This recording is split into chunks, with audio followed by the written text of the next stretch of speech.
Ah, Traveler, Paimon. It's been a while. Sup, Catherine? As it happens, there is a letter here for you. One moment. Here. A letter? From who? Dear Diary. Kale! I work as a trainee forest ranger under my master, Tainari. I'm also studying at the academia. I've been getting better and better at reading lately. Mr. Al-Haytham says that the written word is a crucial medium for exploring the world and understanding oneself. That's why I decided to start this diary. Yeah, Loki forgot that she can't even read. That said, what should I write about?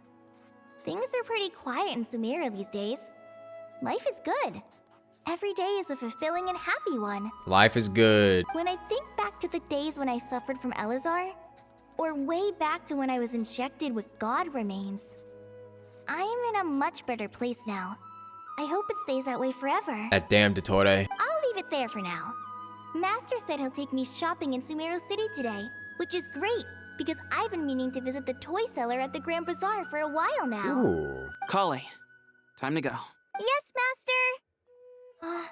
Huh? Huh? Sethos. What's wrong, Kale? Is there something on my face? By the way, I still have never met Sethos in the story, like, ever. No, sorry. I didn't mean to stare. Did Master Tainari send you to pick me up? Master Tainari? What are you talking about? Tainari is the General Mahamatra. He's probably busy arresting criminals in Sumeru City. Huh? I mean, if that's what floats your boat, I can introduce you, but... What? Wait, Master Tainari is the General Mahamatra? But what about Mr. Sino? Sorry? Oh, you mean that guy who just joined the Vahumana Darshan? Rumor has it he's the leader of the Temple of Silence. If that's true, it's pretty impressive. Sounds like you've been getting to know more and more people since you joined the academia. That's great, but don't let your forest ranger duties fall by the wayside, okay? What's going on? Sethos is acting like he's my master, and Master Tainari has taken over Mr. Sino's job. Is this some kind of prank? If so, it's a weird choice of prank. But anyway, Sethos doesn't look like he's joking. What is this all about? Hey, you're zoning out again. I'm gonna buy some tools for the rangers. Why don't you stretch your legs a bit? It's been a while since you last visited the city, right? This is really odd. Did we just get teleported into another timeline? Like, what happened? He's right. It has been a while since I last visited Sumeru City. Was it always like this? I mean, it feels familiar, yet somehow... something seems different. We're definitely in an alternate timeline. Is this really Sumeru City?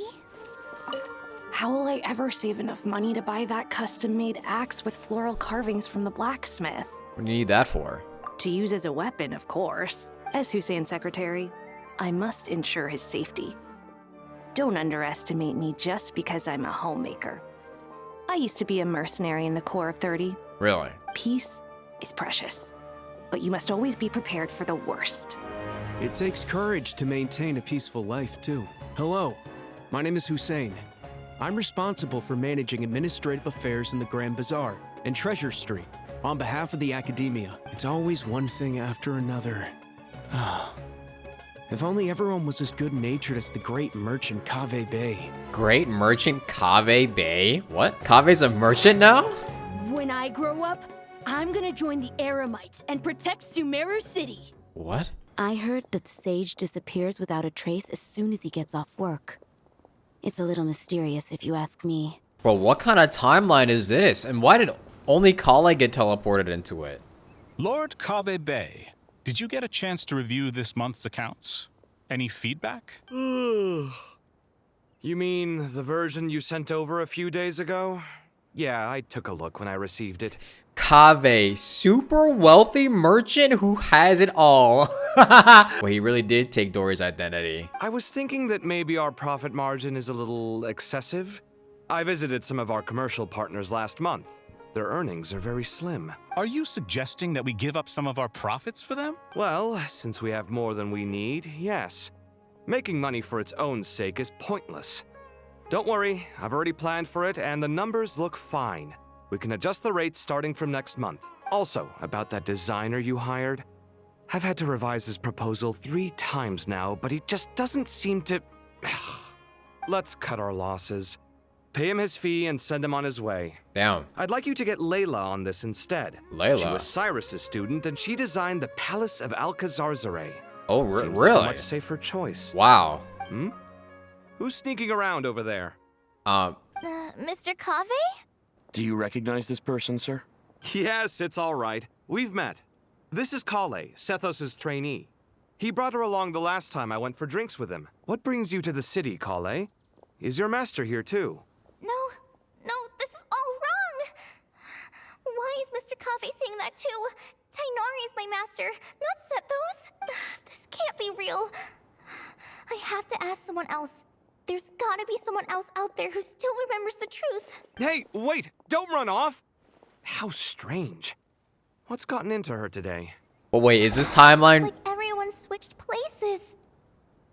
I guess I'll keep looking around. Wait, is Dory gonna be poor as fuck now? Who the fuck is that? That's not Cat. What? The Grand Sage always used to disappear the moment he got off work, but recently, for whatever reason, he's been seen sifting through records in the House of Dana late into the night.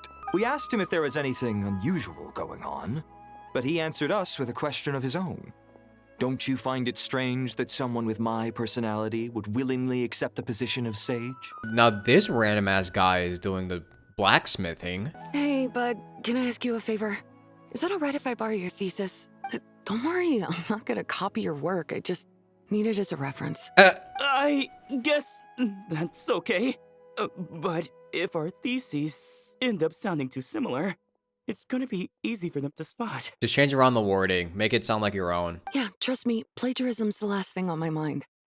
The only reason I ask is it's been really hard to get my hands on any reference material lately. Why don't you go ask the Grand Conservator? Candace should be able to find you what you need. What? She's super friendly. I'm sure she'll be happy to help. Huh? Really? I always assumed she'd be tough to negotiate with. Fair enough. I'll try my luck at the House of Dana later then. Junior-san, what's going on? Would you like a cup of coffee? The store's been pretty busy lately. Lots of customers have been feeding Ashru, who watches over the shop, and now Ashru's put on quite a lot of weight. What? Maybe I should put up a sign saying, please don't feed the cat. And Astro is just a regular store cat? Students are under so much pressure these days. Sometimes I just want to write their papers for them. Peculiar papers come to me for review every day. I really wish they were able to relax once in a while and not be constantly plagued by academic conundrums. It doesn't do a person any good to spend too long down the rabbit hole. Lots of visitors today, I see. Welcome all. It's been a while. Hey, Rahman. You know that guy who sells face powder on Treasure Street? I haven't seen him around in a while. Any idea what happened to him? Oh, you mean a Hongar? Yeah, he got into a brawl with Shavirme on Treasure Street. He's been banned from setting up shop there for now. Seriously? Oh, well, that's a shame. I was planning to pick out some makeup for you. Oh, don't worry about it. The legendary Flame Mane discussing makeup with the Zubair Theater star dancer. Now there's something you don't see every day. Well, it doesn't seem like Dihya changed much, I think. Flame Mane?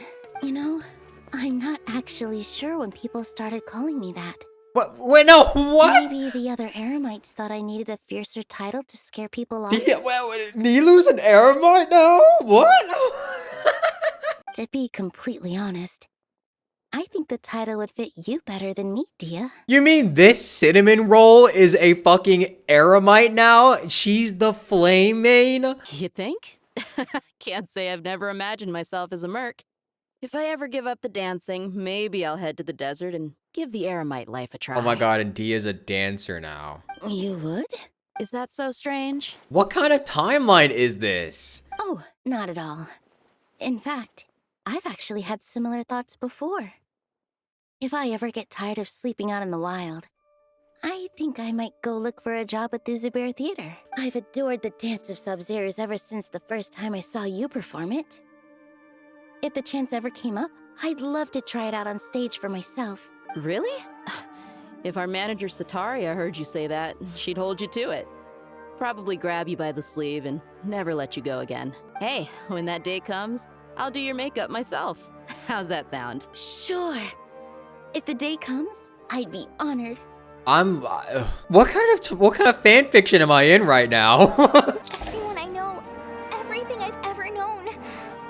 Suddenly it's all a jumbled mess. The question is, who's right? Them or me? Oh, my head feels so heavy. I can't think straight. I'm so confused. Hi, Mr. Sino. What are you thinking about? There's a chapter in King of Invocations where the spirit of someone who died long ago possesses a living man's body. To the outside world, it looks like he's developed a whole new personality. I was just thinking how terrifying that would be for his friends. Imagine waking up one day to find that a friend of yours has suddenly become a different person. Huh? So ironic. So what got you thinking about that? I don't know, but something feels off. Everything looks fine on the surface, but can human perception really be trusted? At least Sino's a little bit curious, but like, what? The biggest question for sure, what did Al-Haytham become? All right, not a single Mora short. That covers you for this month's rent. What a relief. I was worried the design fees I received this month wouldn't be enough. Well, next time, don't fret. Just let me know and I'll give you a few days' grace. We've known each other long enough for that. Anyway, how are you settling in? I couldn't help but notice that you're staying up late quite often. Yeah, I can't explain it. I just feel more inspired at night. Once I get in the zone, I can race through a whole bunch of drafts, no problem. Wait, so Dory and Layla are roommates in this universe? What happened to Al-Haytham? But what about you? I keep hearing you sighing these days. Is everything okay? Well, it's just... Don't you think this house is a little small? I guess I should be used to it after living here for so many years. But for some reason, I've been feeling claustrophobic recently. I want to move somewhere bigger. Once I've made enough Mora, I'm gonna buy a huge new house. As big as... at least as big as the Palace of Alcazarzaray. That sounds really expensive. True. I'll never be able to afford it on a scribe's salary alone. I need to find another way. Why do I low-key feel like Dory and Layla would be a kind of funny comedy duo in the sitcom? Oh no, Tignity. Mahamatra Tainari, we've apprehended the suspect. They say that the fool is prone to blind faith, but the wise man is not immune to it either. Siraj, do you have anything to say in your defense? Tainari, you were the one who turned the sages against me. Just a few words of caution from you was all it took to destroy my research. And now you're trying to stop me again? You should know that mechanical life is the future. We must cast aside our useless flesh and— That's enough. I'm not in the mood to listen to your lunacy. Anyone could tell you how amateur your work is. Does the Akasha not exist here? Karina, Ilias, put him somewhere safely out of the way. Yes, sir. Next on the agenda is... Master? What is it? Wait, did Professor Zahahati send you? She's been encouraging me to take on an apprentice. Might be getting a bit ahead of herself there, though. No, Master! It's me! Kale! Listen to me! Something really weird is going on in Sumeru City!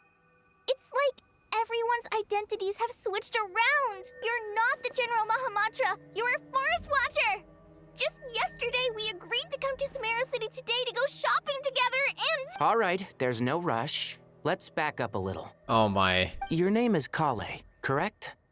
Although this is our first meeting, you do seem strangely familiar somehow. Is there anything I can help you with? Oh no.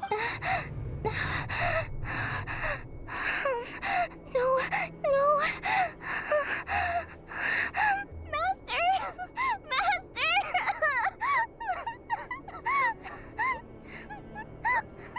What is it?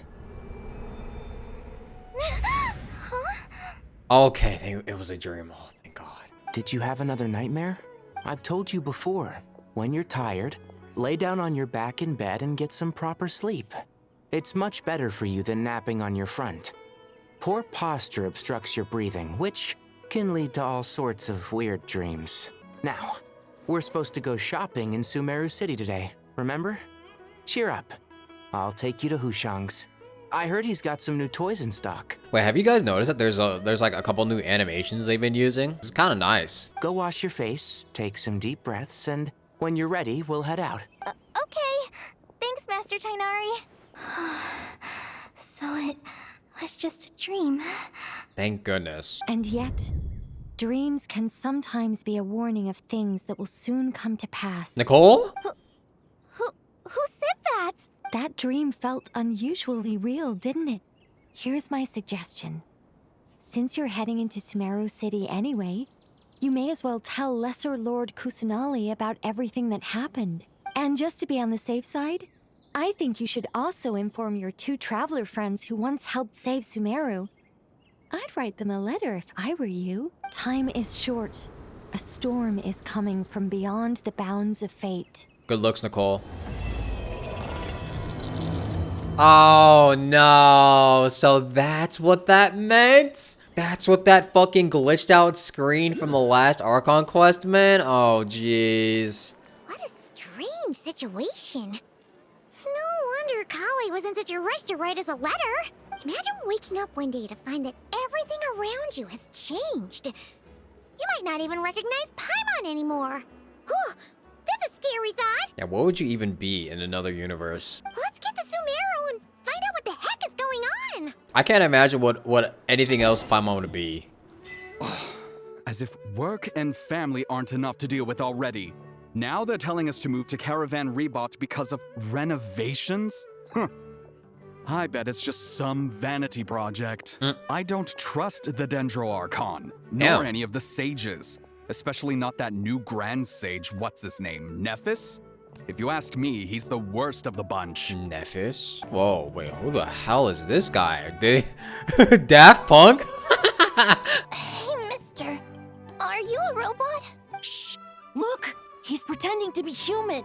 He definitely doesn't want anyone to find out he's a robot. I am a robot. I was designed to infiltrate the human world undetected. My mission is to find an opportunity to destroy humanity. I knew it! It's just like in the picture books. What do we do? We're the only ones who know his secret, right? Surely he won't silence us for good. Monka. You have discovered my secret. Now I must take you as my prisoners. I will tickle your feet until you join the robot army. Whoa, man. Don't be afraid. I'll protect you. Take this, robot! Ow, ow, stop, stop! I was just kidding. I'm human. I'm human. Yeah, he beat the shit out of him. Bro got bodied by a 12-year-old boy. Hey, now's not a good time to visit Sumeru City. We're actually getting ready to move out ourselves. Kale! Traveler! Paimon! Thank goodness. I'm so glad you made it. Of course. We won't let anything happen to you, Kale.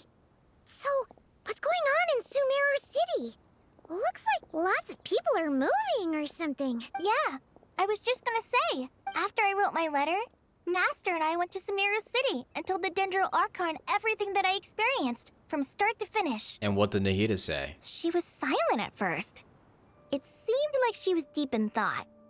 Then the next day, we got told that she was ordering everyone to leave Sumeru City immediately and move to Caravan Rebot. Oh. The entire population of the city has to move? Not just Sumeru City. The evacuation also includes Lokapala Jungle, Avidia Forest, Ashavan Realm, and Ardravi Valley. Damn, that's fucking everybody. Basically, everyone living in the rainforest must temporarily relocate to Caravan Rebot. Holy smokes! It's crazy! Yeah, it's like a mass evacuation, the hell? Yes, it's quite an operation. Even if people only bring the bare essentials, the scale is simply enormous. They've requisitioned almost all the Sumpter Beasts in Sumeru for the task, including the entirety of Dori's Sumpter Beast Park. All on account that a dream Kale had? The Dendro Archon said that what Kale experienced was not a dream, but a warning. After our meeting, She immediately summoned the 6 sages to analyze the situation and discuss countermeasures. They concluded that the events seen in the dream are very likely to become a reality, and that an unknown danger is rapidly approaching. Oh, please keep that to yourself. We don't want to cause widespread panic. The official reason they've given is a large-scale renovation of the rainforest ecosystem. People are skeptical, but there haven't been any major incidents. So far, at least. The Dendro Archon seemed really worried when we spoke to her. She said you can go visit her in the Sanctuary of Surasthana when you arrive. She also said she'd hold out until the very end. Hold out until the very end? What do you mean by that? Tainari, Kale, you got a minute? I need a hand here. One moment, I'll be right there. As a forest watcher, I've been tasked with assisting with the relocation work. There's a lot to be done, and they need all the help they can get. This will be the final group of evacuees from Sumeru City. While they're away from home, they'll be heavily reliant on outside help. Thank you for coming in our time of need. As you can see, another crisis is upon us. Yeah. Excuse me, sorry to trouble you, but could you help an old man find his medicine? It's buried somewhere in my luggage. Where's my mom? Where did she go? Oh no. Don't worry, it'll be okay. Those items are worth a small fortune. Make sure you store them somewhere safe. You understand? I bet you thought you'd get away with this in the chaos, huh? Guess again. No petty thief gets past me. Of course there's gonna be someone taking advantage of chaos. A mass evacuation inevitably comes with all kinds of problems. Nahida wouldn't have resorted to this unless it was absolutely necessary. The strange events of Kale's dream took place in Sumeru City. Whatever danger is afoot, it must start here, which is why everyone has to leave. We should go help the evacuees. See you around. I'm so glad that you believed me and came all this way to help. It means a lot. Please stay safe. Of course we'd believe you, Kale. Don't worry. We may not know exactly what's going on yet, but as long as we stick together, we'll find a way through this. Goodbye. Look after yourselves. Will do. See ya. Whew. Paimon's not sure how she found the words to comfort Kale because, honestly, she's kind of nervous herself. Let's head to the Sanctuary of Surasthana and see Nahida. Who goes there? No unauthorized access to this place. By order of Mahamatra Sino. Hey bro, you know who I am? Are you blind? It's the Traveler and Paimon. Surely you've seen them before. Huh? Oh, so it is. I'm sorry, I haven't been sleeping well lately. My nerves are a little frayed. What's troubling you, bro? The Dendro Archon is in a very vulnerable state at the moment. Mahamatra Sino is concerned that our enemies might choose this moment to strike. So he's ordered us to strengthen our defenses. Just seeing you two again already puts our minds at ease. Please, enter. I'm sure everyone's expecting you. What the hell is happening? You know what's funny? I never got to see what Alhaitham became. Or even Wanderer. Traveler, Paimon, you made it. What's up? Aha! Perfect timing. Reliable helpers like you are just what we need right now. Oh, it's good to see everyone again. Kale gave us a rough idea of what's going on, but we still have a lot of questions. What kind of danger is Sumeru City in exactly? And how come everyone has to move to Caravan Rebot? At this stage, we can't be certain. We're investigating, but no definitive answers yet. I take it that Kale told you about her strange dream? Yeah. Yeah. Apparently, everyone in Sumeru City was acting super weird. Even you guys. It was like you'd all switched places. That's right. Kale and Tainari reported the situation to the Dendro Archon. She believes that it wasn't merely a dream, and that whatever it was has something to do with Irminsul. It's a reasonable inference. Only through Irminsul can people's memory and cognition be so significantly modified in such a short time. Yeah. Wait a minute. Wait, this reminds me. Remember when we saw the Irminsul tree burning all the way back when Sumeru was first being revealed? Is that what we're going through now? We don't know why Kale would dream of these things, nor who was trying to warn her. The Dendro Archon decided to connect to Irminsul to investigate more thoroughly. Has she found anything yet? Irminsul is connected directly to the ley lines. The tree serves as a central hub where the ley lines converge, and its core function is to record and store the world's knowledge and memories. But something has gone awry, severely compromising the performance of this core function. Information is bottlenecking inside Irminsul, hampering the ley line's flow. If this continues, new information will languish unrecorded, with existing records thrown into disarray. In short, the souls of the dead will be stranded, while the living have their sense of reality warped. In the long run, Kale's dream could well become a reality. And that's just the beginning. There's no telling what other nightmares could end up coming true. I have come this far to use my death to open the gates of the ley lines to my people. In Natlan, the captain was storing stranded souls inside his own heart. It was only after the rules of the Night Kingdom were amended that they were finally able to return to the ley lines, and that was just one nation. A problem with Irminsul itself could end up affecting all ley lines worldwide. Faced with a growing backlog of information, the Dendro Archon decided to connect herself directly to Irminsul and take over the recording and processing function herself. But it is an almost impossible task.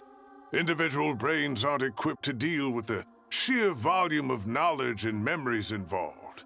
All that information flooding in at once would instantly fry any human mind. Yeah. And for a god, even for a god, the suffering must be unimaginable. The Dendro Archon's power originates from Irminsul. Any issue with the tree itself takes a toll on her to begin with. On top of that, she's subjecting herself to the grueling task of processing all that data. It must be torture for her.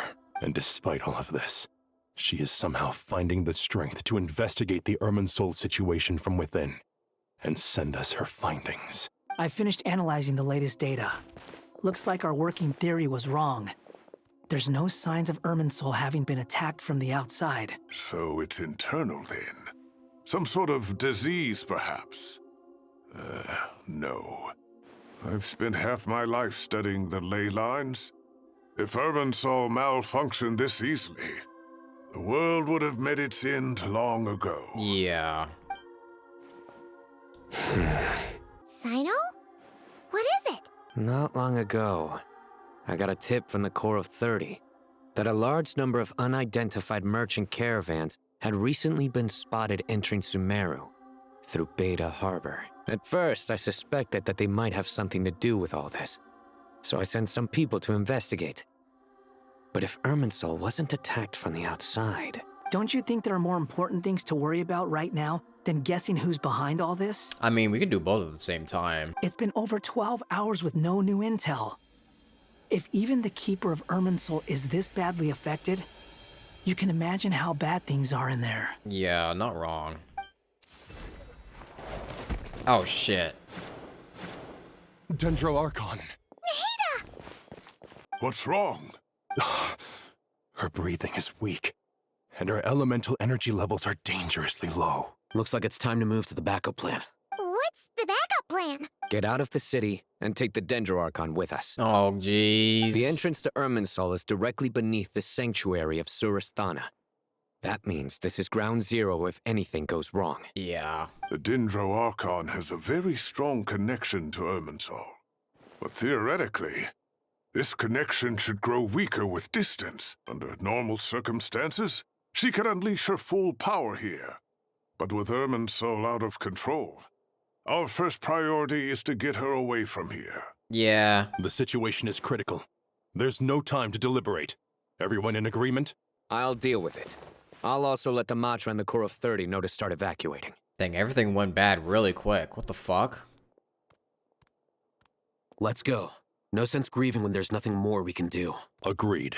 We'll be back as soon as this is over. This is really strange. How did all this happen so fast? The last group of civilians has been safely evacuated. Dendro Archon's carriage will travel with them. Sino and Hat Guy will protect the convoy. That's good news, but you don't look very relieved. With the Dendro Archon in a coma, we've lost our means of investigating the situation. And with Irminsul still deteriorating, we have no choice but to evacuate Sumeru City. Feels as though we're being pushed along by an invisible hand. Stop moaning, Cyrus. We're the teachers here.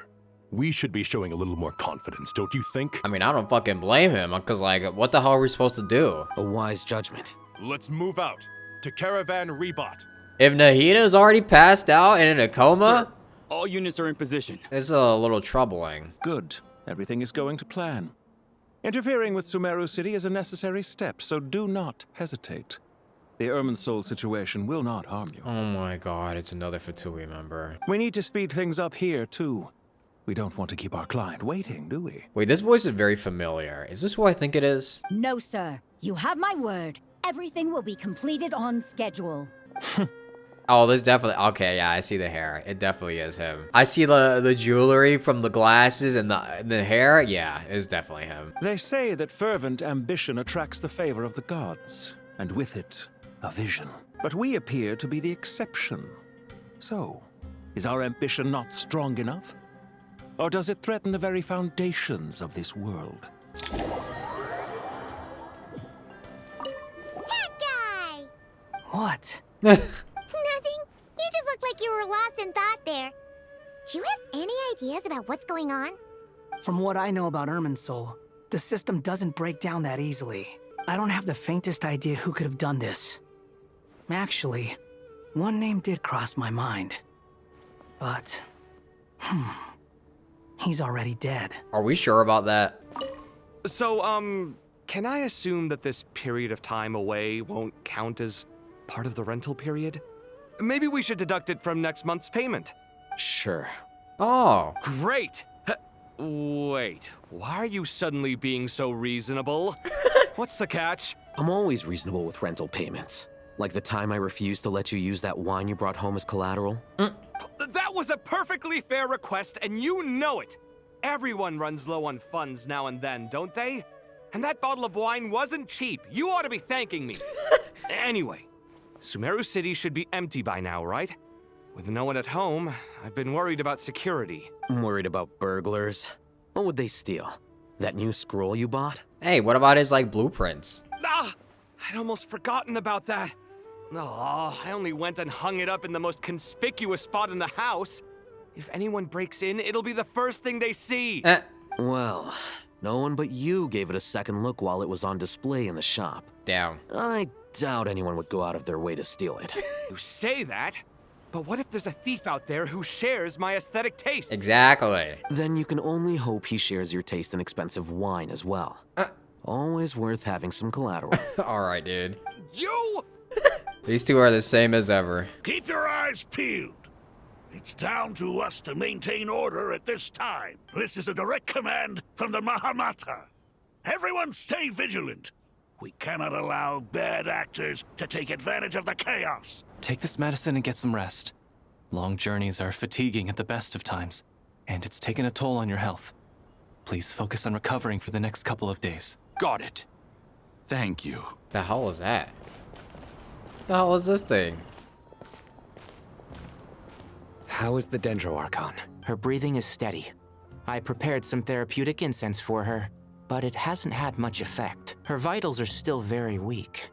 Based on the information you've provided, I have a working hypothesis. Her condition is partly due to Irminsul's influence, and partly due to a physiological imbalance caused by the rapid depletion of her power. Elemental energy usually flows through the body at a relatively constant rate. The body grows accustomed to this rhythm, so when it's thrown out of balance, physical symptoms will appear. Is this similar to the ley lines? Overloading and withering both directly affect their vitality, potentially causing irreversible damage. Correct. From a biological perspective, if you overexert yourself, you pay the price with your life. The Dendro Archon is not only drained of power, but her life force is at a critically low level. Is there any way to restore her health? I know the ley lines have strong self-healing abilities. As long as any blockages or pollutions are dealt with, they can quickly regain their vitality. But what about people? Well, gods. What's their capacity for self-healing? Before we think about that, there's a bigger predicament to resolve. Restoring the Dendro Archon's power requires us to heal Irminsul first. But that will be extremely difficult without the Dendro Archon's power. Yeah, we're kind of stuck, aren't we? Dignity and Sino are discussing the current situation at pace. I have to concentrate hard to keep up. Master Tighnari and Sino look so serious. I've not heard Master speak in this tone for a long time. Tighnari. Well, holy, look at the fucking squad here. Are these all the sages? Master Nephis? Sages? I was right. Tighnari, haven't seen you in ages. Have you gotten taller? Or did your ears get longer? Hopefully the former, Uncle Baladuri. Sino, where's Professor Cyrus? I thought he'd be with you. This guy definitely looks like a mad scientist, the fuck? He went out into the wild to investigate the situation. He said that the Irminsul anomaly will likely start to affect the real world soon. He shouldn't be trotting around alone at his age. Which way did he go? I'll look for him later. Would someone mind introducing us? Ah yes, of course. Allow me to do the honors. I'm sure we're all familiar with the Traveler and Paimon. They're the heroes who helped foil Azar's conspiracy and save Sumeru. These gentlemen and I are the 6 current sages of the Academia.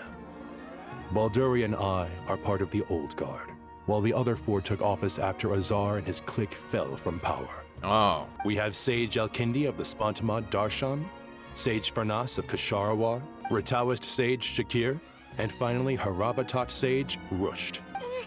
Nice to meet you all. We'll be working together closely to resolve this crisis. I've heard much about you. Delighted to finally meet you in person.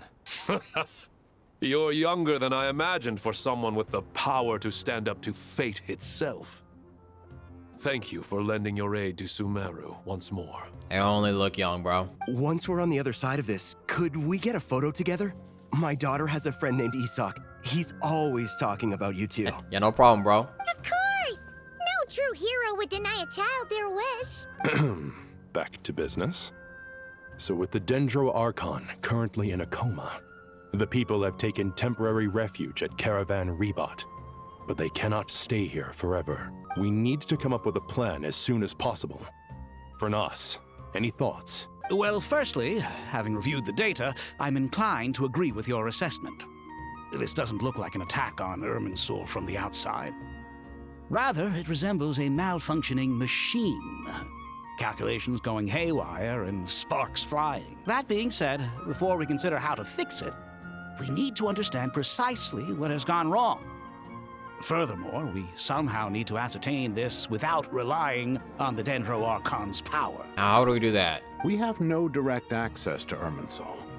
However, we might be able to gather the information we need from the ley lines. Study the branches to learn about the trunk, in other words. Wait, is that what Cyrus is up to? No wonder he ran off to research in the wild. Curse, always one step ahead of me, isn't he? I heard that while in the sanctuary of Surasthana, the Dendro Archon had to serve as the central information hub herself. This is a clear sign the situation within Irminsul might be far worse than we can imagine. Irminsul is vital, not just to the safety of Sumeru, but to all of Teyvat. We must be the ones to bear responsibility for this world.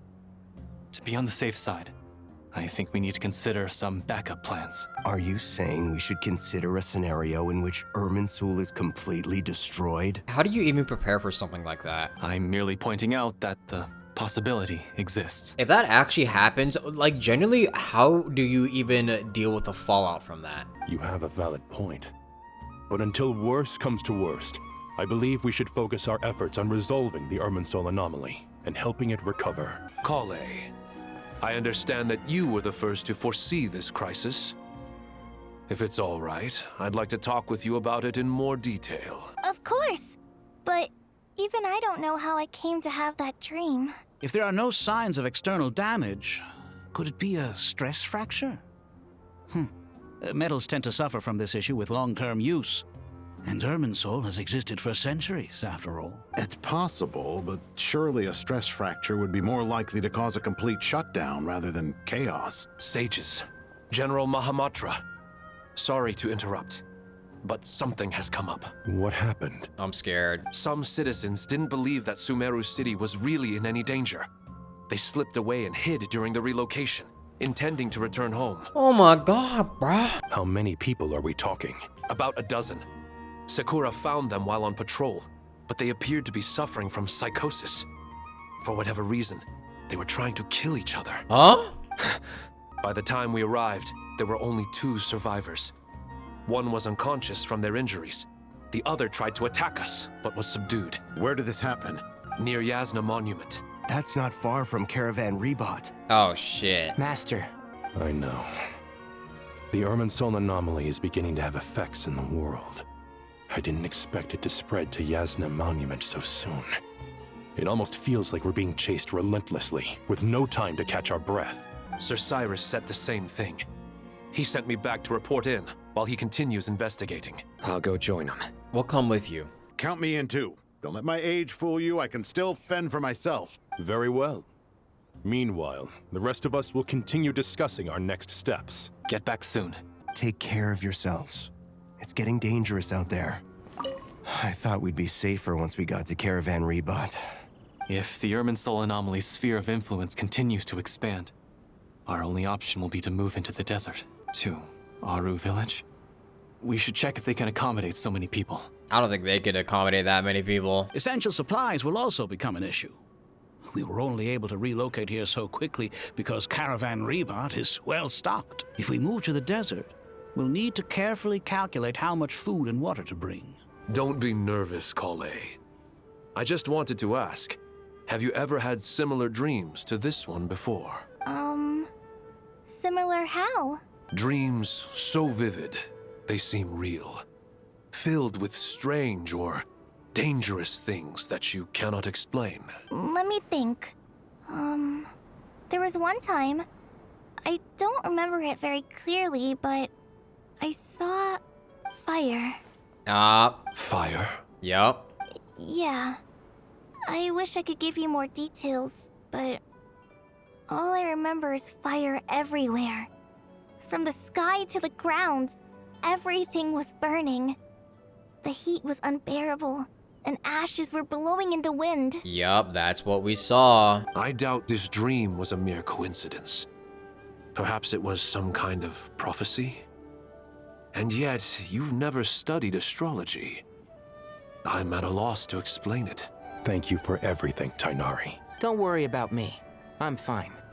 But if you don't mind me saying so, Master, you're looking a little nervous yourself. I only just got appointed as Grand Sage, and now this happens. It's quite overwhelming. Looking back now, I don't think I handled the situation with Azar very well at all. Yes, I protested, but I went about it the wrong way. Instead of helping, I just ended up getting locked away. Now that I'm the Grand Sage, I have to be responsible for everyone's lives, including the dozen or so who fled to Yasna Monument. I can't help but blame myself for their deaths. Hey, you better lock in, bro. It's only natural that you want to do the best job you can. But, Master, we both know perfection is impossible. You're right. We may well be heading into the desert before long. Feeling up to it? We left in such a hurry that I didn't bring any sun lotion, but I'm sure I can make some from local ingredients here. That was a big part of my graduation thesis, after all. Still remember? Wait, you can make sunscreen from scratch? Of course, like it was yesterday. I remember asking you if you'd like to stay and teach, but you turned me down without a moment's consideration. Anyone else would fight tooth and nail for the chance to research by my side, but you couldn't get out the door fast enough. Weren't you afraid I'd hold up your thesis and stop you from graduating? If you'd pulled a move like that, I would have reported you to the Matra right away. Yeah. You wouldn't give me a second chance? What about the bond between mentor and student? He said that shit don't matter. No, Master.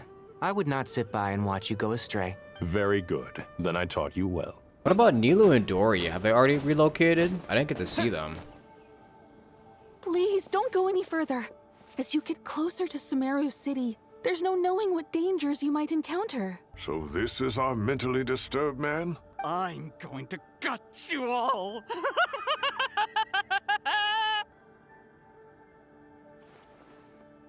Cyrus, you didn't even bring a single guard? Do you think you're some sort of warrior? It's fine. Come here and look at this. Oh, it's... A ley line blossom? That's right. Flowers that bloom from openings in the ley lines, indicating some sort of anomaly.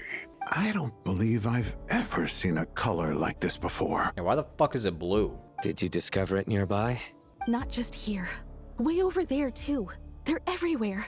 There's even more in that direction. Oh my god, they're all red, actually. How did you ascertain the situation further ahead? Didn't you just say that we can't go beyond this point? Yes. This area is relatively safe so far. But if you continue forward, delusions will start afflicting your mind. Wait a minute, is that Himiko that I'm hearing?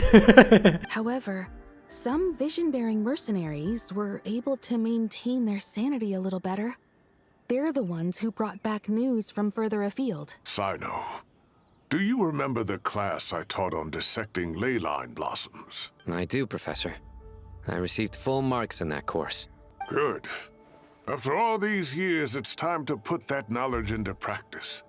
There must be anomalous information hidden within these blossoms. Alkindi, I'll need your help as well. Been a while since we worked on a project together, hasn't it? Sure has. Well, what are we waiting for? Let's get to work. Anything we can do to help? Nahida once said that Irminsul doesn't contain any information about me, so theoretically, I shouldn't be affected by such anomalies. We'll head a little further out. We'll see what else we can find. Will you need my help? I should be fine. All right, well, don't go too far. There's too many unknowns at this stage. Let's regroup at Caravan Rebot later. Don't worry if you don't show up. I'll come and find you. It's alright. With my new outfit and having a buff from Columbina, I should be okay. Dark clouds gather in the sky, a sure sign that a storm is approaching. Slowly but surely, the strange weather is spreading. The rainforest creatures must have sensed that something is wrong, because they're beginning to flee too. We don't have much time left. Dignity said to help the Dendro Archon regain her power, we need to heal Irminsul. But healing Irminsul requires the Dendro Archon's power. Is there a way to solve this puzzle? That should be the heart of Oasis. All we need to do is light it with the fire seed, and it'll restore a pep with elemental power. The damage it suffered internally will also slowly begin to heal. That's it. If I use a Pep's Heart of Oasis, I might be able to help Nahida replenish her lost Dendro power without any need to rely on Irminsul. What is it? You thought of something? I know a way to save Nahida. Really? Then let's get back and tell the others! I forgot about that, actually. It's been so long since we've done those Archon quests. Whew. Glad to see you've returned safe and sound. Any longer and we would have gone out looking for you. Well, this is a nice surprise. Paimon sure feels better with everyone we know here. It's great to see you all. What up, team? Sup to ya? We've made some progress, so let's start by giving you and Paimon a quick update. By dissecting the ley line's blossoms, we've been able to deduce that although Irminsul is experiencing an anomaly, it has not completely rejected access from the outside. The Dendro Archon has the power to connect to Irminsul, but there's also another way. I assume you recall the devices everyone was wearing when you first arrived in Sumeru? Yeah, the Akasha system? Devices? Oh, wait. You mean... The Akasha terminals? That's right. Of course! It's been so long, Paimon almost forgot all about the Akasha. Wasn't it shut down, though? Yeah. Yes, but although the system isn't currently operational, the technological infrastructure is all still there. And it turns out that a certain someone gets so bored at work that he's actually read through every single one of the instruction manuals. No prizes for guessing who that was. If praising others is that embarrassing for you, you can simply spare yourself the ordeal. As much as it pains me to say anything nice about him, there's no denying his intelligence. True. He rarely forgets anything he's read. The Akasha is exactly what Sumeru needs at this moment.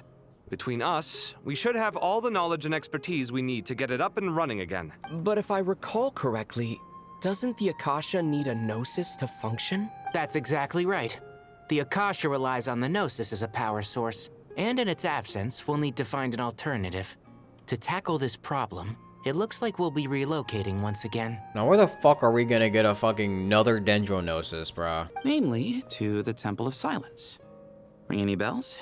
It's the only major institution in Sumeru dedicated to preserving the knowledge of King Deshret's civilization. You might find the answers you're looking for hiding there. I agree. There's a good chance. Master Nephis and the other sages have discussed it. As the chaos from Irminsul continues to spread, Caravan Rebot won't be a safe haven for much longer. We have to move into the desert next. The scholars and sages will head to the Temple of Silence, while the civilian population seeks refuge in Aru village. The Eremites will keep everyone safe during the journey, and Candace will be there to receive us at the village. This leaves us just one thing to worry about. That Dendro Archon. She's very weak. We can't afford to wait until Irminsul is fixed. There has to be another way to help her. I have an idea. Huh. Well, luckily, the Traveler had a eureka moment while we were out investigating. Urethra. Really? Wow, nice one, Traveler. Let's hear it. Tell everyone about the time you and Nahida saved a pep. What say our Amorta experts? Theoretically, it's feasible. From what you're saying, although elemental life and elemental energy have their differences, the Dendro Archon has explicitly stated that she can imitate the power of the former, in which case, as long as a Pep is willing, she should be able to convert her own power into a form that the Archon can use. As long as a Pep is willing. Ah, yes. As long as the person that fucking hates our guts is willing to save the Dendro Archon. Amazing. It wouldn't be difficult for her at all. The only problem is convincing her to help. I'll find a way to persuade her. With what? Yeah! Even though she wasn't exactly friendly the last time we met, she didn't refuse to talk with us. I guess. When she realizes the danger that Nahida is in, surely she won't turn a blind eye to it.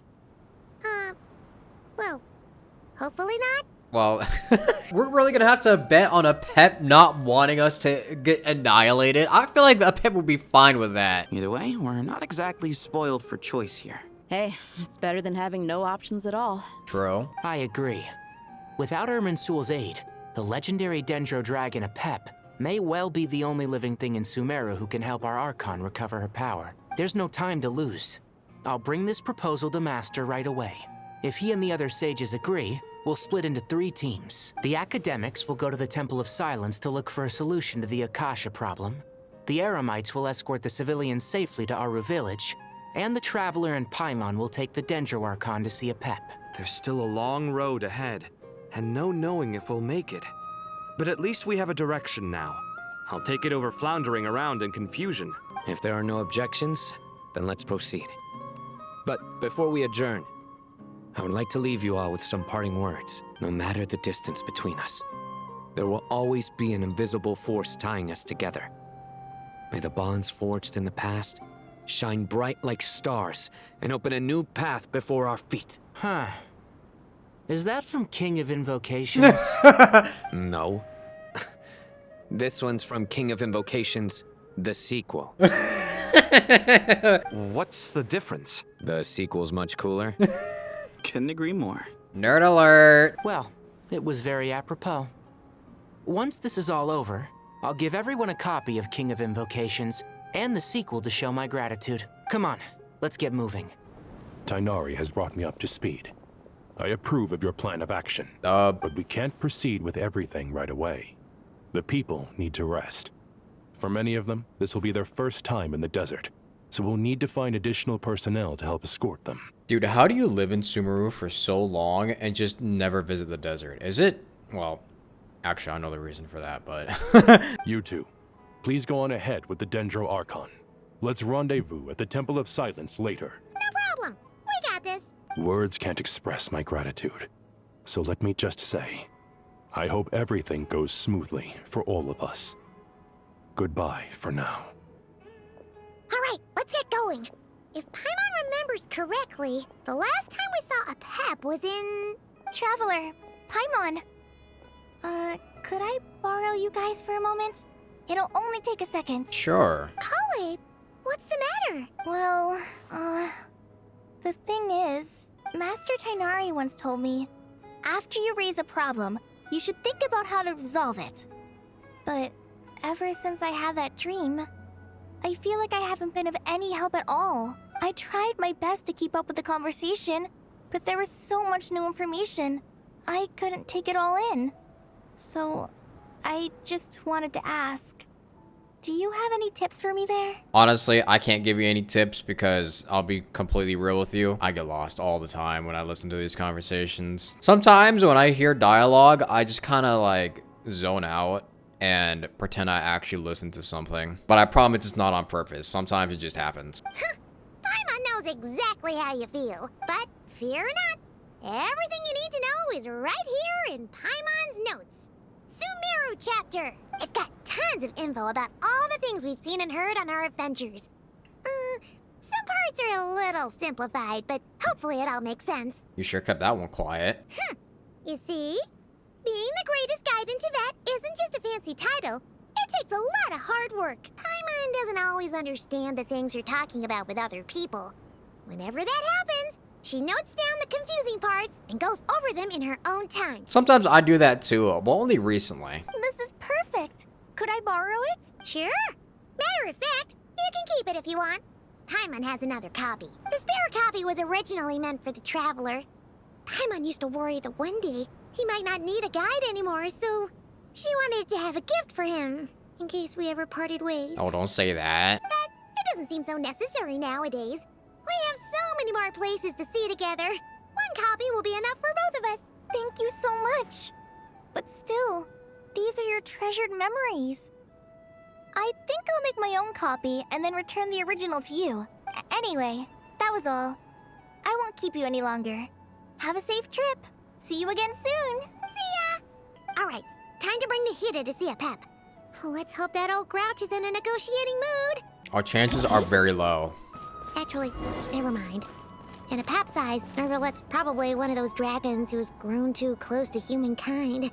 They might end up fighting for all we know. Okay, it definitely skipped some dialogue there, but it wasn't my fault because the guide thing popped up and it canceled the dialogue. Not my fault.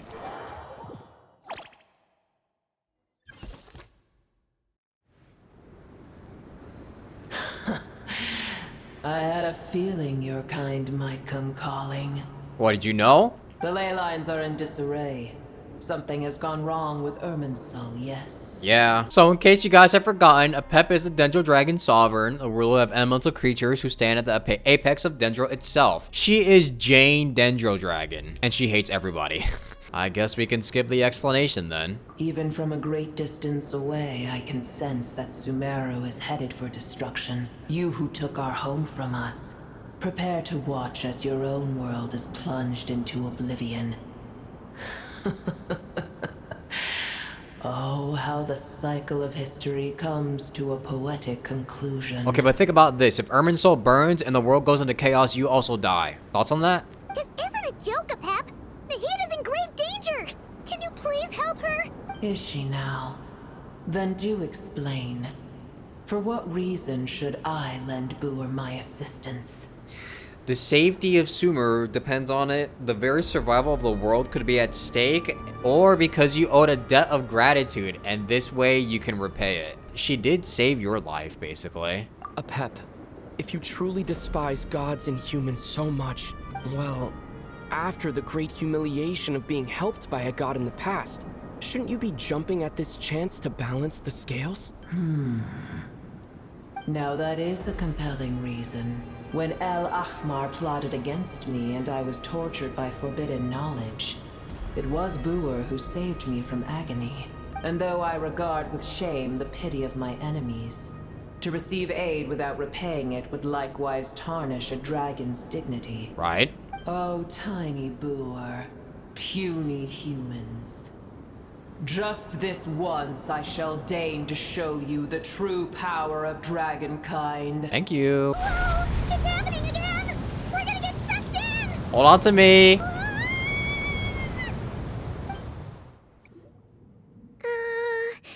We're here again. 3 years later, huh? This is an awkward silence. Is silence a mandatory part of an audience with a dragon? It is done. The heart of Oasis is supplying her with life force as we speak. It shall not be long before she recovers. But I should warn you. Boor's existence is closely intertwined with Irminsul. Unless the issues plaguing it are resolved, she will never completely recover her former strength. Oh. Thank you.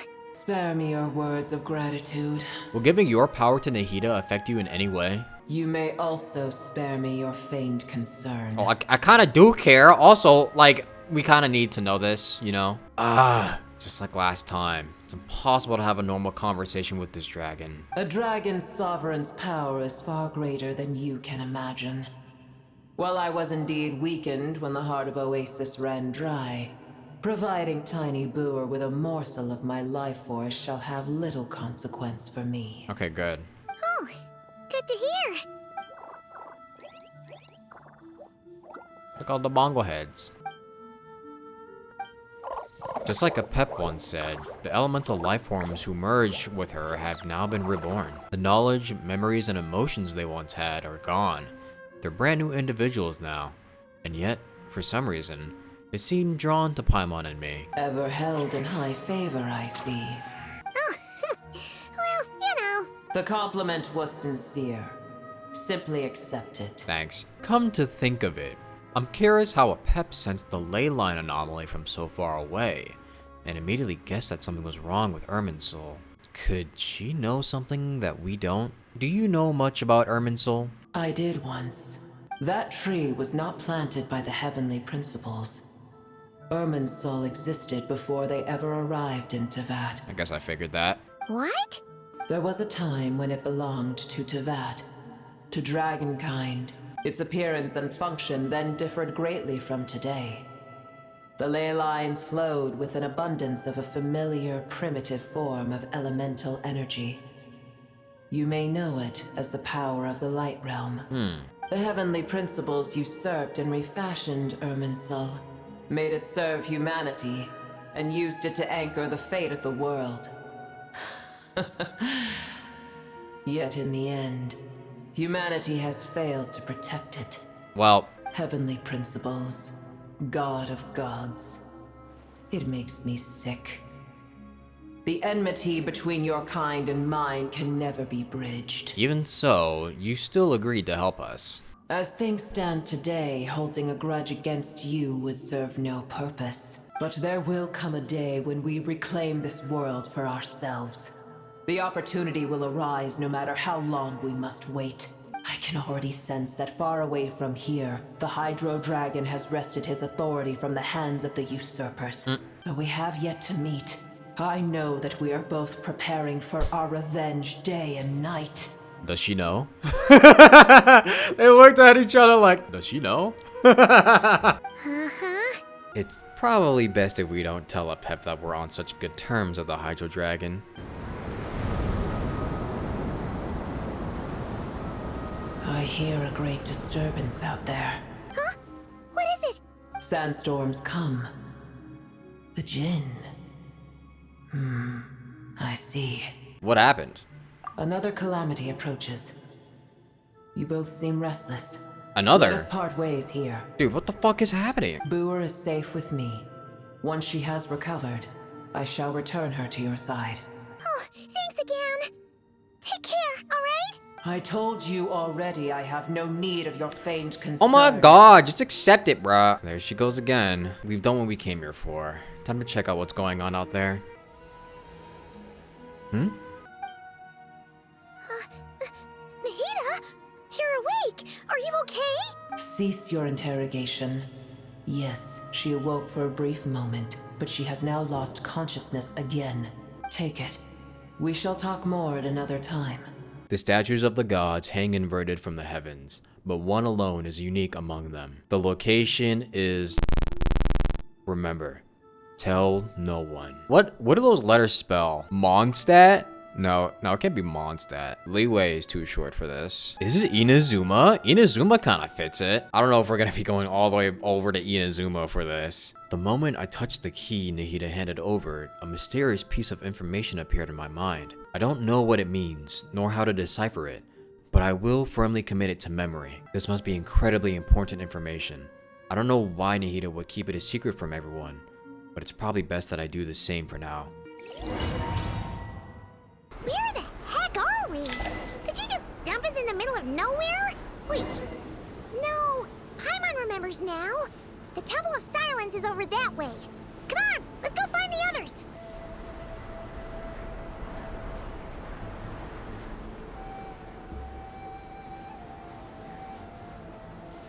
There's no need for everyone to stay here.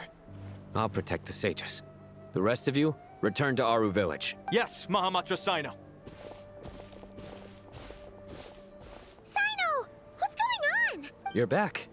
How is the Dendro Archon? She's still with a Pep, but she's recovering. What a relief. What's with these sandstorms? It's the Jinn.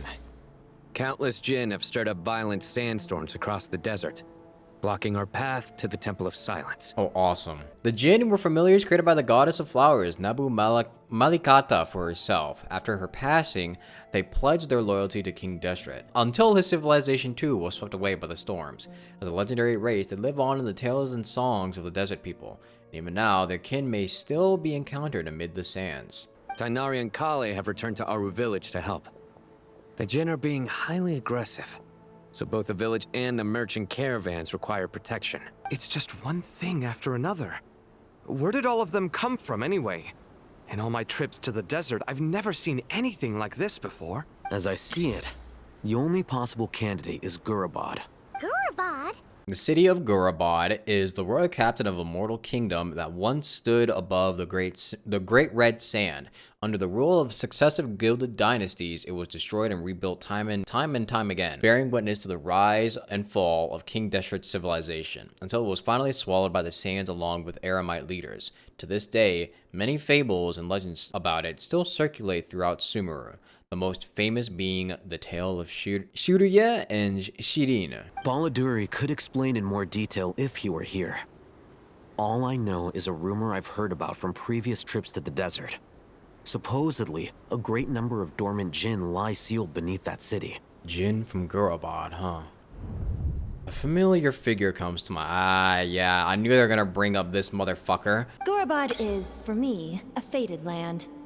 I must therefore return back to this city, where my destiny awaits me still, my master. I am sorry that I couldn't stay by your side for long, and that I could not have more time to get familiar with you. Lilipar. Okay, so now we're getting into the part of the story where I definitely feel like if you didn't play some of the world quests for Sumeru, you're going to be a little lost. And honestly, I don't know if I remember too much about it, but I'm gonna try my best. Paimon and I should take a trip to Gurabad. Yeah. We once said goodbye to a friend there. Well, maybe not a friend exactly, but someone we met on the road anyway. She was a strange bottle. Yeah, calling her a friend is a stretch, and calling her strange is a bit of an understatement. If we can find a way to wake her up, maybe she can help solve the situation in Gurabad. Well, be careful. You may find there's more than just the Jinn to worry about. You mean there are other dangers in Gurabad? It's a sensible assumption to make.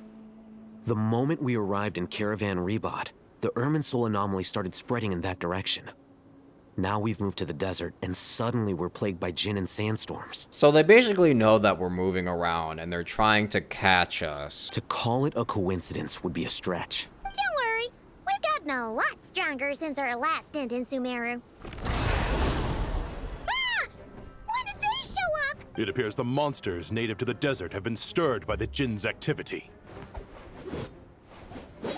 Here comes my prototype Rancor. You should get going. We'll take care of things here. Yeah, he'll be alright. Be careful. You too. Don't do anything too risky. You got it?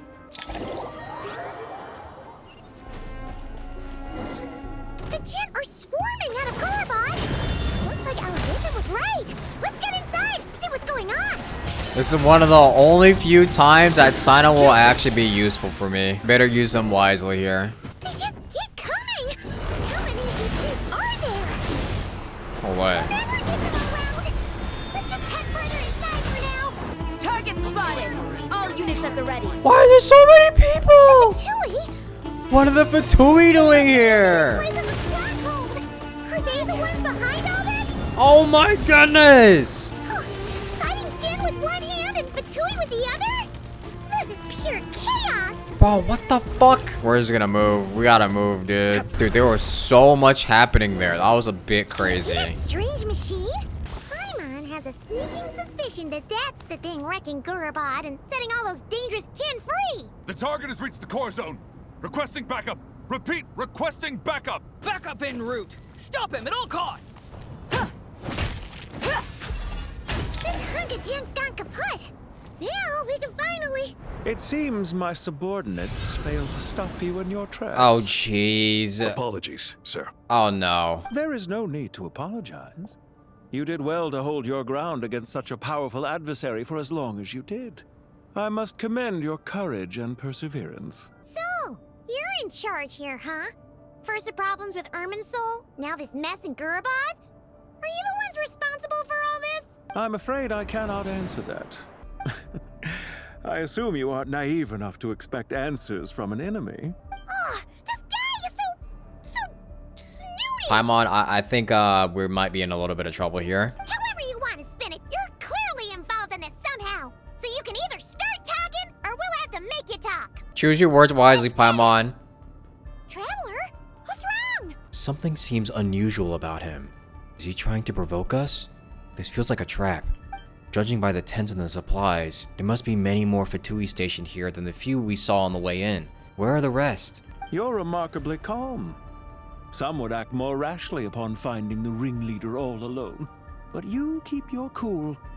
Even as your enemy, I must applaud you. Did you show yourself just to say that? Is this you trying to take back control of the conversation? Unfortunately, I really don't have anything to say to you. I am here merely to indulge my own curiosity. Your names are well known among the Fatui. Naturally, I wanted to observe you up close while I had the chance. This is a harbinger. Hey! Don't treat us like we're some kind of exotic animals in a zoo! Oh, I wouldn't dream of it. You seem rather predisposed to misunderstand me. I'm quite aware that you are both heroes of great renown. You have resolved crises in many nations and won countless allies along the way. I've been following your adventures with great admiration. My only regret is that the trajectory of your journey conflicts with our goals. What do you mean, admiration? Sorry, but that sounds pretty weird coming from you. I don't see why. We may happen to occupy opposing sides, but there is no cause for deep-seated enmity between us. To respect one's enemy is to respect oneself. Well, now that you're observing us up close, what do you see? I've observed as keenly as I can. Yet, while I endeavor to understand, your true strength remains a mystery to me. It remains a mystery to us all. Violence is not my area of expertise either, so you see, I would much rather converse with you like this than determine a victor with the edge of a blade. So you decide battles with strategy, so obviously you have a trap here set up for us. Besides, I've heard that even 3 moons in the sky fail to eclipse your brilliance. I know better than to bite off more than I can chew. 3 moons? Talking about the Tore. So you have a connection with the Harbinger, the Doctor. Well deduced. Our commander, the Tore, died in Nodcry, but there are things that do not end with his departure. We must... Look at me. I almost divulged more than I should have. What are you after? Revenge for Dottore? Or are you plotting something else? I've said quite enough, I believe. There's no point in continuing this conversation, except to say, I've noticed that you seem to know your way around here quite well. A repeated visitor to Gurabad, are we? Ugh. How have they not figured out that this is a harbinger yet? I'll take that as a yes. Then I'm sure you'll have heard the story of this place. The mother of the Jinn, Lilupar, and the tragic tale of her vengeance that spanned 3 generations. It was right here that Lilupar once helped the wise to ascend to the throne. But from that moment on, every king who sat upon it was corrupted by power. These degenerate rulers lost control over their nation, and with it, the right to occupy that exalted seat. What are you trying to say? I once admired you for your adventures. That is the earnest truth. But it appears to me that your journey serves ultimately to uphold the rules of this world. Are these rules truly just? Does the heavenly principles rule with wisdom or folly? And how can we be sure that the 7 who wield authority over the world will not be corrupted? I mean, there's no guarantee, but like... Do you seriously think you're gonna convince us of anything? Convince you? I'm sure my commander already tried that. Why would I waste my breath doing the same? If a few words from a stranger were enough to make someone completely change their stance, it would only prove that they never had a firm will to begin with. True. I am merely stating my position, so that we might understand each other better. One's enemy in the present may not necessarily be an enemy for life. As for what game I'm playing here, I'm simply buying some time. But now I must bid you farewell. It was a wise decision not to attack me immediately. Since you did not fall for my ambush, I will now have to ask those in hiding to reveal themselves. Leave this to us, sir. Very well. I trust you to do what is necessary. Stall him while I execute the next step of the plan. Yeah, I knew it was a fucking stalling game. Sumeru City, Irminsul. Hey! Stop right there! Don't you dare leave without explaining yourself! All units, stop them! Protect the commander! Did you hear that? He mentioned Sumeru City and Irminsul! He definitely knows something! I indeed did, Paimon. Get away! Get rid of these pesky soldiers, quick! Found him! Over here! You're very persistent. Hey, you! Stop running and explain yourself! What are you trying to... Paimon, wait. Where are you going, Paimon? What's this? Relax. A small trap like this won't be enough to hold you. The sandstorms from Gurabad will die down soon enough, but this small window of time was all we needed to launch the next phase of our plan. So there was more than one ambush. I shouldn't have let my guard down. Don't be discouraged. I knew that someone would come here eventually, so I planned ahead. Where to chat with you, which door to exit from, even which mechanism to wait by for you. I thought through every detail. You, meanwhile, know nothing of who I am. So far, you've only heard my voice, and for all you know, it may not even be real. But not to worry. This is only our first meeting. It shan't be our last. Yeah, I already knew that. Just to answer me one last question. Why do you continue to follow Dottore? He has conducted countless cruel experiments, even on his subordinates. Follow isn't quite the right word. Let's just say even those you see as villains have their friends, even if they aren't the most sincere of friendships. When any set of rules is established, there will be those who benefit and those who lose out. People will do anything to justify what they have gained or escape from the hardship imposed upon them. Neither he nor I are tolerated by the rules of this world. We were both searching for a new order. Our ideas of the final form that should take may have differed, but our journeys took a shared path. Goodbye, Traveler and Paimon. I wish you a timely escape, albeit not too soon. I will need a little more time to prepare, after all. Hey! Come back! So he's also rejected by the rules of this world? Wait, this dark wall. We've Uh-oh. seen these on our adventures before. It swallows people up! Oh, jeez. Oh, Paimon's sorry. She shouldn't have jumped the gun! It's not your fault, Paimon. Let's just focus on getting out of here. Okay. He may have fooled us this time, but we'll get it back!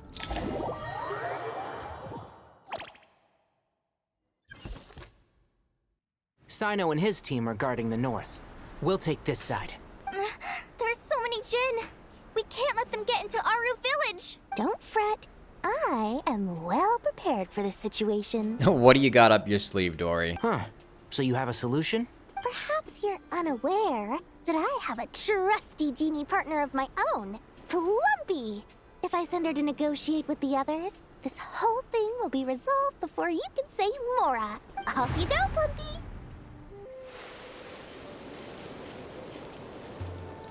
Awesome. This thing? Come on, what's the holdup? 5,000 Mora. Oh my god, you even have to negotiate with your trusted partner? 20,000 Mora. Oh my god, bruh. 100,000 Mora. Final offer. Ah, so she's a hired partner. Bruh.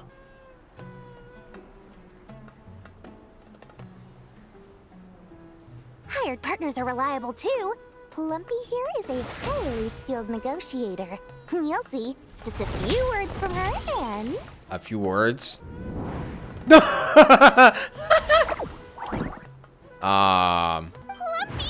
Plumpy's gonna need a couple thousand more Mora for the hospital bills. Don't you Jin have any respect for the rules? This was supposed to be a negotiation. How dare you treat my messenger like this? You wanna play rough? You can play at that game.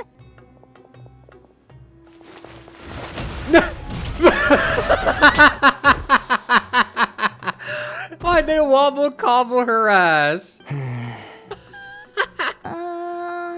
Looks like it's up to us now. Be careful, Kale. They put her ass in a blender. Nah, bruh. Yes, Master. Oh, jeez. What happened? How did I pass out? Never mind. Plumpy, it's time for revenge. You know, this reminds me of when you first arrived in Avidia Forest. You were trying to help a child retrieve a lost toy when you stumbled upon Spinal Crocodile territory by mistake. Yeah, I remember. Our first time fighting side by side. Fighting side by side? I seem to recall swooping in to rescue you with a team of forest rangers. Please stop. I'm like trying to pay attention to the dialogue and also fight at the same time, and it's not working. You big bully! Okay, I'm just getting one more combo in the game! There we go. Holy shit. There's too many of them! I can't believe I used 12 rare items in one battle. 12? I shudder to think how this is going to affect this month's accounts. The sight of that glaring deficit might be more than my poor heart can take. Tainari, how's the situation on your end? We held the line, though it was a close call. But it looks like they're preparing for another attack. Has something happened? They've breached our defenses in the south. The Jinn are pouring in. We're moving the villagers to the north as we speak. We're hemmed in. This is getting precarious. Our margin for error just got a lot smaller. That's why we wanted to confirm your status. We need to consider our next move carefully. That didn't sound good.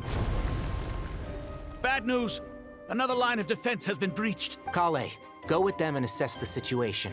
Dory and I will hold the line here. But Master! Even with 3 of us, we barely managed to. This is not a discussion, Kale. Don't worry about us. She clearly still has plenty of tricks left up her sleeve. Wait, you can't pin all your hopes on me? Oh, great. I've almost run out of the things I brought with me, and the rest is back at the caravan. I should be able to hold out for a little longer, but still... I'm sure you've got something in there that Alice probably gave you. You'll be alright. Master! Need any help? Nicole! Huh? What is it, Kale? If things continue like this, it won't be long before Aru village is overrun by Jinn, and the sandstorms are sure to follow in their wake. I do have a plan, but I can't guarantee it will work. I don't care. Whoever you are, please just help us. The only one who can help is you. I am merely here to guide you along the correct path. I am a spirit created at the beginning.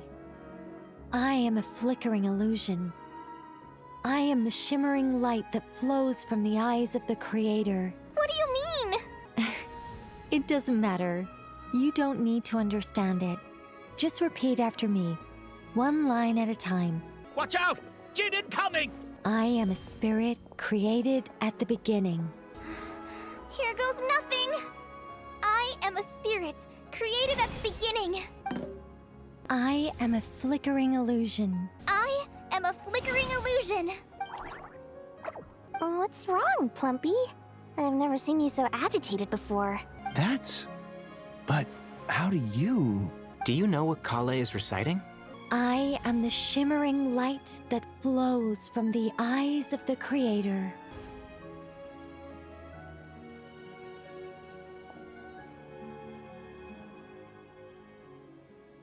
I am the shimmering light that flows from the eyes of the Creator. You've been blessed by an angel. It's a song composed by the goddess of flowers. But very few records of it remain, even in historical texts. All we have is a few fragments. Is Kale an avid historian? No, well... Not to my knowledge. The Jinn have actually quieted down. Although... No, it's more than that. It looks like they're showing... submission. Oh. Clearly, the songs left by the goddess of flowers have a soothing effect on them. At the very least, they're much calmer now. Really? Let me try. I am a spirit created at the beginning. Oh my god, bro. You agitated them again. Don't stay away. I'll stop. I'll stop. Oh, jeez. It seems like the song only works when Kale recites it. But why? Because she's special. She's just her. You know. Kale.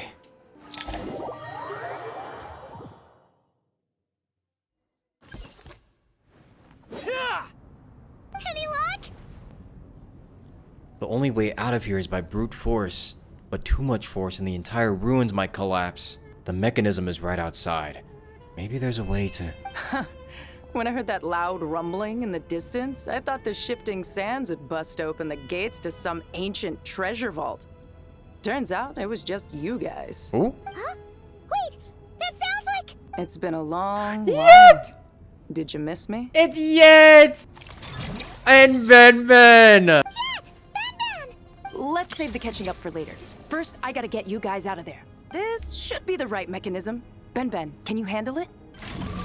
Oh my god, I didn't expect them to see... I didn't expect to see them here. What the fuck? There we go. Holy shit. Wait, she actually speaks now, too. That's so crazy. I didn't expect to have Yet ever get voice. It's actually crazy to see this now. Come on, let's leave this place. Uh-oh. That does not look good at all. Gotta be hop away.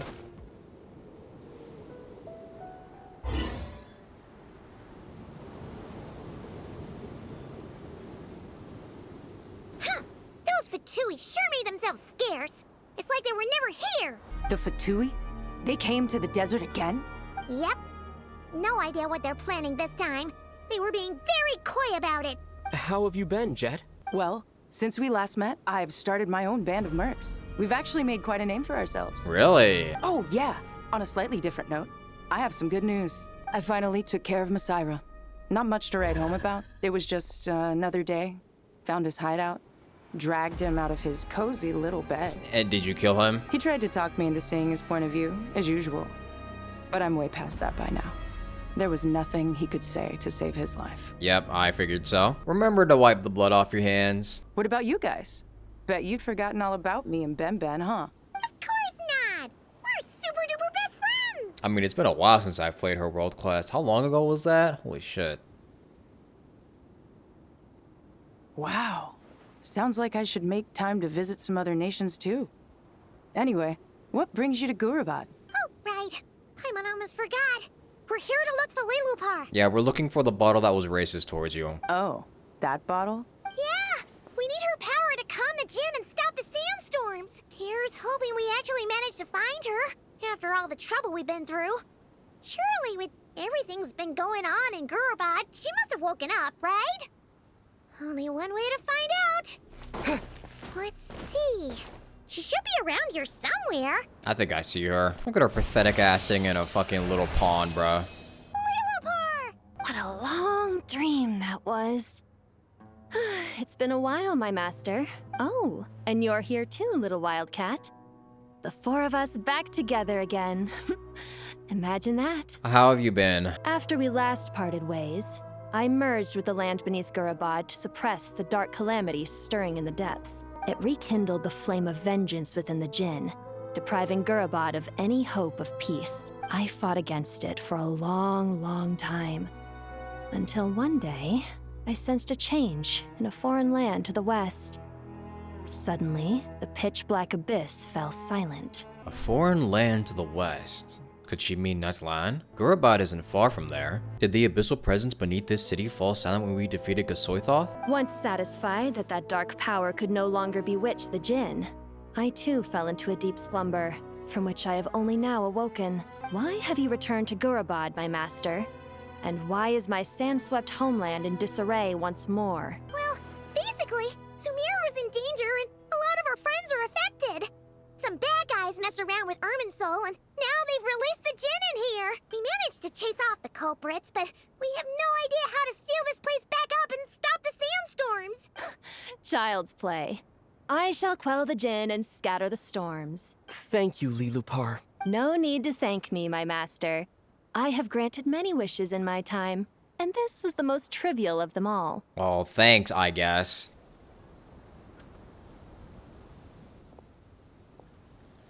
The sandstorm's gone. The sun shines bright again. When I said that we'd meet again under a lovelier sun, this was exactly how I imagined it. Yay! Although, honestly, Paimon would love to hang out with you more, even if the weather sucked. Goes for me too, and goes for me 3. Well, there shouldn't be any more Jinn breaking out, right? Are we okay to head back? Yeah, let's all head to the Temple of Silence. Sounds good. You can introduce us to your other friends. Another adventure begins. Lovely. The storms have stopped! We should be able to get to the Temple of Silence without any problems now. Time to regroup! So, this is the Temple of Silence. I've heard the Nagarjanites mention it in passing, but I never imagined it would be this big. It's colossal. I thought the temple moved to the rainforest ages ago. When did they scamper back into the desert? Hey, the sages are here. I don't know. This plan sounds a little too risky for my liking. Even in King Deshret's day, this was experimental technology. We have no idea what could happen if we activate it. Well, unless you know of another viable alternative for the Akasha terminal, I'm afraid this is our only option. The plan is sound, and the risks are manageable. However, if we are to proceed, we must act quickly. The scale of this project is enormous. Even with Kave, Faruzan, and every other scholar of mechanics working on it full-time, the proposed modifications won't happen overnight. Kyra looks so happy. You're back. Everything all right? We chillin'. And who are they? Friends of yours? Pretty much everyone in the Temple of Silence is. This guy's Kave, and the one next to him is Alhaitham. Hello, I'm Jet, and this is Lilupar. Oh, a famous name from the history books. Pleased to meet you. A friend of a friend is a friend of mine, as they say. Who's they? Huh? Do people not say that? Not in the desert. Friends you can trust, but friends of friends? Gotta keep an eye on them. Still, I do trust the Traveler's judgment. I'm sure you're good people. The sandstorms have calmed down. I take it the Gurabad problem is resolved? What did you find? And after getting all smarmy with us, he trapped us there. Luckily, Jet used the mechanism outside to free us, and then we got Lilupar to put a stop to the chaos. Wow. Thanks for being there to help them. What are you thinking, Alhaitham? So, this mystery man openly admitted that he was merely a Harbinger subordinate. Yeah? Is there something weird about that? Now that he mentions it, it is a little strange. Yeah, I'm assuming they would know that the Harbingers don't just work with anybody. I don't think most of them even have a subordinate. I assume you aren't naive enough to expect answers from an enemy. Well deduced. Our commander, Dottore, died in Nordcry. He was clearly unwilling to answer our questions when we first met, so why would he admit to being Dottore's subordinate later? Are you wondering about his true identity? Or do you think there's a big conspiracy behind all this? Both? I wouldn't go as far as to call it a conspiracy. Just the simple fact that having someone to shift the blame on tends to prove useful, should trouble come knocking later. The most important thing for now is to solve the immediate problem. Perhaps that man knew you wouldn't have the resources to investigate his background and so didn't put much effort into disguising himself. This is all getting a little cryptic for me. I'll let you guys talk while I take a walk with Lilupar. I really love Yet's walk. It's like so unique. Yeah. Jet? Aren't you with the Blazing Beasts? What a coincidence. Didn't expect to run into you here. We're mercs. You can run into us anywhere. Who's this with you? A racist ass bottle. So, did you find the solution you were looking for in the Temple of Silence? You bet we did. This place is incredible. It has everything. So far, we've discussed a plan and verified its feasibility. Building a new system from scratch is out of the question. So our only option is to modify the Akasha using certain resources we hope to find in the mausoleum of King Deshret. The mausoleum of King Deshret is a towering structure rising between the heavens and the desert sands, said to be the resting place of King Deshret, Al-Ahmar, the god king who once ruled Sumeru. Within its myriad chambers, the king sequestered himself to plumb the depths of forbidden knowledge and truths. As the fruit of this pursuit, his unfinished grand design, Aru, remains preserved within this tower. Modify how, though? According to certain sources in the Temple of Silence, there is a core device in King Deshret's mausoleum known as Aru. Little is known about this device in academic circles, which suggests it was hidden quite effectively. If these sources prove correct, the energy contained within Aru may be sufficient to power our Akasha renovation plan. However, this raises difficult questions regarding technological integration. The sages are still debating it. Yeah, but I'm sure they'll reach a compromise once they've argued it out. The people of the rainforest are always cautious when it comes to desert technology.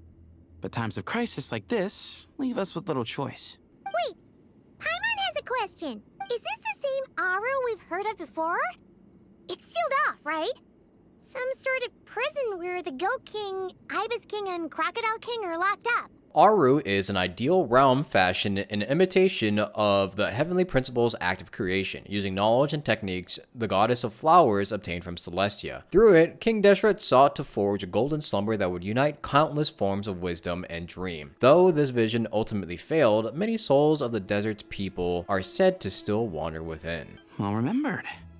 Yes, that's exactly right. According to our records, Aru was the most brilliant creation King Deshret ever conceived of.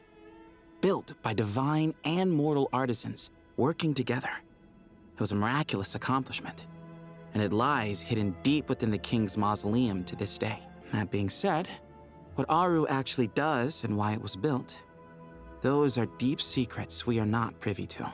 Until recently, I wouldn't have been optimistic that the place even exists. The only reason I'm inclined to believe it now is because we heard it from the Ibis King Thoth himself at his temple. The tale of how the 3 retainers of Al-Akhmar were imprisoned in Aru. Paimon totally gets that. When Paimon first heard about it, she thought it sounded pretty unbelievable too. Do you guys still remember that? The Ibis King told us they were trapped in Aru and that they had to answer 3 questions to get out. Yeah. I think I remember. What causes our rise and fall? What obliterates love and hate? And what determines truth and falsehood? Those were the 3 questions, right? Yeah. And wasn't Nephra one of the only people to like actually be able to come up with some of the answers, right? Yeah. If only Nephra were here. Yeah. She's dealt with the Ibis King before, so she might know more. Oh, Nephra's a friend we met in Notcry. Yeah, it'd be nice to have her here, but... Notcry? Funny. She showed up here earlier. What? Huh? Yeah. Had another lady with her, too. Both said they knew you. They contacted the sages, claiming they might be able to offer some assistance. Really? They came here to help out? Yes, really. It was just before you got back. Damn it, how do we just miss her, bruh? One of them said she's made Nodcry her home. If she's the person you were talking about, then... Oh, wait. Looks like betting on Aru was the right choice. See? They're right over there. Oh, wait, no, it's Nicole. Nicole! Never! Why, hello. We're here to help. I wonder how weird it was for them to hear Nicole's voice inside of their head. It's a good thing we left early. We almost got locked out. Locked out? What do you mean? Oh, you haven't heard? An invisible barrier has appeared around Sumeru's borders, cutting off all travel in and out. No one can leave and no one can enter. Sumeru has become a lonely island. Are the Fatui behind this too? Actually, no. This has nothing to do with them. I suspect it's a defense mechanism within Irminsul itself. Irminsul is the source of Tevat's ley lines after all, and Sumeru is the nation closest to it. I imagine this function was put in place to seal the entire region off in the event of serious damage, preventing the disaster from spreading to the rest of Tevat. It may have been implemented long ago. Oh, well, never mind, actually. But doesn't that mean that the people here won't be able to escape to other nations if the anomaly keeps spreading? Yeah, we're kind of in a death circle. Currently, that does appear to be the case, which is precisely why I am here. This is a critical moment for the world, and Sumeru is the eye of the storm. So you brought Nephra here? Paimon's surprised you managed to convince her to come back to Sumeru. Indeed. Even for someone of my wisdom and eloquence, this tested my skills to the limit. Yeah, I'm sure she was fucking super stubborn about it. And why should it concern me that Sumeru's in trouble? Surely you don't think I still have feelings for that place? Judging by your tone, I suppose you don't. Sounds like you don't know much about my past. And here I thought you knew everything. All I know is that the Ibis King is the source of your power. He was quite a prominent moon envoy once upon a time. so I do know a thing or two about him. As for your past, I have ways to learn the full story if I wish to. But everyone has secrets they'd rather keep to themselves. Wouldn't you say? Yeah, I think it was probably better for her to not know your past, because, like, you know, sometimes it's better to, like, keep things private. I'm glad you see it that way, Miss Nicole. I've chosen to call Nodcry home, which is why I did my part in its hour of need. That doesn't mean world savings become a habit with me. I have no particular desire to play hero in Sumeru, thank you. Also, is it just me, or does Nefer kind of sound like she's underwater, or like speaking through a can? I understand. Human emotions do not appear and disappear without cause. There is always a reason to be found behind both salvation and destruction. Still, if time has taught me anything, it's that human emotions are often complex and in conflict. That's why people change their minds about things all the time. True. But that's where we angels come in. Our duty, ultimately, is to guide people towards their deepest, truest desires and help bring them to fruition. So I wish to hear about your past, because I do not believe you are motivated by hatred alone. And if we still arrive at different conclusions in the end, that's okay. I refuse. Wait, what? But I set the atmosphere and everything. Isn't this supposed to be the moment when we finally open up to one another? Is it? Maybe I'm not so good at reading the atmosphere. You're right, Nicole. There's more to me than just hatred. Had it consumed me, I'd be left stuck in the past forever, never living in the present. But I don't think that your guidance can change my mind. The all-consuming sands, the bloodshed, both deserved and undeserved. Those old emotions cling to me like a shadow. Do you wish to shake them off? No. I hope to remember them forever. Those emotions and memories shaped me into the person I am today. They'll always be a part of me. In that case, would you like to hear my perspective, at least? Sure. Oops, sorry. It's not every day you get to hear an angel's opinion. I didn't mean to skip Nicole. Also, it's kind of funny seeing Nicole like try her hardest to like convince her, when you have to realize that Nefer is the kind of person to even like be stubborn towards Llama of all people. Actually, I think you'd have a better chance of convincing her if you had fucking Llama here. A long, long time ago, when the angels still walked freely upon the earth, I found life tedious. Monotonous work, lukewarm relationships.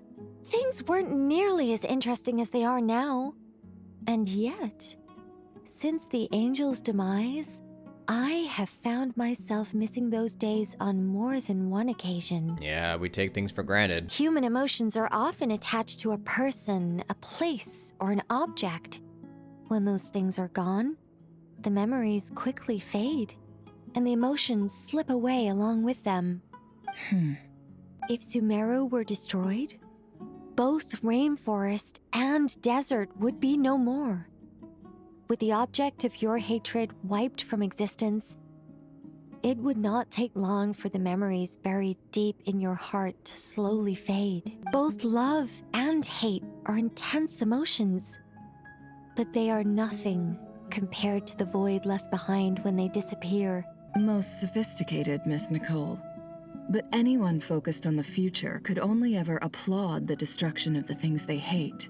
Still, I'm a special case.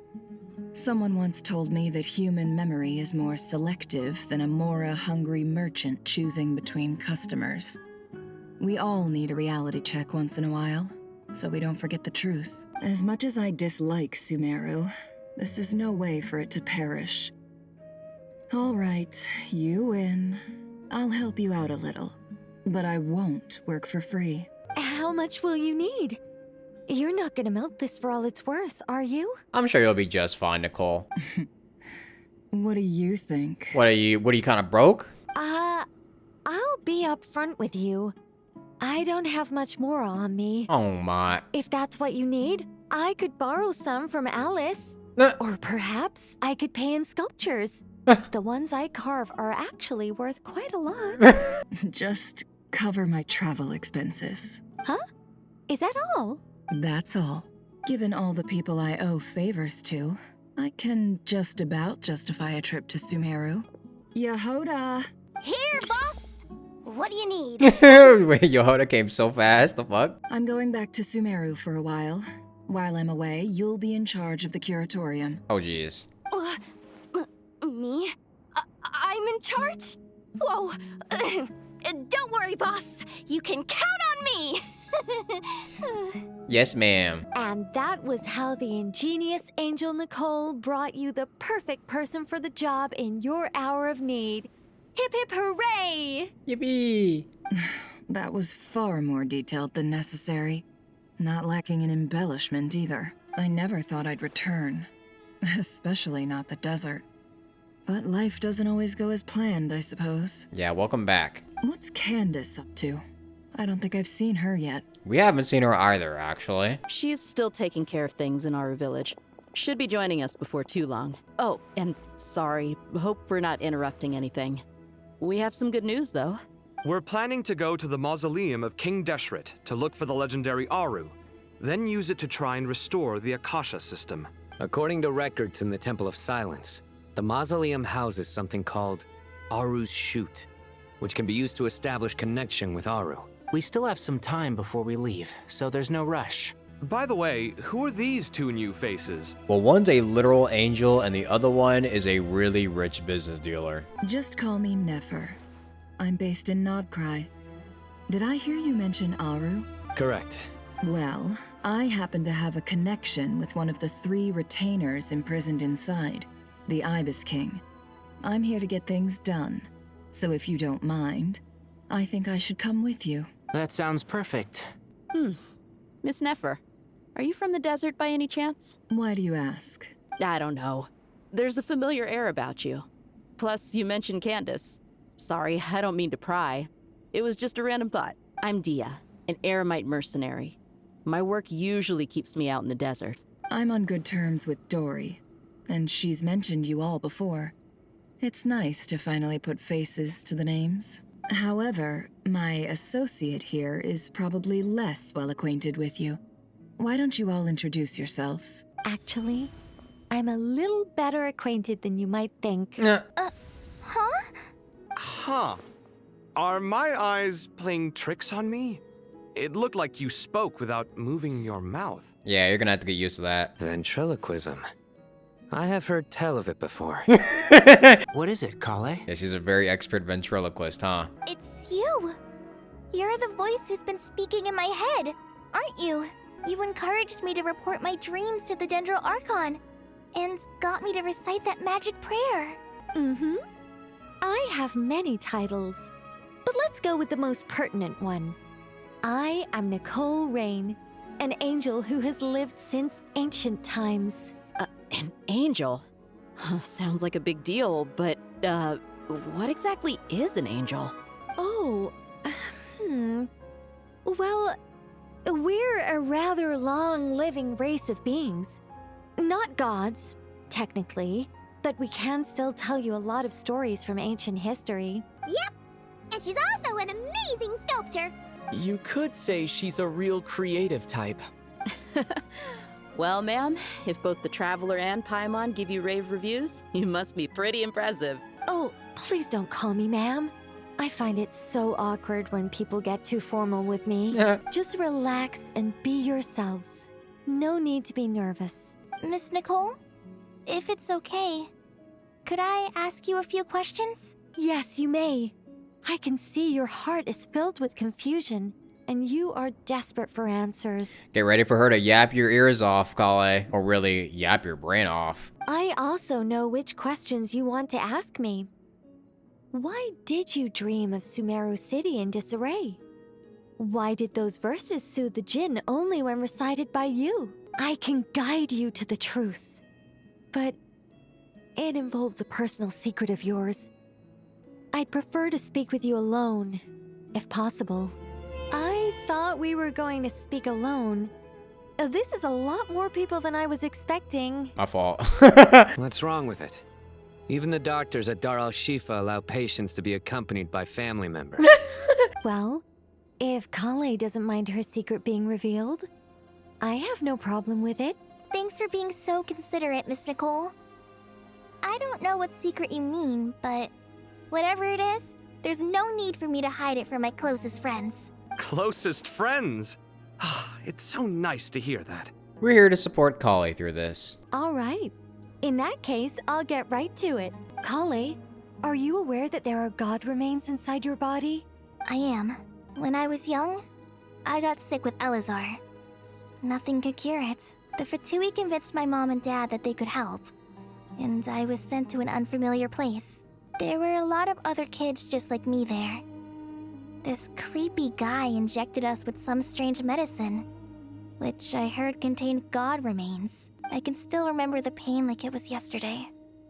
But thanks to the friends who've stuck by me all this time, I've gradually been able to overcome those memories. Anyway, so you're saying that what happened to me has something to do with the god remains they injected me with? Yes. Those were the remains of Nabu Malikata, the goddess of flowers. Oh. What? Huh. Where the fuck did Lilipar come from? Fascinating. You don't seem surprised like the rest of us. Why? The possibility crossed my mind when Kale recited the Goddess of Flowers song and calmed the Jinn. Yeah, that makes sense. The hints were there. You made Paimon jump! What are you doing here, Lilupar? I was merely passing through when I heard the name of the goddess of flowers. Be assured that I share your surprise. You, with the hat. Are you certain? I sense no trace of the Lord of Flowers within her. Well, it is a very small fragment. Unless special methods are used to manifest its power, even her closest acquaintances would find it near impossible to detect. After the goddess passed away, her remains were scattered across the desert. King Deshret gathered all the pieces he could find and buried them in the eternal oasis. But some fragments remained unaccounted for. Eventually, the Fatui must have found a way to track some of them down. Presumably for use in some experiment. It's not an uncommon occurrence. Dude, how the fuck did the Fatui just like track down all of these like very secretive things that nobody is ever able to actually track down? Like what kind of technology do they have in their possession that allows them to legitimately find all of this like literal ancient shit that nobody has been able to find? You're more shaken than I thought. In one sense, you've been extraordinarily lucky. So many people who yearn for this kind of power never attain it, yet you have coexisted with her all this time without even realizing it. I don't know what to say. I'm glad that I could help everyone with this power, really. But knowing that a fragment of the Goddess of Flowers is inside my body is... it's a strange feeling. Yeah, it's chill. Well, people value their autonomy very highly. Even a well-intentioned intruder can shake one's sense of self. I understand how you feel, Kale. But once you get used to it, you'll find it's nothing to be concerned about. Yeah, Sino could definitely say it for sure. Huh. I guess you, of all people, have a good reason to speak on this. 2 good reasons, in fact. Incidentally, 3 is the maximum number of Hermanubis' Ba fragments that I could bear. Let me guess. Because 2's company, but 3's a crowd? Thanks for helping to explain the joke, Tainari. Not my intention. Goddess preserve me. I should take my leave. This boy in his wolf's head hat speaks much too differently from the Hermanubis I remember. Yeah, he's much funnier. Kale, all I'm trying to say is, no matter how many Hermanubis fragments there are within me, you wouldn't think of me as Hermanubis. In the same way, you are simply you. Yeah, I know what you mean. So about that dream I had, was it a warning from the Goddess of Flowers? Yes. Just like me, she was an angel created by the primordial humans, born with the instinct to guide living beings. Though her body and soul have perished, her essence retains its natural instincts. Even her smallest remaining fragments would do their utmost to send you that warning. The Mother of Dreams? Lord of flowers and oases? She must have had a premonition. That is why she gave that dream to you. We won't let our efforts go to waste. Which is honestly really, really funny that Detode's own experiment ended up being his own downfall. Because imagine if he never fucking injected her and she never got that premonition. Everything would have gone according to plan and they would have never known that this was gonna happen. But I still don't understand. Why me? Yes. Why indeed? You weren't the only one injected with God remains, but only in you have her fragments persisted. I suspect it may be because of the firm will you showed in the face of suffering. She was likely assimilated by that will. Of course, this doesn't mean you have to shoulder any extra responsibility. As this young man said, you are who you are, and that will not change. All right. Any further questions from the family members of the patient? If not, we should head to the mausoleum of King Deshret. Let's move out. Time to put our plan into action. We all hope it'll work. But will we really be able to open Aru?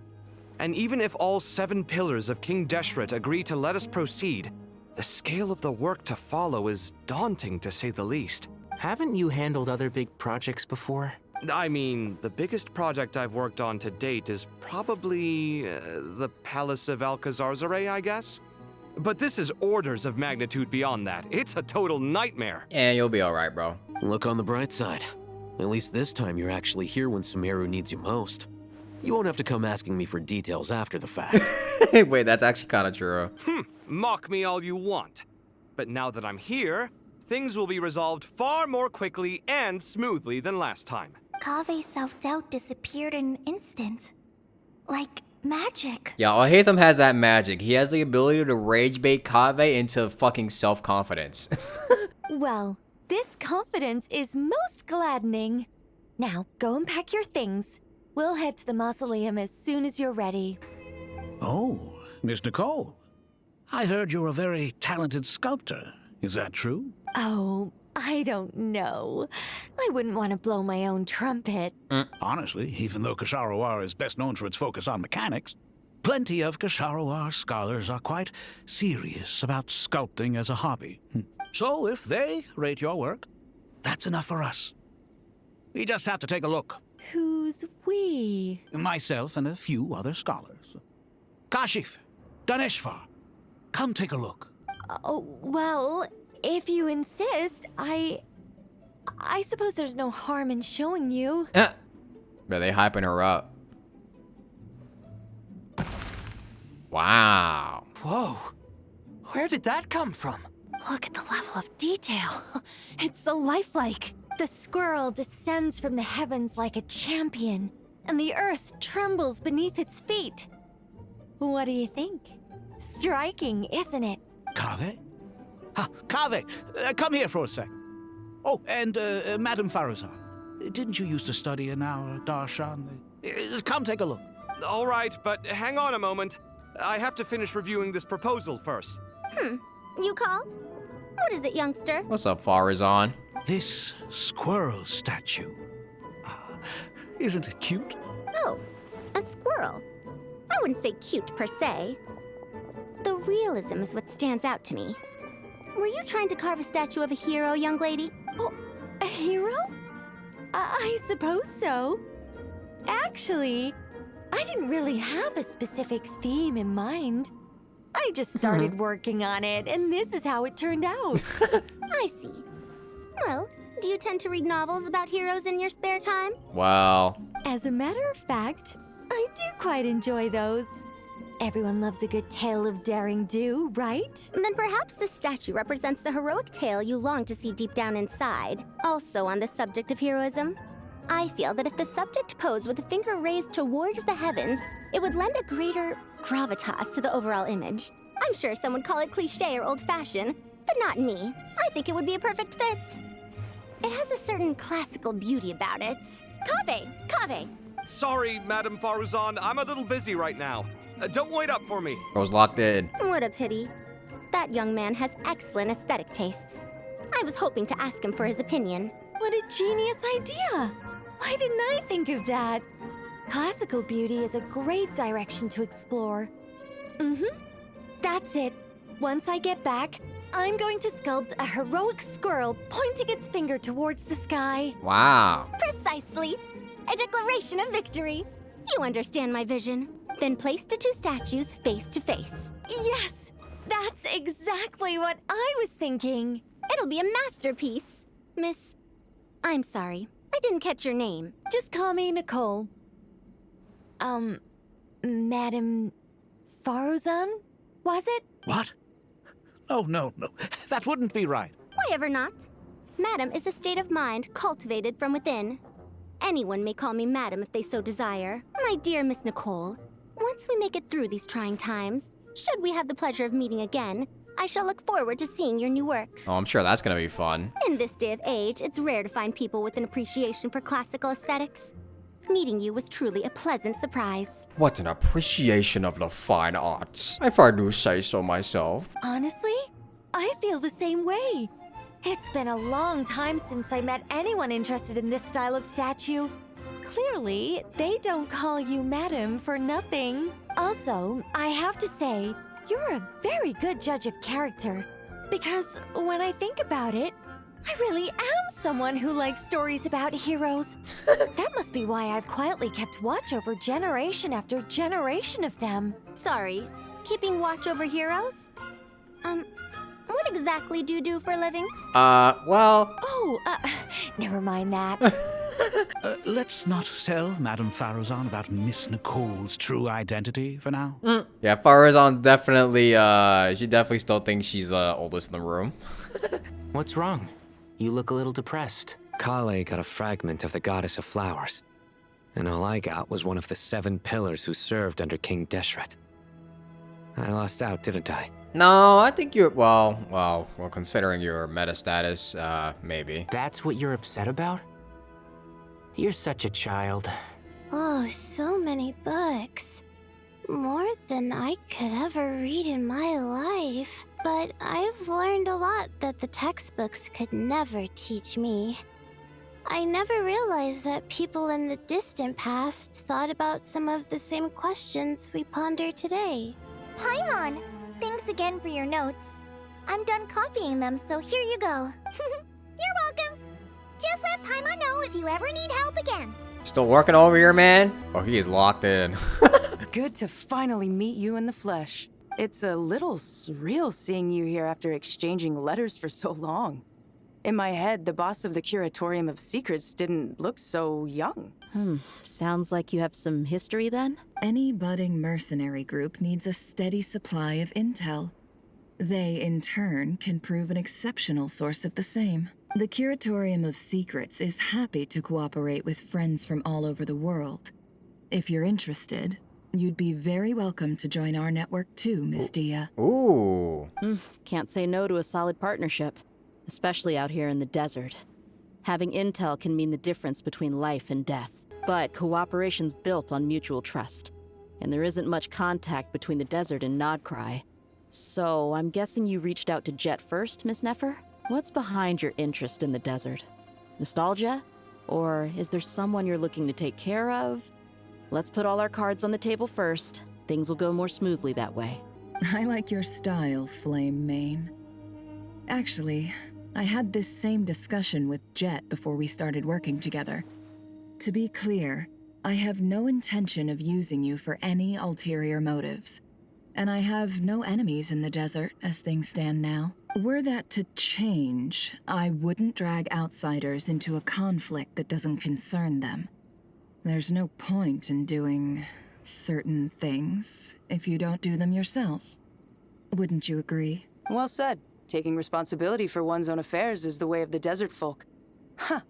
It's like you're one of us. You sure that's a compliment? Absolutely. I'll take it. Perhaps we can discuss our cooperation in more detail now? Yeah, well, both Yet and Nefer have definitely done their fair share of killing a village full of people, but... Sure. I love working with no-nonsense people. And you certainly fit that description. I look forward to a fruitful partnership. As do I, my friends. I hope everyone's ready. We'll be arriving at our destination very shortly. Why, we've not seen so many visitors ever, really. What is this place now, a tourist attraction? Closer inspection reveals many familiar faces. To what do we dusty old fellows owe the honor? Surely you're not just here to chat. What up, dude? You surmised correctly. We are here to carry out a rather enormous project. Ho, enormous, you say? How large, then? Larger than the gaping void in our lives? Why, you've even put a smile on Goatee and Crocco's faces. All this activity is making for quite the special day. I know that laugh. Lilipar? What on earth are you doing here? Oh, this is hilarious. Turns out good things really do come to those who wait. As long as you stay alive long enough. Oh, jeez. When did you three get locked up in here? And still you act all high and mighty, putting on a show for the younglings. Truly hysterical. Why, you? Yes, I know. No need to shout. You're right, Lilipar. Goatee, Crocco, and I all have the same problem. But didn't King Deshret seal you away? How did you break free, and how did you get in here? Who knows? Perhaps you can ask my master one day, should you ever get the chance. No, I'm good. Behold, the executioners of old. Some have turned into fragments residing in human bodies, and others are imprisoned eternally, leaving not a single shard behind. It's almost tragic, watching lowly prisoners like you act all self-important. Curiosity gnaws at you, doesn't it? Your interest in the outside world threatens to burst you at the seams. I'm starting to take a liking to this magic bottle lady. Oh, geez, don't say that. Time is of the essence. Let's get down to business. We come to you, O three ancient lords, to request your assistance on behalf of the Academia. If we can help you regain your freedom, then please consider lending us your aid. As for precisely what we need your help with, it's a long story. So, to demonstrate our sincerity, we are prepared to first resolve the problems that plague the three of you. All right, stop arguing, Crocco. And Goatee, don't you start. What's the harm in letting her speak? It's not worth getting so angry about. Forget about her. The three questions are the crucial thing here. But do you really have a way to answer them? You once answered the final question, Nefer, but the seal did not open. Unless, with the passage of time, you have found a new answer? You could say so.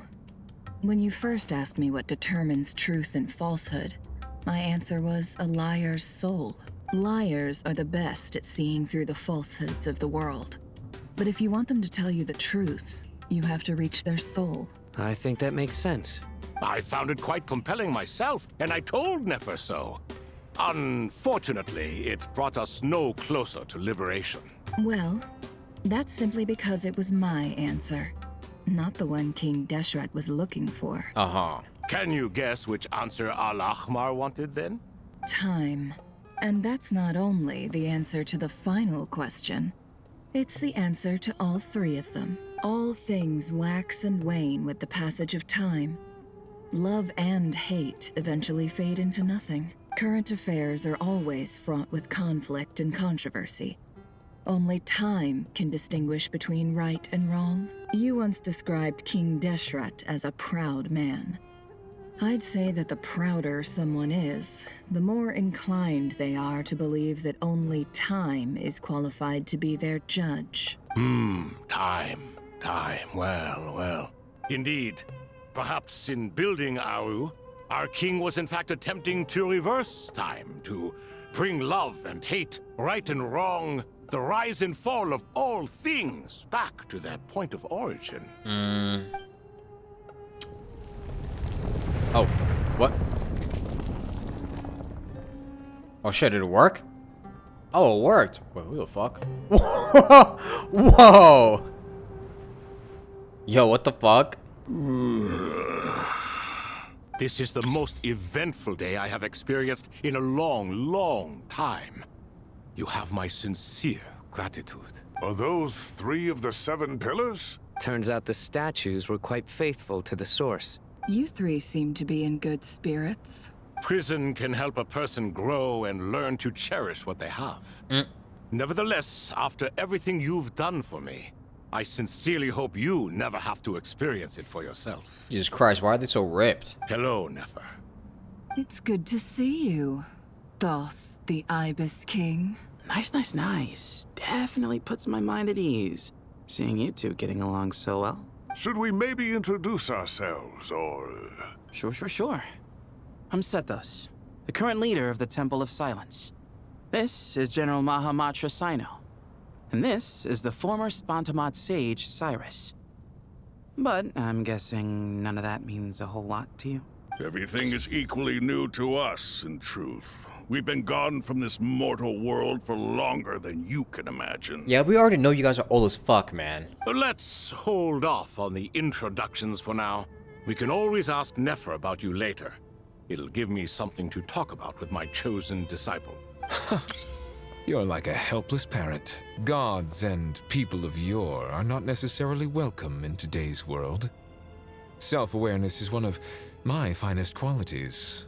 I thought I ought to share its fruits with you two. Is that so? Well, I think we'll take it in stride, just as we did with the 3 questions. Let's not forget, it was my persistence that won you both your freedom. Oh yeah, well, you kind of took a long-ass fucking time, man. Fair point. I have to applaud your persistence. And I must praise you for your wisdom. Now, state your wishes, young ones. I'm sorry? Why, your tremendous accomplishments deserve a reward, do they not? You must let us do something for you in return. General Mahamatra, what do you think? I won't beat around the bush. Sumeru is facing a crisis the likes of which have never been seen before. And we need your help. Every calamity throughout the ages has been connected to us in one way or another, whether we were its cause or consequence. Yeah, thanks, guys. Whatever is wrong with Irmin's soul, it severely affected the Dendro Archon. She fell into a coma and is currently receiving treatment from the Dendro Dragon. The Dendro Dragon? I'm sorry, the Dendro Dragon is helping to heal the Dendro Archon? Yeah, just call it like wild luck, or we're just very persuasive. Not a pep, surely. Not vicious, cruel, a pep who possesses no virtues aside from her basic instincts. Ah, good heavens. I shudder to think what could have caused Lesser Lord Kusanali to suffer such a plight. Still, why would the Dendro Dragon lend you her aid? She has always held nothing but contempt for the Archons. I suppose she and Kusanali must have some history. Yeah, you're not wrong. You can help us make history too. A smooth talker. Well said, lad. Currently, no one can connect to Irmin's soul. We hope that by opening up Aru and making some modifications to it, we can use its technology to our advantage. Unfortunately, Aru is an imperfect creation. King Deshret never managed to realize his full vision before his death. Much remains to be done if it is to be pitted against Irminsul itself. Besides, I hear your reasons, but to give Aru up over such would be... The archaeological records clearly indicate that although Aru's construction took a long time, it was not beyond human means to achieve. Damn. Modern technology should solve the efficiency issues. We have no choice but to go all in on this. This is by no means a threat. But the only reason we helped you escape from Aru was to gain the necessary leverage to negotiate with you. You asked us to state our wishes, and we have. Each one of us here needs your help, as do all the thousands of people living in Sumeru. They need you, and they need Aru. What do we think, my fellow old fogies? Shall we lend our support or not? Since you ask so nicely, naturally.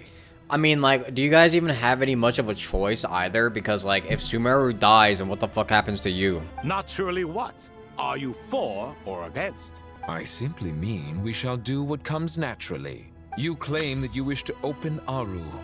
Know you then that the golden slumber created by King Deshret is preserved within? We do. We understand the risks involved.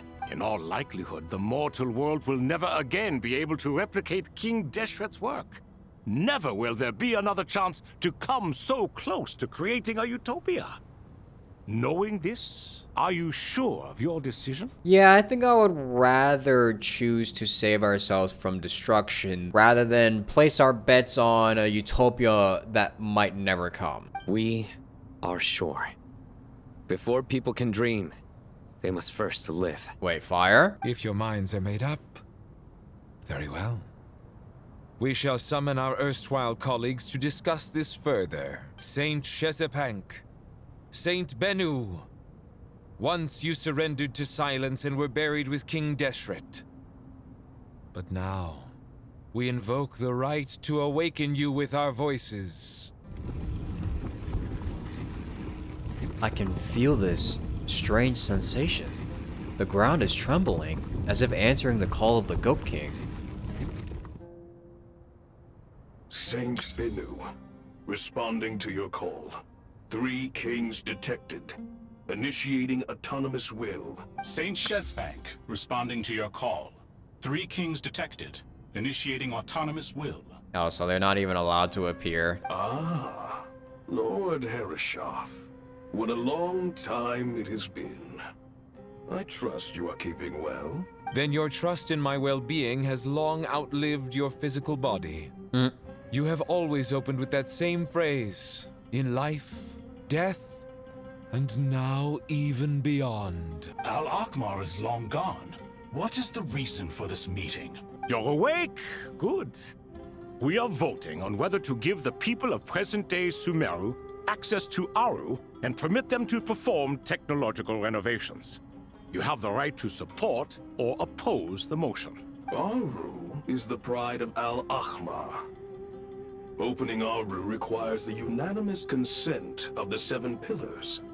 I hope you have a convincing reason to present to us. Sumeru is currently in the midst of a major calamity. Let us not forget that while Al-Ahmar was a stern ruler, he was also a teacher of wisdom. A god without his people shall cease to exist, and King Deshret's greatest wish was to provide protection for his people.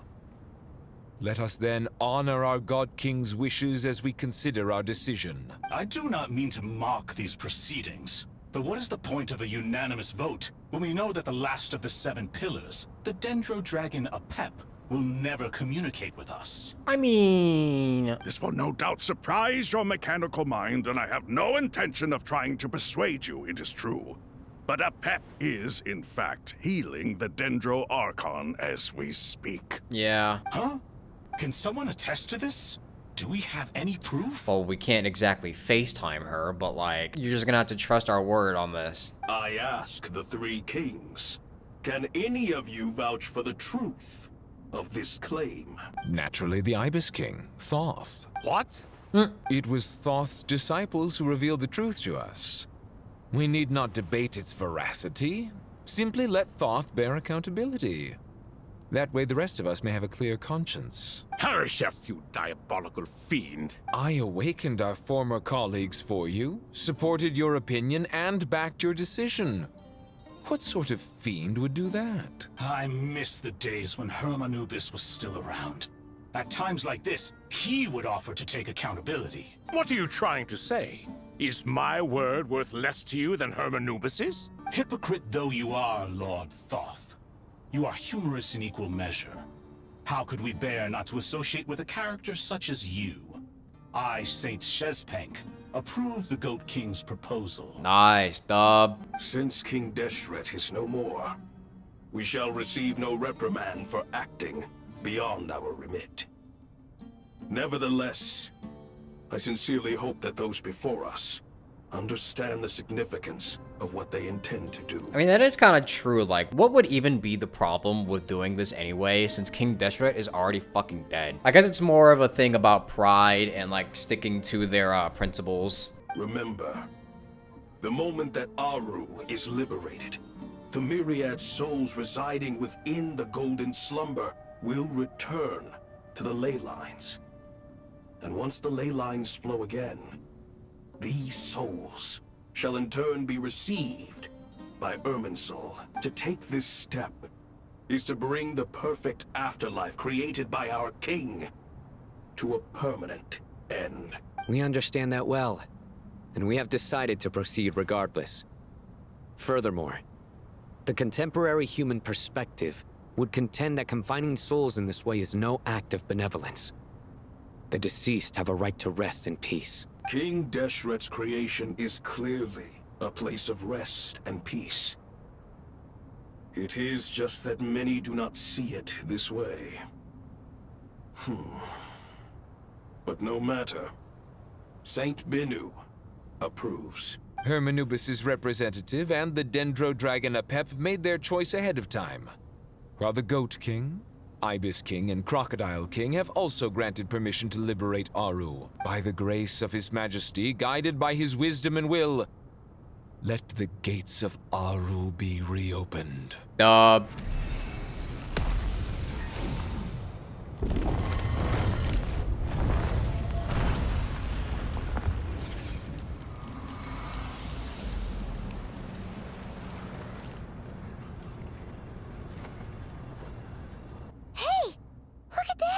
What's this? Are we under attack? No. Wait, it's... These look like souls. Silhouettes approach us from within the light, then pass through our bodies like a wind through a veil. Here you are. Through the sands of time. I see you. Wait, is this? Father. Father, is it really you? It's Jet's father, Jibriel! That's right! He entered the Golden Slumber, didn't he? Yeah, and he got fucking owned. I smell blood and sand on you. You've grown. Strong as a wild beast, and without shedding a tear. You have to leave, don't you? Please, just answer me this. What should I do for you? This meeting is a blessing from the gods. My soul, once imprisoned along with that of Samael, is finally free. Fucking Samael. I am truly grateful for the chance to see you again. That the dead should meet the living is itself a miracle. One brief, precious moment is enough. Enough to set my heart at ease. Do not weep for me, Jet. I know you will accomplish many great things in your life. You will go further and climb higher than I ever did. All I ask is that you take good care of yourself. Goodbye. He turned into a bird. Father! Father! Father. Hey, Jet. Do you want something to eat? Maybe it'll help you feel better. I'm fine. Thanks, Paimon. It was just a little sudden. The chance to see my father again meant the world to me. He was trapped in the Golden Slumber for our sake. And now, after all this time, he can finally rest in peace. I'm glad. It's a huge relief. You know, this really does feel like a gigantic world quest, or really like the end to all the world quests that we've been playing in Sumeru. This is like a good representation of what the world quests could be like if they were actually voiced. You've grown strong, Jet. More than enough to fend for yourself. Yeah. I'll leave the past in my memory where it belongs. My family, the good times and the bad. Goodbye, Father.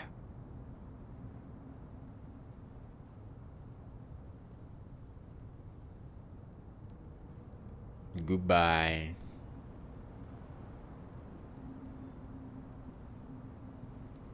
Ah, me, what a touching reunion that was. It seems we did a good deed today. We three retainers, once imprisoned for our iniquity, are surely the least qualified to judge whether this deed is good or bad. Either way, Aru is open. Now you have your opportunity, and with it, whatever trouble may ensue. Although Aru was created by a god, human craftsmanship was nevertheless required to build the gate that connects it to this world. Perhaps the relationship between gods and humanity follows a similar principle. As for your proposed renovations, we cannot determine which functions to keep or discard. Proceed as you see fit, but please entrust the task to your most accomplished scholars. or Bennu will be most displeased. It matters not. The Ibis King shall be accountable if any problems arise. Ibis, you chose to take on disciples, and so it follows that you must accept the risks of associating with humans. If I'd known you'd be like this, I would have locked all of you away in Aru, never to leave again for all eternity. All of us? What does this have to do with me? Vilify me no further. Scholars, since you have liberated Aru, allow me to present you with a gift. Also, is it me or does this guy sound very similar to Neuvillette? Using Aru's power, we shall install a defense mechanism at our king's mausoleum. You must be guarded even against Irminsul itself. This shall afford you some convenience, unseen and unheard. From this moment forth, none may by sight or hearing perceive anything said or done within the mausoleum. Amazing. And all this is achieved just with the power of Aru? With technology from the heavens, the possibilities are endless. Just because King Deshret did not use it for this purpose does not mean that it cannot be done. So, marvel away. This is the reward you have earned. Yay! All right. Well, that resolves the issue of confidentiality. What about the technical side? Do we have the manpower? Why, yes. I've already contacted them. They'll be here soon. Oh, that act is complete. Ah, fresh air. A wondrous feeling. Naturally. I have a sudden urge to stretch my legs. Can anyone recommend a suitable leisure activity? I might have had some recommendations for you were this the past. But here and now, for someone who has just left prison, there could be no greater joy than simply being outside of it at last. True. I could not agree more. You think we'll ever encounter these guys ever again after this? As I thought. The so-called 7 pillars of King Deshret are as underwhelming as ever. What do you mean? Not a fan of the boys' club? As men, as individuals, and even as gods, they are entirely undeserving of my attention. I don't think anybody wants to give you attention. Al-Akhmar once commanded me to select a king from among the people. So naturally my eyes will open only for one who is worthy. Ugh. Can we talk about something else? It all sounds pretty complicated, and I haven't read that many storybooks. You think this is a mere story? Well, many would also say that the journey you shared with your father is not but a tale. My life, your life, they are nothing but stories. Little girl, it appears that you really have grown. In the past, you would have flown into a blind rage at my words, but now you are unperturbed. Honestly, consider yourself lucky, little Par. Count your days. Oh, it's nothing. I just feel like you're right. Getting all pissed at someone for telling the truth is pointless. It only makes me look petty. This alone is proof enough of your growth. You're doing well, my dear girl. You're becoming ever stronger. Strong enough to defend the people and things you hold dear. You think so? I hope you're right.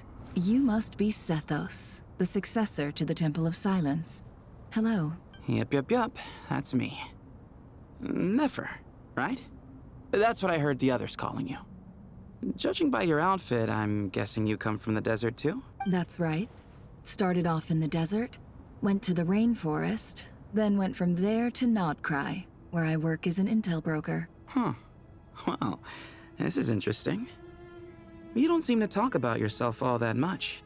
Yet here you are, volunteering your life story to me. However abridged. Maybe I'm looking to make some new friends. I like making friends too. I'm easier to talk to than Sino and a little more streetwise than Tainari. Which is why you came over this way, giving me the chance to strike up a conversation with you. Was I that obvious? Yeah. I think you did fine. You were mindful of my attitude and hoped to lure me in through sentiment. Lure you in isn't exactly how I'd put it. I see it more as an invitation. An invitation to what? To put down your luggage. Lay down your burdens. To return to your homeland. And be truly welcome in the place you once felt so estranged from. You're a more interesting heir to Bamun than I was expecting. Since you're familiar with my grandfather, I'll assume you're aware of our situation. I'd like to make friends with you. And I think you'd be a great asset to us. Not to mention the power you and I both hold. Originally belonged to the same organization. Aha. There we go. Now we're getting somewhere. I'm a little lost because I haven't played Sethos' story, so I have no idea what they're talking about here. Do you hear that? Sounds like your teacher is scolding mine. Huh. Classic. Did you see her? She's a former Vahumana student who dropped out of the academia and went to Nodcry to work as an intel broker. There's more to her than meets the eye. How can you tell? Do the Matra have information on her? Some, but nothing telling. I'm basing it on the fact that she seems to be an expert liar. She can fool many with her words. A sixth sense for liars after investigating so many of them, I take it? Yep. What about you? What do you make of her? A little earlier, in the corner. I noticed she gave some supplies to Jet and had her deliver them to the main group. She's meticulous and highly observant. Besides, what was it you said? Making it to the top is no easy feat in any profession. Yeah. Anyone who's at the top of their game has to have some sort of edge over others. It's true. But she's not the only one at the top of her game. I also am. And so are you. Sure, but what's to guarantee she won't overhear us talking about her? Don't worry. I have my methods. Sethos is distracting her. Ah, I see. So that's what that conversation is? It's just a distraction? What's your prize student doing? What else would he be doing? Whatever yours is, eh? And Kale's with them, I suppose. Heh, these kids are rarely apart, are they? Our elders always said that your school days stay with you forever. This goes doubly for Sumeru, where school days can be long indeed, wouldn't you say? Well, does it look like I'm immune, saddled as I am with you and Zahadi? Oh, what's that? Tired of us already. And speaking of Zahadi, she'd mentioned out of the blue how do you doodle on your books while studying. Pff, that's hardly all I used to do while hitting the books. She said that you once circled the name of the murderer in a detective novel and that just in case someone missed it, you even wrote the murderer is so and so as a hint. On the title page no less. Did I now? I suppose I always was the creative type. Wow, what a dickhead. Fucking spoiling stuff like that. Oh, laugh it up, would you? Ha ha ha ha. Young Cyrus really was a budding genius, wasn't he? Full of wild ideas, more like. And you're still very much that kid, you know. A living example of how your school days stick with you. As they have with you, you straight-laced prig. You know what? Let's just leave it at that. Might as well bear with one another rather than expect us to turn our lives around or something. Truth be told, you should probably keep an eye on Sino and his friends. We'll all need to tread more carefully than we used to. I will. Take care of yourself as well, alright? Don't let the pressure get to you. Does not seem like it. This is not the end. Yeah, we're just gonna move on from that. You must be the ones tasked by the Academia with renovating Aru? That's right. Good afternoon. I'm Kave, and these two are Termezi and Naisaburi. Hey, I'll hate them. Come and introduce yourself. We've met before. This is Thoth, the Ibis King, and everyone knows these two. Afternoon, gentlemen. I've only ever seen these two in murals. Ah, the paintings in the temple. They show us chatting, playing cards, playing chess. Precisely the activities we most enjoy, funnily enough. No, only you enjoy playing chess. We were just humoring you. I wouldn't go that far. Back to the matter at hand. A preliminary assessment by the Academia indicates that this project requires expertise in various disciplines, including the deciphering of ancient texts, mechanical engineering, the restoration of ancient ruins, and elemental theory. The most capable minds in their respective fields are here before you. If there are no objections, we'd like to begin our work. The artisans who built Aru for Al-Ahmar gave their very lives to create this splendid work. Follow their example by giving your utmost devotion to this project. I didn't know that. We'll do our best, of course, but we certainly won't be sacrificing our lives. Such brazen words. Humans these days are a far cry from their ancestors. What little respect you show for King Deshret. I feel like that's a good thing, but of course they wouldn't really understand that. No, that's not what he meant. Please don't mind him. He shares your sentiments, just not your, penchant for hyperbole. Assuming that's what you were going for? I just think it's important to manage expectations. Forgive my lack of courtesy, but we simply can't sacrifice our lives to the gods on completion of the project like people in the legends of old. Here's a first draft of the project proposal for your perusal. Please let us know if you have any requests. Yeah, unfortunately for you guys, we actually have like stuff we want to do, and like there's not a lot of slavery nowadays, so. Normally, I'd have made it look a lot more visually appealing, but we were really pressed for time on this occasion. I hope you'll forgive me if it's a little rough around the edges. Naturally, naturally. If my fellow ministers deem this meager display of respect sufficient, I suppose I can consider agreeing to their proposal. Why are you so preoccupied with the ostentatious displays of respect to Al-Ahmar? We should be trying to make things easy for them. You never know. We might have to rely on these young people to look after us in our old age. This guy is such a boomer. He's like stuck in his old ways. Well, I mean, it makes sense considering he hasn't been alive for like, I don't even know how long. Exactly. This is Aru's mainframe. Be reminded to use it with great caution. We certainly will. Thank you for your assistance. You may attempt to lay out punishment should you so desire, though I'm afraid it would be futile. You and I both know that certain components of Aru can only be operated by humans. Really? King Deshret always believed in humanity. Still, the reason that Aru's modules are designed that way is not so much because he trusted them, but more because he was wary of you. Is that true? No wonder human artisans helped to build Aru then. He actually required human assistance to create his greatest work. Naturally. Have you noticed that the Goat King keeps giving superficial responses? It's like he's just going through the motions and leaving the real debate to his colleagues. He understands the art of perfunctory speech. That's what earned him his position as the Minister of Ministers. It seems the rumors about King Deshret being a poor judge of character are baseless after all. Excuse me for being blunt, but it sounds suspiciously like you're putting yourself on a pedestal and mocking me. He always does that. You're mistaken. And while there's nothing strictly wrong with making every conversation about yourself, it's not exactly a positive tendency either. You? Whatever. I knew it'd be like this working with you. All right, let me past. I need to look at this console. God, I fucking love these two, dude. It's your job to activate it after all. Let's begin. Everyone, please proceed with the external checks and preparations as per the procedures outlined in the engineering plan.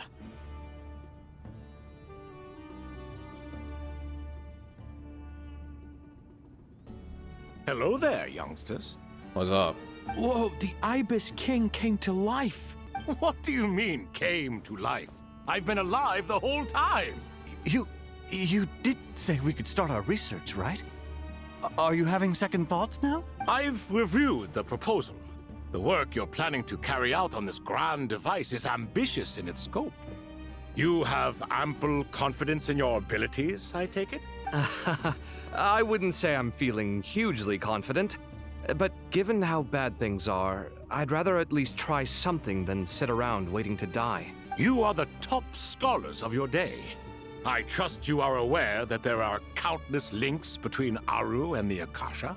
Aru and the Akasha? But...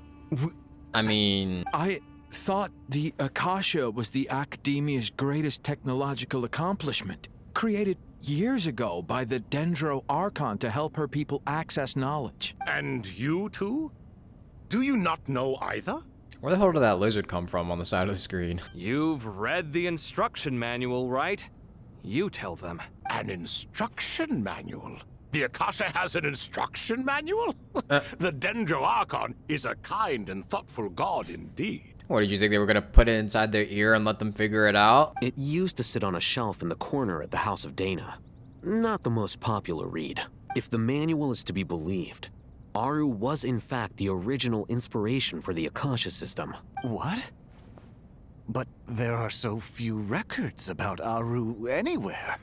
And practically none of the scientific expeditions into the desert had anything to do with it. Ah, but this is something you could not possibly have known.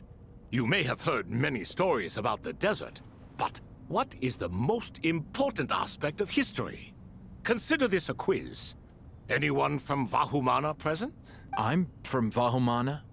It's, well, veracity. Precisely.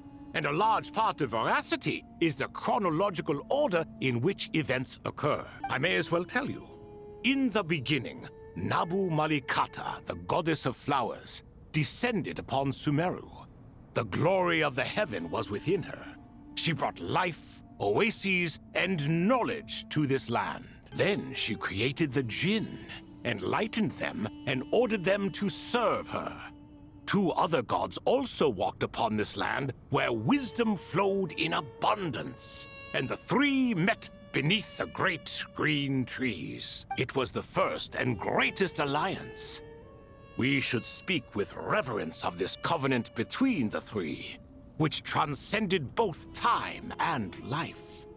For they promised that in Sumeru, wisdom would be shared with all. All the great changes in Sumeru's history began with the goddess of flowers.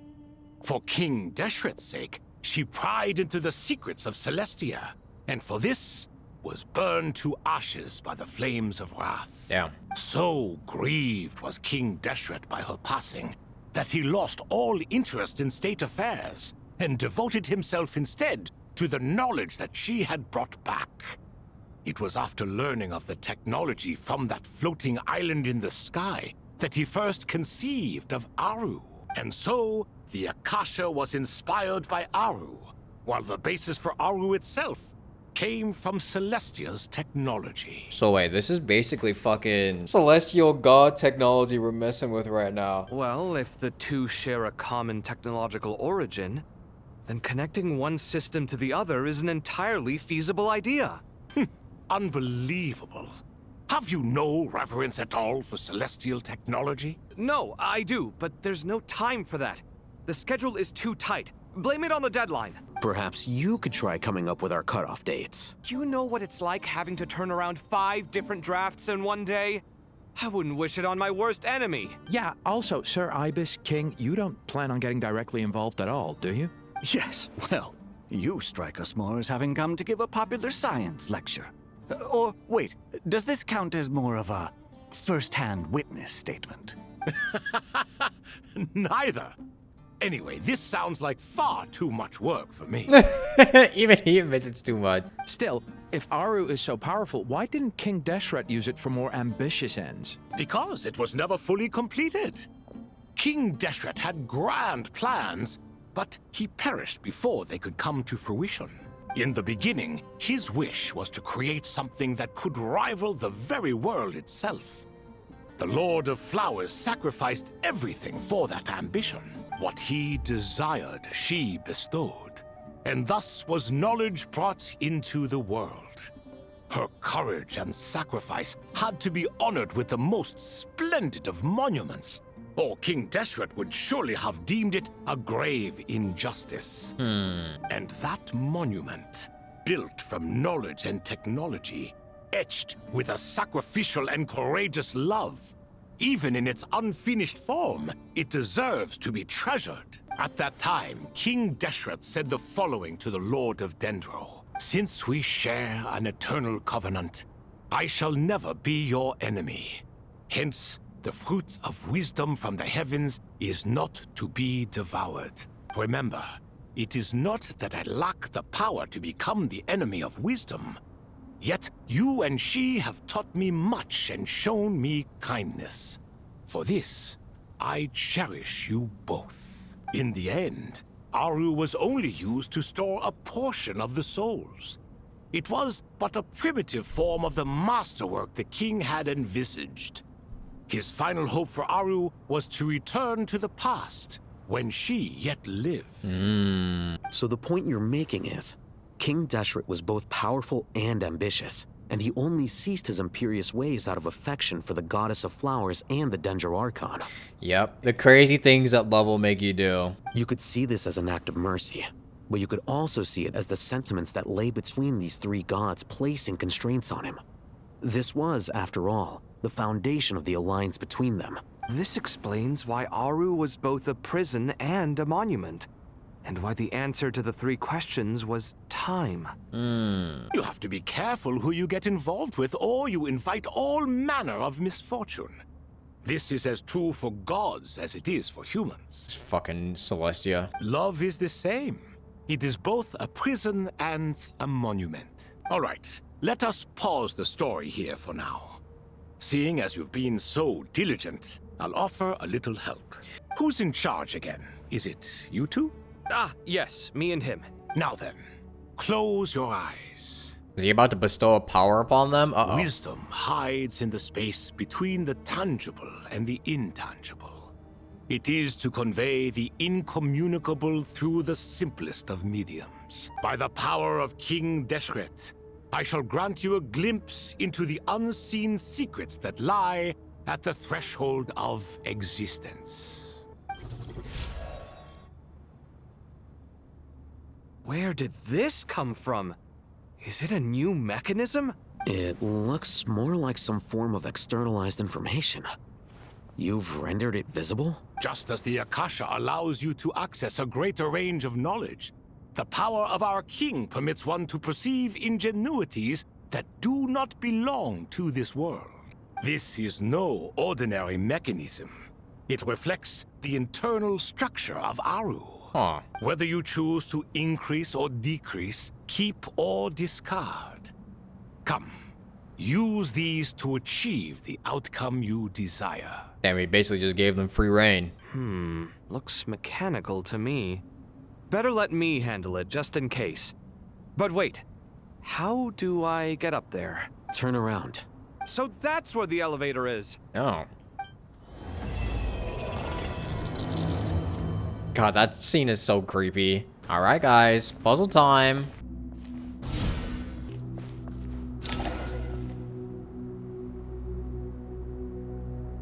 Obelisks were used to record important information in the ancient desert civilization. Hey, Al-Haytham, there's some writing here I'll need you to decipher. I've sent it to your screen. Do you see it? Got it. It's a little blurry, but I should manage. Take a look and tell me what it says. Oh, and I'll send any other similar text directly to you from now on. Let's start with this one. It's a variant of an older script. Herein lie verses written for the Yellow Sands. Looks like cultural information from the age of King Deshret. If so, I suggest you delete it. Why? Words thrown together merely for fun. I had no idea Aru kept a record of this. Well, as long as you're certain that this is strictly private information, that's fine. It is unimportant. All right, well, I guess I'll start now. I'm wondering what was written there.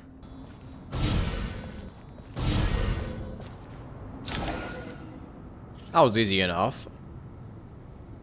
Found some more. Sending them over to you now. These are all reports about the Gurubad conflict. Can we delete them? I'd say so. Most of this information has already been archived anyway. What if there are details in there that Vahumana missed? What are we supposed to do if they come after us in the future? They'll just have to live with it. If we don't resolve these issues now, there won't even be an academia in the future, let alone a Vahumana Darshan. True. Yeah, you're right. Okay, done. There's some other similar monuments nearby.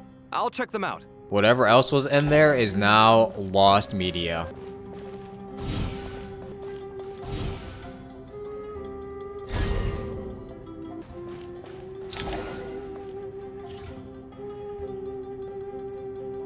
Another monument. Damn, these puzzles are easy as fuck. Hold on. You're still reading it? How long is it? It records the development and governance of the Oasis civilization. Oh. Most of it concerns the Jinn, but it also contains records left by the artisans who built Aru. Is it important? Some of it.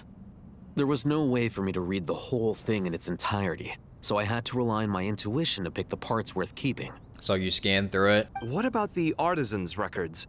What do they mention? They're speculations, mostly. For instance, They were wondering how to protect themselves if King Deshret decided to silence them after the construction of Aru was complete. Oh. Sounds like pure mythology to me. Surely that kind of thing didn't really happen. The records do emphasize that this was merely their conjecture based on various myths. Still, the artisans did leave details of their plans to survive, including blueprints for their escape route. Even that got recorded? Okay, well, I'll make a copy of this first before I delete it. Yeah, the escape routes might actually be important. Is that truly necessary? You won't be needing those. No, the blueprints are important. I want to keep them as a memento.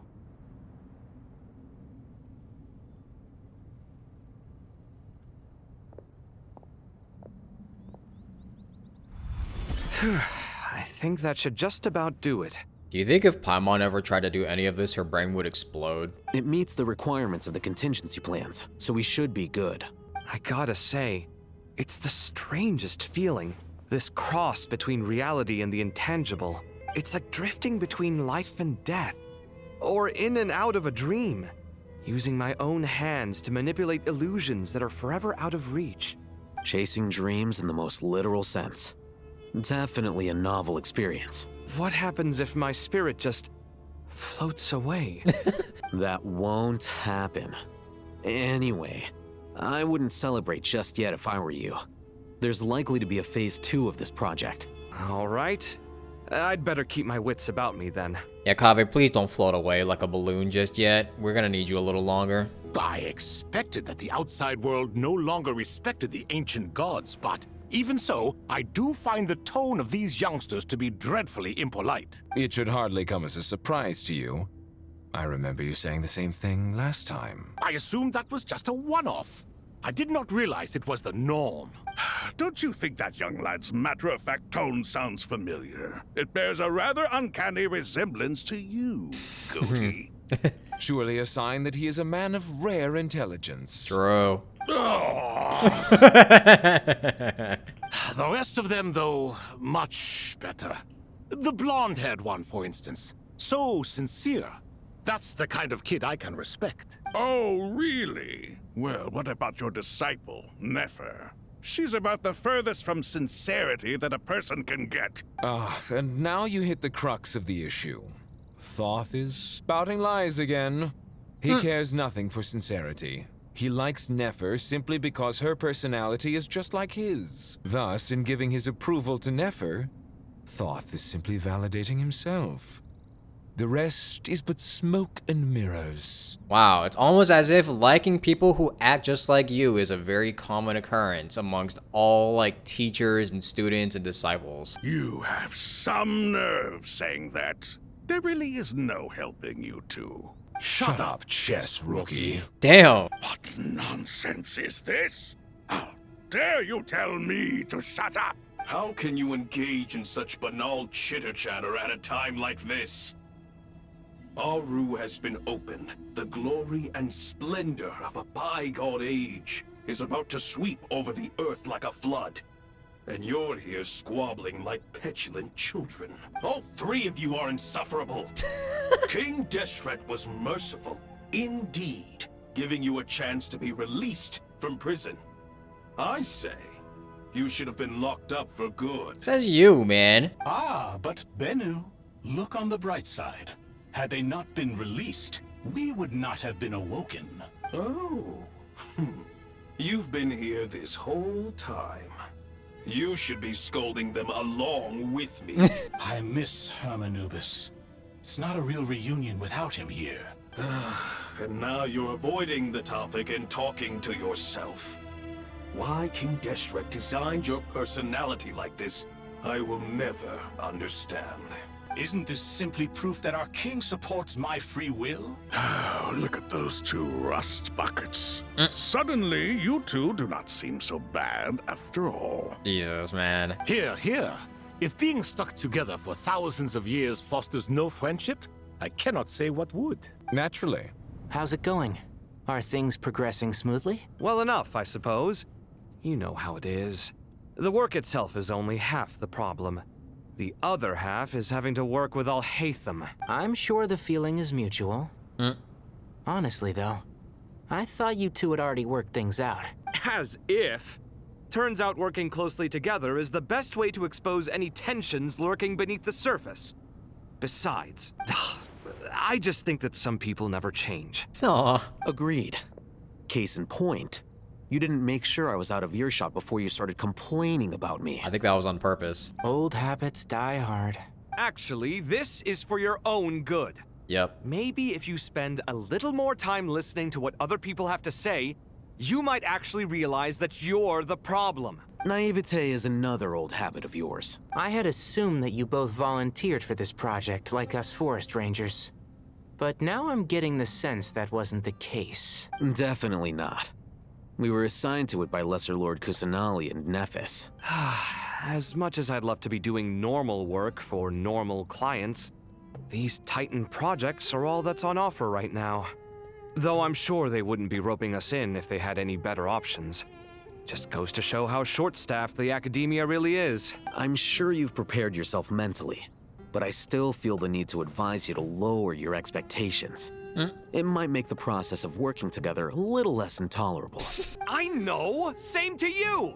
But if you already understood that, you should also know not to say the quiet part out loud. Why don't you come help me with my forest patrols?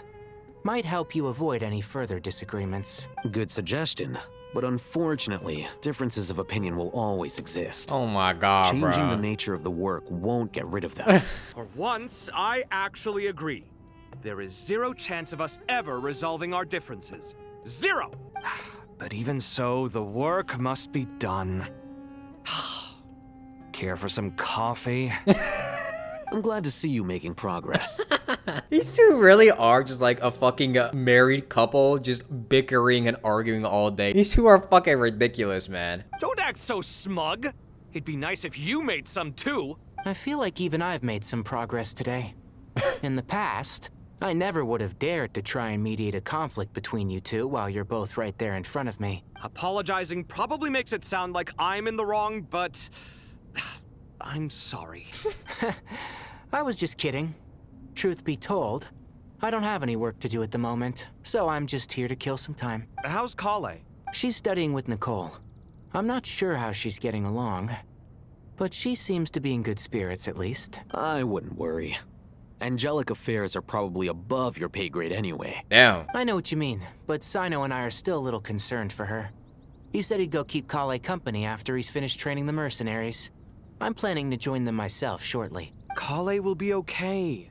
Have faith in her. Yeah, I'm sure she'll be alright. She has those fucking fragments inside of her anyways, if anything. Even we can see how much more confident and outgoing she's become in these past few years. Thanks to you and Sino being there for her and providing guidance every step of the way, she can finally stand on her own 2 feet. On her own 2 feet. Does it feel bittersweet? Watching the younger generation grow up and move on? No, not yet, at least. I was just thinking, I wish there was more I could do for everyone. She'll be fine. I'm sure every teacher feels the same at some point. Yeah, she will. Just try to relax.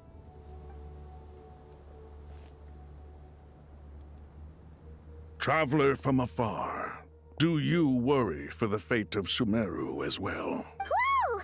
It's Sobek the Crocodile King! Greetings, Crocodile King. Please be at ease. I'm just here to chat with you about Lesser Lord Kusanali.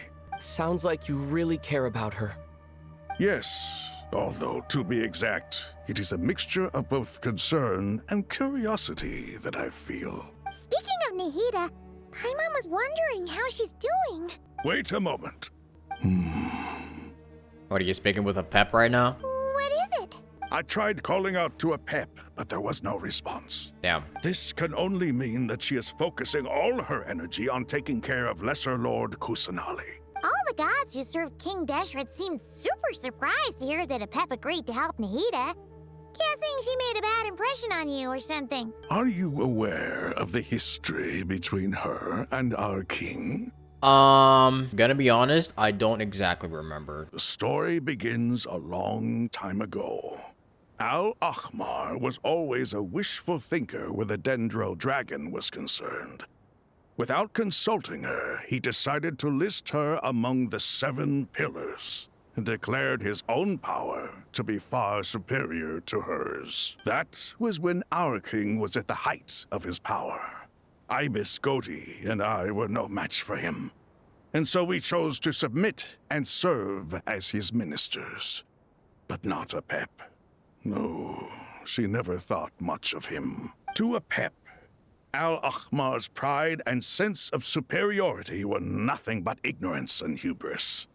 In fact, they fought numerous times, but usually the battle ended in a draw. In the end, King Deshret coveted the power of Celestia, only to end up corrupted by knowledge. His final act was to trick the dragon into swallowing him whole, leaving her to bear the torment of his sins. The Dendro Dragon stands for the glory of a bygone era.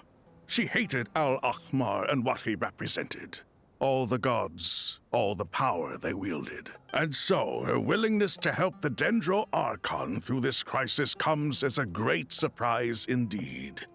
It makes one wonder whether, perhaps, the Dendro Archon assisted her in the past. Well, Yep, Nahida did her a huge favor. you tell Sobek about how Nahida helped to free Apep from her suffering. So Lesser Lord Kusanali put an end to the Dendro Dragon's many long years of torment. As much as she loathes the Seven, Apep knows kindness when she sees it. No wonder she was willing to make an exception. Yeah, that's the sense we got from dealing with her too. She is not incapable of coexisting with other living things. Rather, she actively chooses to avoid coexistence. And this despite the fact that she symbolizes life itself. How ironic. Yeah. All of this being said, I wouldn't expect too much from her if I were you.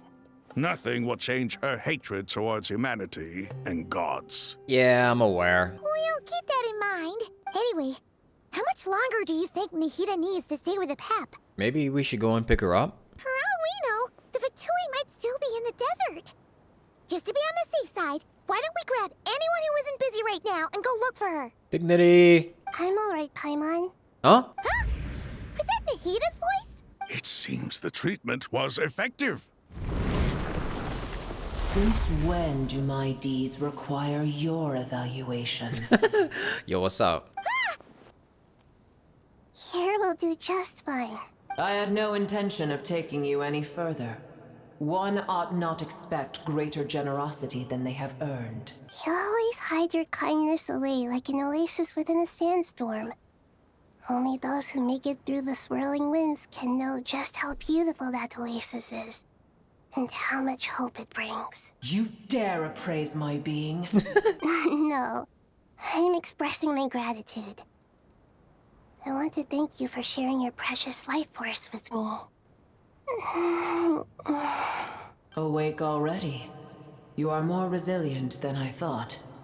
Pep. I feel much better. Thank you. Gods and their gratitude mean little to me. I would rather you give me your assurance that the situation with Irminsul and Sumeru's ley lines will be competently managed. If I suffer any ill effects from the ley lines, you, as the god of this land, will be held responsible. And you would not enjoy being held to account by me. I understand what you require, but I would assume this task even if you did not demand it. Sumeru is my responsibility. I must resume my duties as soon as possible. A farcical notion. God of Sumeru, I hope you realize how unextraordinary your strength is. And yet, maybe it is precisely what defines me. A god of wisdom is not meant to rule by force. Truth, Nuke. Then hold steady. We go forth. Well, I'll be. Is that a pep? Do my eyes deceive me? Of all places, the Dendro Dragon has decided to visit the mausoleum of King Deshret? I see that after all this time, El Ahmar's menagerie of ministers remain as vile as ever. It's a pleasure, Dendro Dragon. Had you arrived but a little sooner, you might have attended a meeting of the Seven Pillars. What a nauseating thought. You are not the first insects I have had the displeasure of dealing with today. A swarm of them tugged on my tail on my way over. Damn. Goodness knows what hovels they crawled from. Why do all the creatures of this world remain so lowly after all this time? What did you do with them? I cast them away. What would you have me do? Keep them as trinkets? Bua, this is where we shall part ways. To be clear, I do not wish to see you or anyone else here ever again, unless absolutely necessary. Then I wish you peace as you return to your dwelling place. Thank you for helping Nahida. It matters not to me. Simply refrain from bothering me again. Bro, Apep is such a fake demon, bruh. She really could have, like, used this opportunity to wipe out all of humanity by, like, getting rid of Kusanali and just letting Sumeru fucking die out if she really wanted to. I don't believe that, like, she really did want to just uphold, like, her values as a Dendro dragon, bro. I slightly believe that she had some sort of concern for, Nahida. A force to be reckoned with. At times like this, I feel glad that she has no interest in any of this. Hold on. Just hold on, okay? We're almost there. Hi. Oh my. Why did you bring the squad with you, girl? We made it. Huh? Wait, that voice. It's... What's up, Sorush? Uh-oh. I'm gonna fall. Oh, jeez.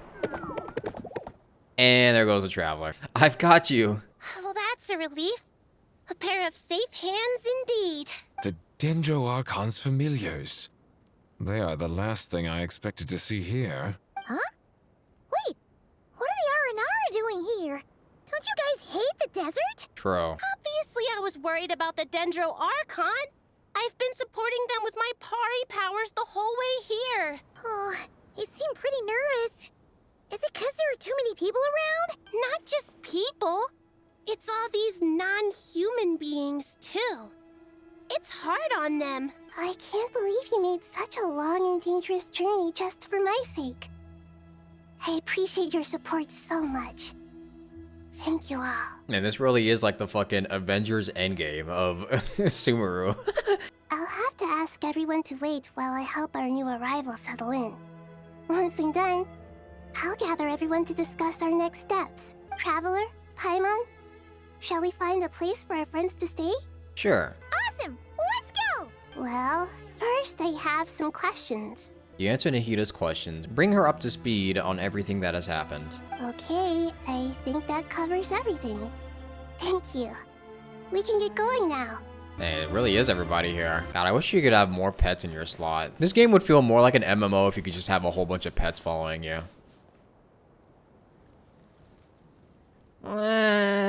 Big Dendro dragon threw us across the sky. So scary. And so many Nara here. Oh, you guys were the one that were bothering her? Oh, jeez. Chihuahuarapas, they're all looking at us. Wait, they're all looking at us? Surely all those Nara can't see us. Nara are always so busy, walking here and there. Hide, hide! Don't let the Nara catch us. They can have the pot.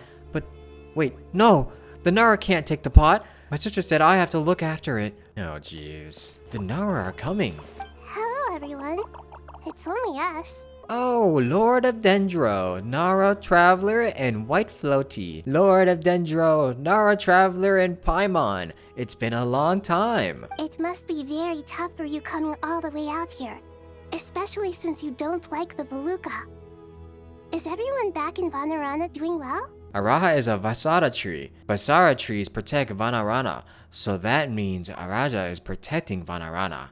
Don't worry, everyone who stayed behind will do their best to protect their home, and we'll all do our part too. Ah, everyone's here. Good. Are you okay? You look like you were about to pass out back there. I mean, considering she had to stop them from getting like fucking blown away into the wind by a pep. Then you're forgetting who I am. Don't underestimate me. True. So whoosh, the mighty red floaty. Oh, excuse me. Are you comparing me to Paimon? Well, Ararikan think it suits you. I suppose everyone is gathered here because of me. As we can see, the situation is critical, and everyone is very busy with their various tasks, so... Need help? Arapas can help. We can all help. Arapas brought a pot to make soup. Very delicious. All of us are here to help. Ababalika, Ararikan, Arapas, Aradashan, Arayuta, Arasata, and Arasaha will all help. I can't thank you enough. Right now, we're focused on restructuring Aru, processing excess information, and helping restore everyone's confidence. I'm sure you'll find it all very straightforward. I can help too! Just let me know where I'm needed. Together, together! Lord of Dendro, Arabalika has something important to tell you. On our way out of Vanarana, we saw some Nara talking in secret. Male Nara, up to no good. Up to no good? Yes, 2 Nara, sneaking around. At Caravan Rebot. That definitely sounds suspicious. So it's 2 people? Is the fucking guy we saw earlier and Dottore? Traveler, Paimon. I have other work to attend to here that needs to take priority. Could I trouble you to investigate the situation Arabalika spoke of? No problem. Leave it to us. Thank you. I'm counting on you. There's one other thing. If you are to work alongside the people of Sumeru, you will need to make yourselves visible to them. Is that acceptable to everyone? Did you guys ever finish getting all of the Aranara? I don't think I still have. Well, if we really have to, I guess we have no choice. Don't be afraid, Arapas. You make the most delicious soup. Everyone will like you. There's nothing to fear. No one here will hurt you. But if you do feel afraid, don't worry. Just call my name and I'll be there. Very well. Now, I shall bestow a small blessing upon you all. Whenever people see you and interact with you, from the moment their gaze meets yours, they will experience the most beautiful of dreams. Nahida gently raises her hand. You don't know what she did, but you feel a wonderful presence, like something out of a lovely dream indeed. Sunlight trickling through the branches, glistening like gold leaf. The trees chanting softly in the breeze as the falling water plays a symphony. Your heart swells up like a balloon as it fills with happiness. There are many terrible things yet to be resolved, but in this moment, all you feel is peace, friendship, and love as you stand side by side with dozens of other creatures together in the forest. The people around you turn their heads and scan their surroundings. They hear it too. Ancient voices speak from the forest, soothing everyone's hearts. Do not fear. Do not be afraid. Do not be overcome by the storm. Do not fear. We will face it together. This too shall pass. Wow, the Nara are looking this way. Uh-oh. It's okay. Arabalika will protect you all. Oh, they're so scared. Ah, everyone's here. Wonderful. Dendro Archon, you're back. Are you recovering all right? You mustn't push yourself too hard. I'm doing very well. Thank you for your concern. Scholars update Nahida on the progress of Aru's renovation. I see. Using the power of Aru to reboot the Akasha and gain access to Irminsul. It's a sound plan, although I regret to be the bearer of bad news. But with the state that Irminsul is currently in, it's impossible to access via traditional means. Even the Akasha won't change that. Shit. Alas, we had feared this may be the case. And what about non-traditional means? Non-traditional means? Are you saying... Desperate times call for new measures. Say we gotta go in ourselves?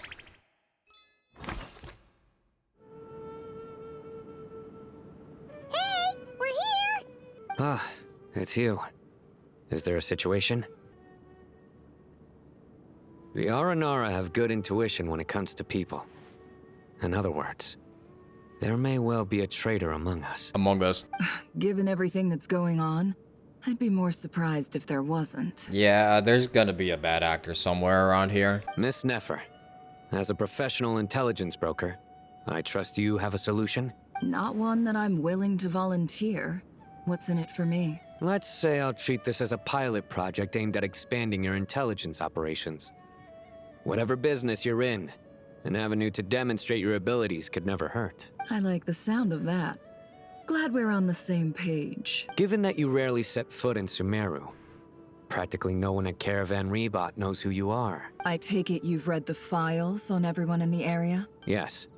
I also skimmed the list of evacuees, and am more or less up to date on where everyone stands. Any initial suspects? Limiting the scopes to males whose recent activity could be viewed as suspicious, I've identified 3 names. The Aranara saw 2 people talking, but currently we only have 1 suspect. The other person was probably just a messenger, and in all likelihood has already left Caravan Rebot. Everyone is heading for the desert per the evacuation order. Anyone willing to turn back at this stage is almost certainly with the Fatui. Yeah. There's no way it was a spur-of-the-moment decision to act at a time like this. This spy must have been planted long ago. We need to smoke him out from wherever he's hiding. Sounds like you have the beginnings of a plan. Sino and Nefer quickly exchanged intel and narrowed down the relevant information. I see. Your suspicions are well-founded. I'd be watching him too if I were you. So far, we still lack solid evidence that he's been bribed. He hasn't made any recent purchases that would indicate he came into some cash. Then let's get closer to him to confirm before we make our move. I can handle it. I'm not based in Sumeru, so barely anyone at Caravan Rebot knows who I am. What are we talking about? And you're certain you've never encountered this person in Nodcry? I'm certain. Besides, it's extremely rare for me to have had any direct contact with Sumeru mercenaries besides Jet. There's no way he could have seen my face before. Sino, stay out of sight and wait for my signal. If he raises any red flags, I'll bring him toward the main road. Understood. I'll take it from there. Excellent. Well, it's a pleasure working with you. Holy vague posting queen and king, bro. Can I get an answer here? Darker skin, scars, frequents the desert, and has ample combat experience. Nothing unusual about how he dresses or acts. What's that he's looking at? A coin. Interesting. Could that be how his contact paid him? Conveniently discreet for someone trying to hide any unexplained income. And yet it could be highly valuable. Sorry to bother you. Has everyone here already left? I don't suppose you happen to see a lady wearing a hat? Ma'am, what are you doing in Caravan Rebot all by yourself? The main group evacuated some time ago. Didn't you pass them on the road? My friend and I lost some of our cargo along the way.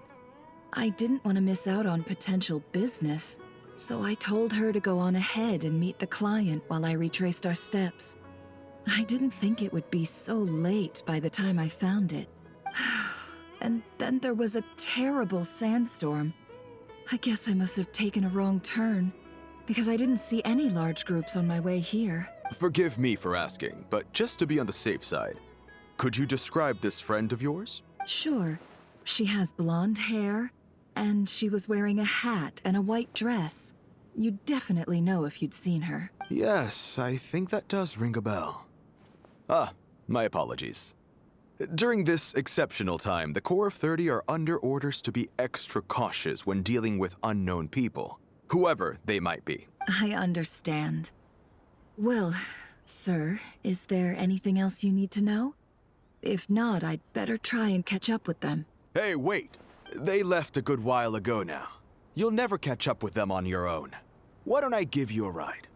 I'm here to collect the last few people anyway. We have plenty of carts, so one more won't be a problem. That would be amazing. Traveling with a group will be much safer. I'll have to pay you for your trouble. Hey, let's not worry about the money for now. Wait here a moment. Once I'm done packing up, I'll take you to join the rest of the group. All right, thanks. Let me know if you need a hand carrying anything. No need for that. I'm strong enough for both of us. Okay. Well, I wish there was some way I could repay you. Guess it's my lucky day, running into someone who knows what they're doing here. You might have just saved my life, you know? You're not wrong there. I mean, what kind of cargo is so important that it's worth risking your life to get back? I hope for your sake that it's priceless. Actually, I suppose I can tell you. since you've been such a big help. But be sure to keep it to yourself, or we could both be in big trouble. Bro, this acting is so strange from Nefer. Oh, really? Sounds mysterious. We're in the antiques business. You understand? Some of our goods aren't acquired through the most legitimate means. We have to be very discreet when we're selling them. That's why I had to go looking for the missing cargo alone. Ah, no wonder. Well, ma'am, in that case, it turns out that maybe there is something you could do for me. I'm all ears. But to be clear, our commission isn't cheap. Think carefully before you ask. We don't want to ruin our relationship before we even hit the road. I'm sure that won't be a problem. My issue is, I have something that's a little difficult to sell on as well. Take a look at this. The mercenary reveals the old coin in his hand.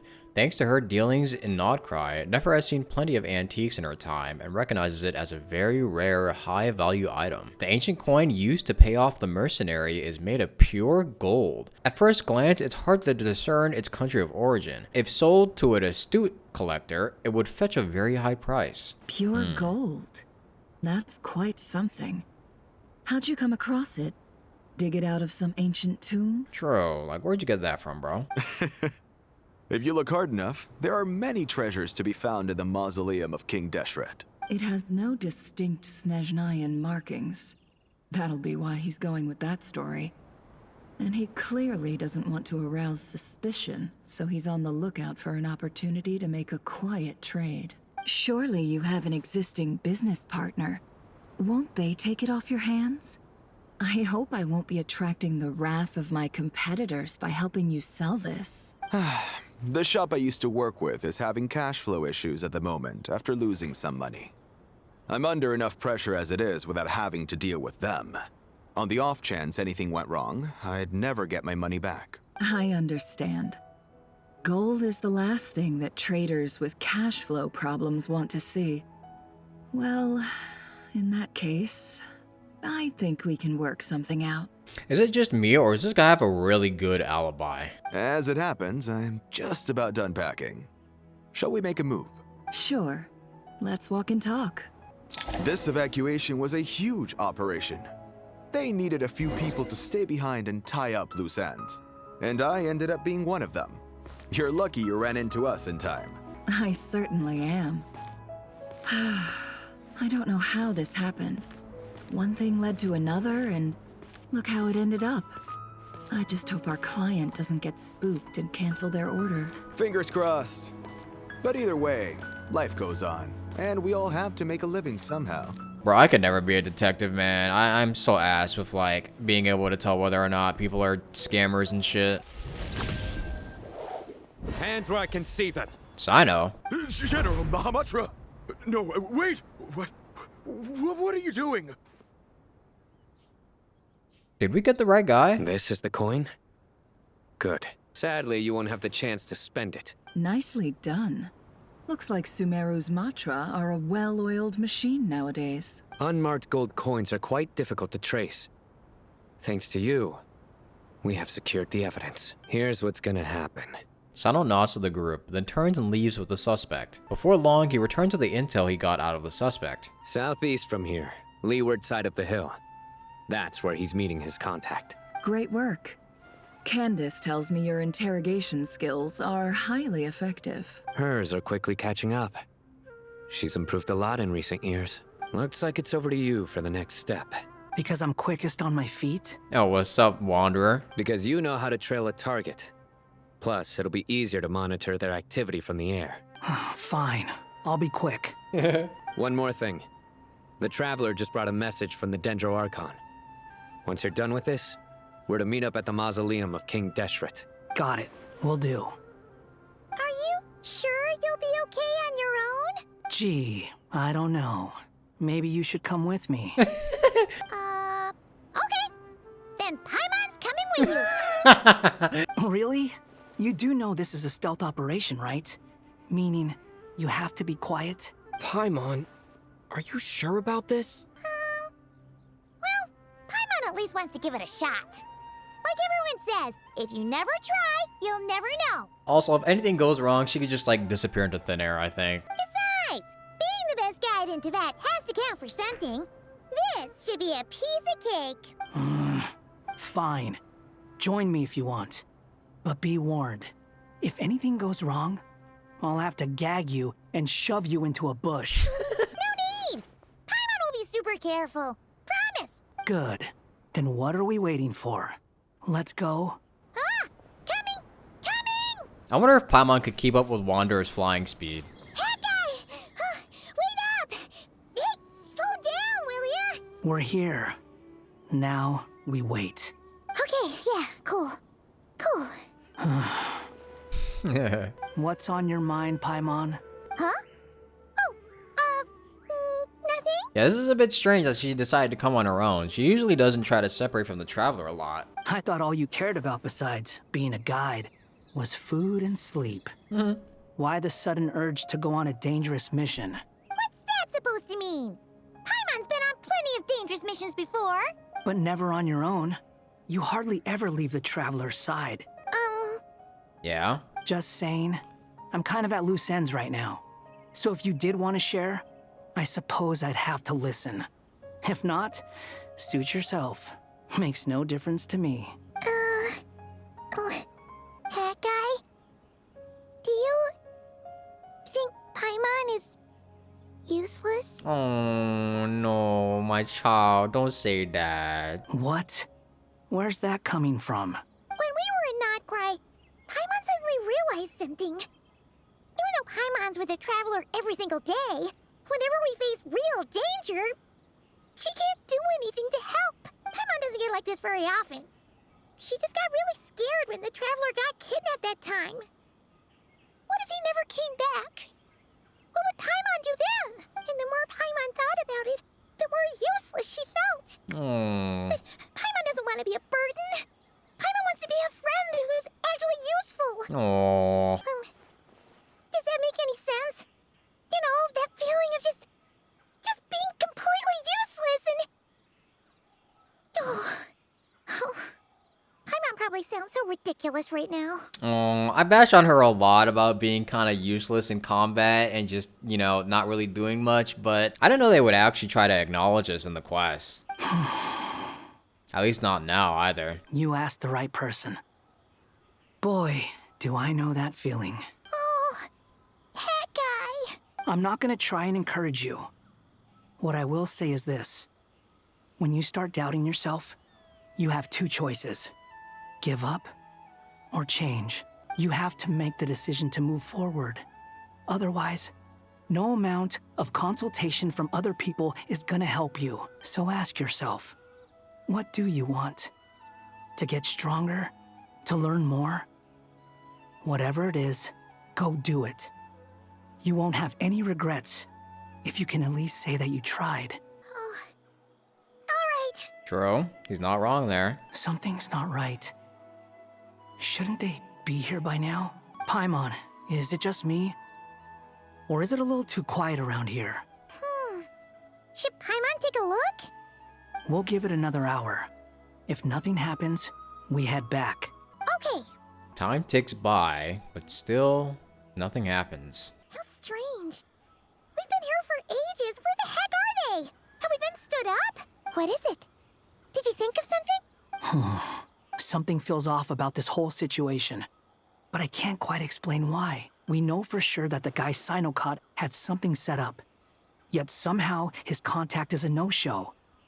So, either the handler got caught, or, more likely, they decided to cut our guy loose. Yeah, I think we got set up. How would they know to do that?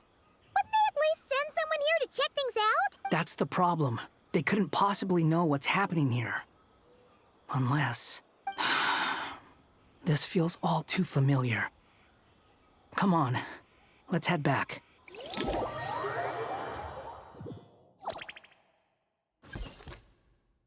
Even though this isn't a formal meeting, I'd still like to start by saying how grateful I am to each and every one of you.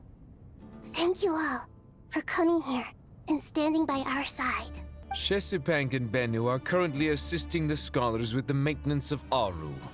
Please forgive their absence. As for Hermanubis, may he rest in peace. We remember him with great fondness. There have been times when I imagined what it might be like to meet you all. Now that it's really happening, I feel quite emotional. Time has taken many things away, but that which remains is all the more resilient. Honestly, probably the weirdest time to meet them too. I must say, there is one thing that rather surprises me. You appear to be in good spirits, Lesser Lord Kusanali.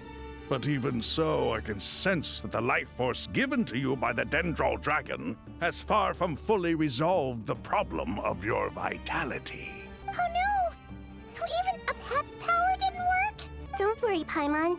It worked very well indeed. The issue is how closely I am tied to Irminsul.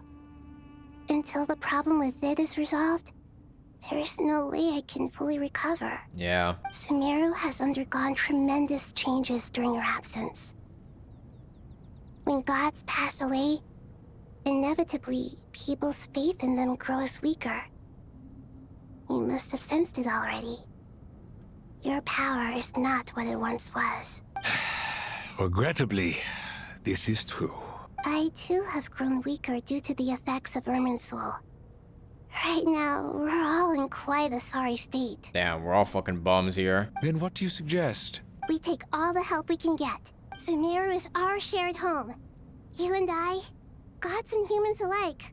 We must unite all our strength in this moment. Though Al-Ahmar is no longer with us, the alliance between the three gods remains in force. Regardless, as subjects of our king, we have a responsibility to support Sumeru through this catastrophe. Not to mention that it was the people of Sumeru who released us from this prison of Aru. Times have changed, and the people of today possess greater wisdom than those of the past. You really know how to give a rousing speech, Koti. Now then, let us learn more about your plan. The brightest minds of the Sumeru Academia are busy opening and renovating Aru. They claim it has something to do with Irminsul? Correct. Irminsul has existed in Teyvat since the very beginning. But during the Age of the Dragons, it did not possess the significance it holds today. Yeah. After the heavenly principles arrived, the power of the Light Realm was divided into elemental energy, and Irminsul was refashioned as a device that records and preserves all information. Since then, everything in this world has been inextricably linked to it. Yup. As the Dendral Archon, I have a duty to protect Irminsul. To Sumeru, it is both a national treasure and undeniably a major threat. Teyvat has seen many upheavals in the last few years. The most recent of these was a major crisis in Notcry, which forced Sumeru to be even more vigilant than usual. I made sure to monitor all the pathways through which an outsider could potentially transmit themselves into Irminsul. But despite my efforts, a major problem still arose within. I still believe that someone has actively invaded Irminsul. But rather than taking any of the pathways I referred to, the intruder chose instead to utilize the most direct route. And the only one that cannot be protected against, by entering Irminsul through death. Really? I see what you mean. You cannot simply stop all deceased souls from returning to the ley lines because of a potential invasion that could occur at any time. That's right. As important as it is to guard against external threats, I couldn't allow myself to stop the souls of the departed from finding peace. Please, understand how difficult this predicament was for the Dendro Archon. Defense has never been an easy task. So this 100% is Dottore. That's kind of a good plan and something that most people wouldn't think of because, like, who the fuck wants to willingly die to enter Irminsul? But, like, someone like Dottore would 100% want to do that. After Irminsul was invaded, my authority was quickly restricted. Soon after that, the tree began denying access to any connections. I'm sure you feel responsible, but you are not to blame. No one can predict every possible disaster. There will always be trials and tribulations for the world to endure. But the people of Sumeru should not have to endure this. We must find a way to break through the lockdown and connect to Irminsul. And this is why you need Aru. Yes. The only thing in Sumeru capable of rivaling Irminsul in terms of overall function and performance is Al-Akhmar's legacy, Aru. All I managed to do before falling into a coma was make some minor adjustments to Irminsul. Using Aru is a last resort, and a move that comes with enormous risks. The scholar's initial plan was to borrow Aru's power to reboot the Akasha, then use the Akasha to connect to Irminsul and investigate. Unfortunately, Irminsul has suffered far greater damage than they first thought, rendering that plan futile. To rise to the challenge, we had to resort to a more extreme and far costlier means. This has led to a number of new contingency plans. To reclaim Irminsul, our brightest scholars have made further modifications to Aru with multiple goals in mind. I thank you all for giving them your blessing in this endeavor. Human wisdom has clearly improved over the millennia. You have not only our support, but that of the Jinn, the Aranara, and the Pari. Together, we will do everything in our power to save Irminsul. By the way, when you spoke earlier of an intruder, it almost sounded as if you knew who you were dealing with and what they were capable of. Yeah. Well, since you ask... Bro, just name drop him already. We already know who it is. Oh. Uh-oh.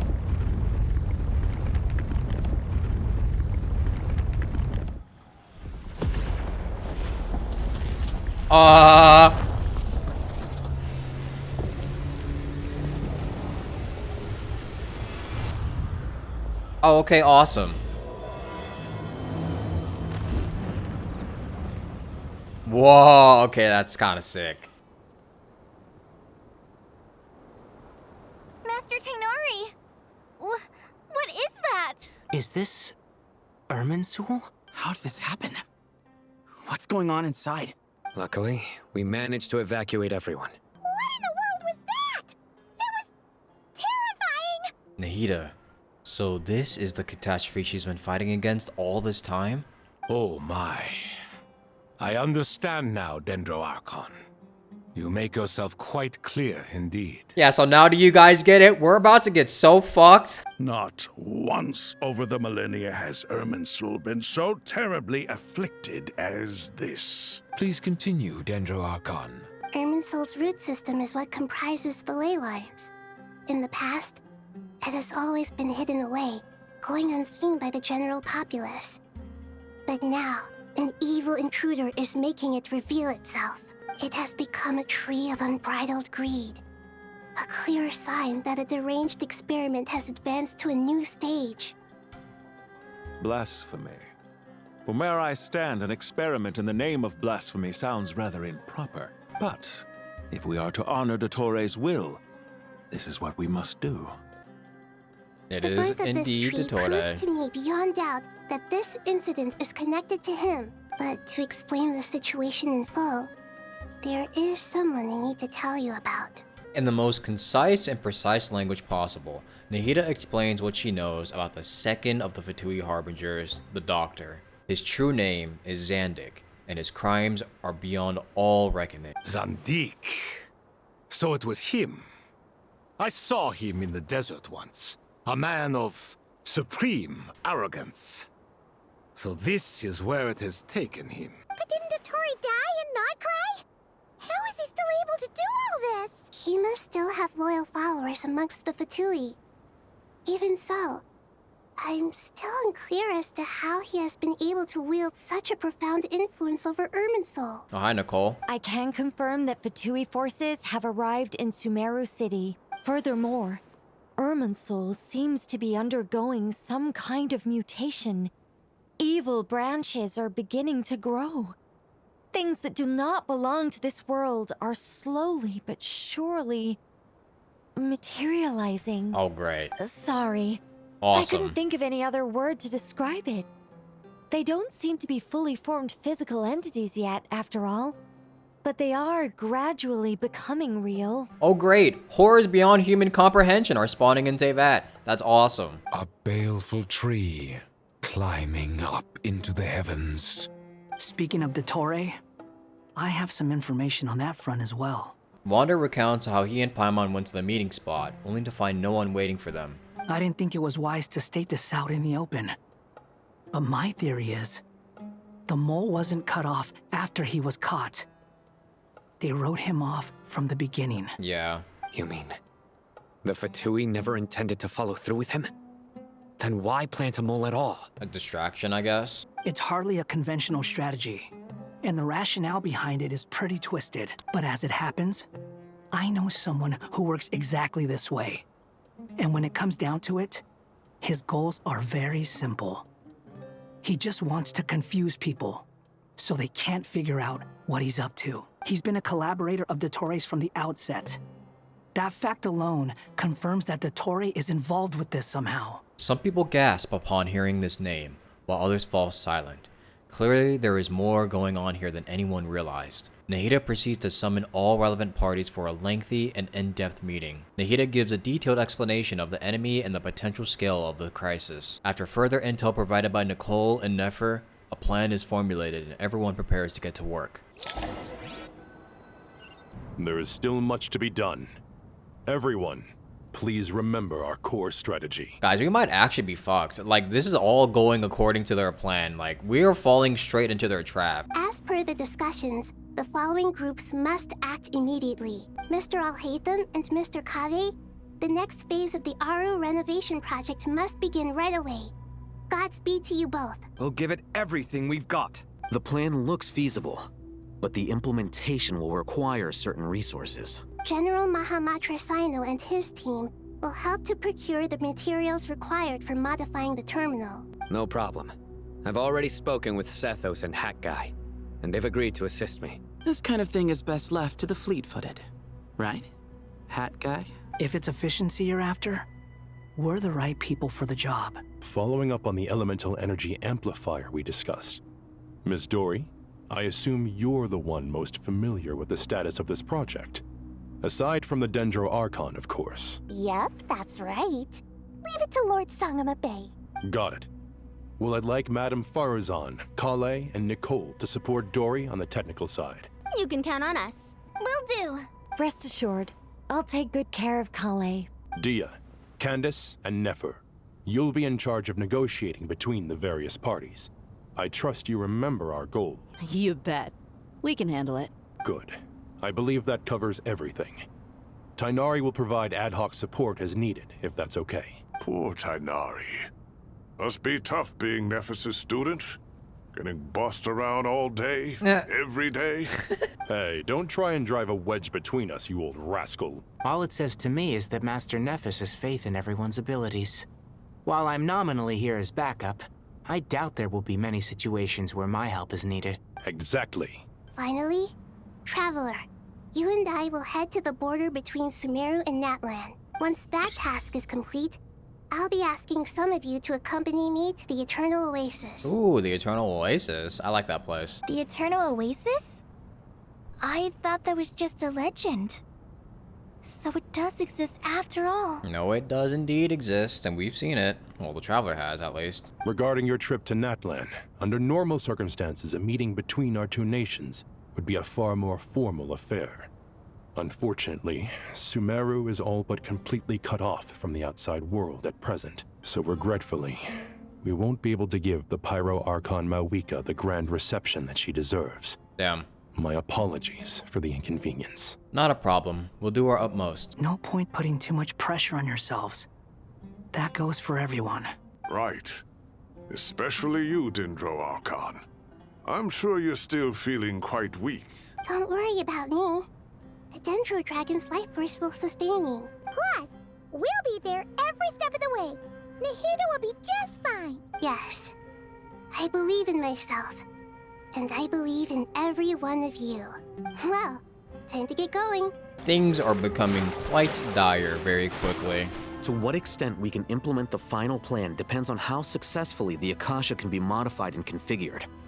And to make sure the configuration works, Aru will also need some further optimization. Yeah, no surprises there. Once we roll this out, Any Sumeru citizens who already have Akasha terminals can simply continue to use their existing devices. This still leaves us with a significant equipment shortage, though. Many groups of people were never issued Akasha terminals, including mercenaries, the desert folk, and many others. Yeah, that is kind of a problem. We'll need a supply of rare materials for the renovation of Aru and the production of new terminals.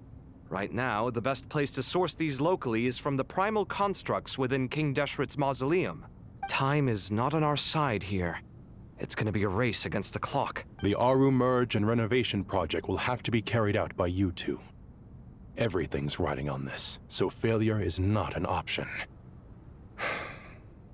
Best of luck to you both. That's a lot of pressure. As discussed, General Mahamatra Sino and Mr. Hat Guy will source the required materials. Mr. Sethos is quite familiar with the layout of King Deshret's mausoleum. With him accompanying them, things should go quite smoothly. I have every confidence.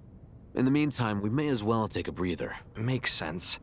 There's not much we can do until the materials arrive. Get information and stay close. What is this, boot camp? Knock it off. It's just Sino being Sino. You know what he's like. Everyone clear on our mission objective. Look at the excess primal constructs, dismantle them, and extract the required materials. Sir, yes, sir. And King Deshret's 7 pillars agreed to this? If they're just sitting there doing nothing, we might as well put them to use. Thoth's words, not mine. Bro, if the pillars thought I'll hate them's attitude was unpleasant, imagine what they'd be like listening to fucking Scaramouche. Oh, thank you, Aryuta. Thank you. These devices should still be usable even though they're broken down. Let's take them back for the others to review. How many do we need again? Enough to make an Akasha terminal for everyone who doesn't own one. I remember you telling me how revolutionary these Akasha terminals were. You've used one before, right? The Academia declared the Akasha to be the most powerful and comprehensive wisdom dissemination system in history. That should give you an idea of how powerful it is. Certainly sounds impressive. Neither Hat Guy nor I have ever had an Akasha terminal. Well, if it all goes to plan, that's about to change. Well. Oh, goody! Thank you so much for handling the delivery. What a long way it was. You've really outdone yourselves. I'm well aware what a bumpy, dangerous journey it must have been. Now, I would have loved to oversee the process myself, but of course, those of us who know the plan can't leave the mausoleum. Oh, trust me, I'm patting myself on the back for my assembly work here. Simply flawless work. Wow. But will you really be needing all of this? According to our plan, yes, this is the quantity required. I have no complaints about the quality either. Only the price. So expensive. I heard you covered a lot of the funding out of your own pocket. Oh, that's an exaggeration. The Academia provided most of the funds. I just offered a small token of my goodwill. How much? Of course, the real tragedy is how little profit I'm making on this. You know, it's a serious crisis when you can't even make money out of it. Yeah, well, it's called a charity, alright? It's really quite a beautiful design. And I'm intrigued by how such a diminutive device is able to output the power of the Light Realm. Did you attend the lecture on Light Realm energy, Madame Farzan? I don't believe I saw you there. Of course I attended. I was just a little late, so I had to listen to the whole thing from outside the back door. Anyway, I have a perfectly good understanding of Light Realm, elemental and abyssal energy, as well as the relationship between the three. Good to know. Master told me in private that the conversion process between Light Realm energy and elemental energy involves highly classified knowledge that shouldn't be disseminated too widely. But even so, the scholars still shared said information. Well, you can't enforce a rule that everyone breaks. Is that the idea? At first, the Dendro Archon was reluctant to explain it in great depth for safety reasons. Later, she came to terms with it, and simply informed my master that we would all have to face the question of survival together. To protect someone from such dangers means keeping them in the dark. But for someone to know and embody the wisdom within, they must understand its very essence. It's an information hazard. We're exposed to danger just by knowing the facts. And just like bait, it lures us in by offering us the solution to our problems. But if you're not careful, you'll end up pursuing it down a dark path. A tricky problem. But today, this big problem has been broken down into many smaller, more trivial ones. What do you mean? Ah, I get it. For instance, you and I share secret knowledge, while she and I take on the risks of life, death, and fate. Something like that? Hey, what? That is not what I call a trivial problem. Well, as they often say in Bahumana, an event that is monumental to the individual is negligible in the grand scheme of history. Generally, the fate of the individual is an insignificant affair. True, actually. Being from Amorta, where the subject of our research tends to be a lot more personal, I have to disagree. It's hard to dismiss the individual as insignificant. I guess it depends on your philosophy and how you see other people's problems. In other words, the big problem of survival has been broken down into many small, interconnected factors, and each one of us represents one of those factors. When the same secret is shared with a group of people, the same fate binds them together. Most people would find this unimaginable, but to us scholars, this is the path that has always beckoned to us. Sharing knowledge is a good way to fight against fate. I will always believe in that. All right, I think that's everything. Thanks a lot. But don't go anywhere just yet. I'll still be needing you to calibrate the equipment. What you thinking about, Al-Haytham? He's deep in thought. Okay, the materials are ready. We can proceed with the next phase. Al-Haytham, how are you getting along? Most of the information in Aru is written in ancient desert scripts. Some of this is written in a tribal language, while other parts seem to be a variant of an Oasis script, based on the glyph forms. Oh. Not lost to history, I hope. Some are. All we can do is infer the meaning based on the rules of related languages. Although, this section actually fills in some of the missing historical record. I'm transcribing it so we can bring it back to the academia. After Aru started up, 2 more lines of text appeared here. Can you read them? Humans may not read what is written by the gods, except by not reading. Humans may not read what is written by the gods, except by not reading? Victory should not be easy to attain, for it symbolizes divine wisdom. Knowledge must not waver, for it has external borders. Is this a clue to solving a puzzle? Or is it being symbolic? You can't read it unless you don't read it. Victory is wisdom. Knowledge is confined by borders. Wait, I think I've got it. It's a metaphor, isn't it? It's talking about... a chessboard. A chessboard? Oh shit, well, he was right. You were right. The youth of today are skilled at solving riddles. Have the secrets buried in the desert not been unearthed over the years all the same? Since Aru is a place reachable through wisdom, this day was bound to come sooner or later. Isn't it funny how, like, a lot of things in the universe can be solved by just being good at riddles? Oh, I've always been against overly cryptic sentences. Don't you get tired of reading and writing all that? Ah, it's you 3. Just in time. We've been delving deep into Aru, and now this board has appeared. I've heard this was how you'd while away your free hours. You must be quite the experts by now in that case. It is true. King Deshret's chess games are some of the most well-loved of all his wonderful creations. If you have ever been to Safhe Shatranj, you may well be familiar with the chess pieces you see here. Is this chessboard supposed to be another visualization of the interior of Aru, then? Naturally. Visitors, everything is ready. Only by completing the challenge on the board in accordance with the rules will you be permitted to overwrite Aru. 1 second. It's not dangerous, is it? Yeah, like, what if we fail? Do we, like, explode or something? Dangerous? Why, yes, of course. I should be the one to go, then. Wait for me here. Sounds like the self-confidence of our present company has rubbed off on you. Don't be ridiculous. I'm your upperclassman, and that means I have to look out for you. I appreciate the sentiment, but a game of chess typically requires 2 players. Besides, I'm sure they won't let things get out of hand.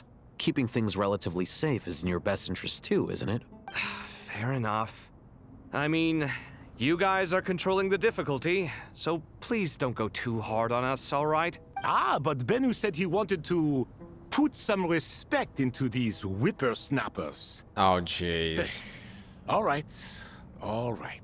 Thank you. Obviously, we'll still try to be careful. This doesn't seem like ordinary chess. Is the goal to defeat the opponent? No, you must enter the board and pass the trials we have placed there. Ready? Let's do it.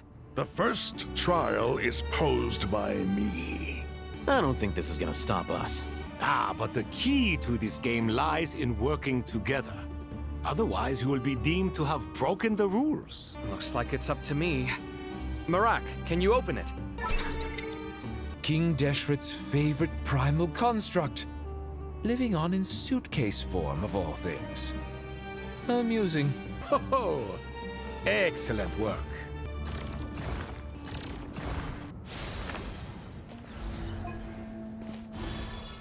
Now is the time for my trial. Now, don't be nervous. I'll make it nice and easy for you. Really? Thanks in advance. We appreciate it.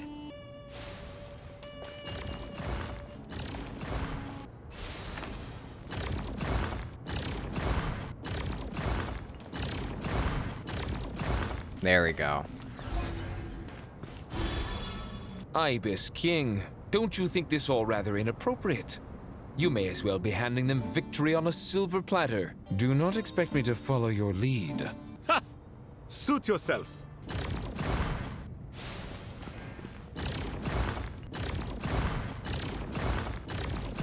Over here, I think? Strange time to catch up on sleep. I'm not sleeping, I'm thinking.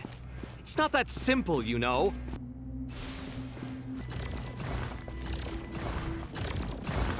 There we go.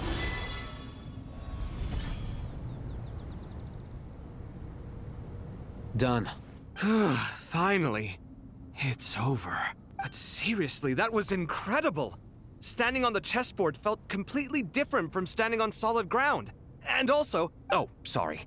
I'll save my thoughts for later. Thanks to the three of you for helping us out with this. Is it just me, or were you giving us quite a lot of guidance along the way? No, not really, actually. We made but a humble contribution. You lived up to our expectations. Bravo! Our aid was not given for naught. In addition to the existing functions, I'd like to ask you for another favor. Since Aru's interference shield can cover the entirety of the mausoleum, it should be possible to extend its range even further. Perhaps you can find a way. So, building upon the existing functions to... I'm with you! Imagine for a moment. What would the ideal outcome look like if this function were compatible with the devices? I agree. This is the best solution possible.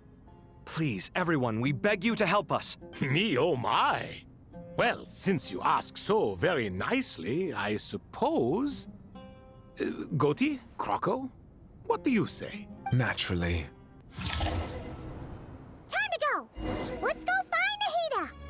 There you are. Miss Nicole truly is an angel. She shows great wisdom in guiding others, and she has already sent word to Natlan on our behalf. Nice. She said that while the other members of the Hexen Circle are busy with important work, she is quite free, and she is more than willing to accompany the people of Sumeru for the entire journey. Oh, there's Nicole, all right.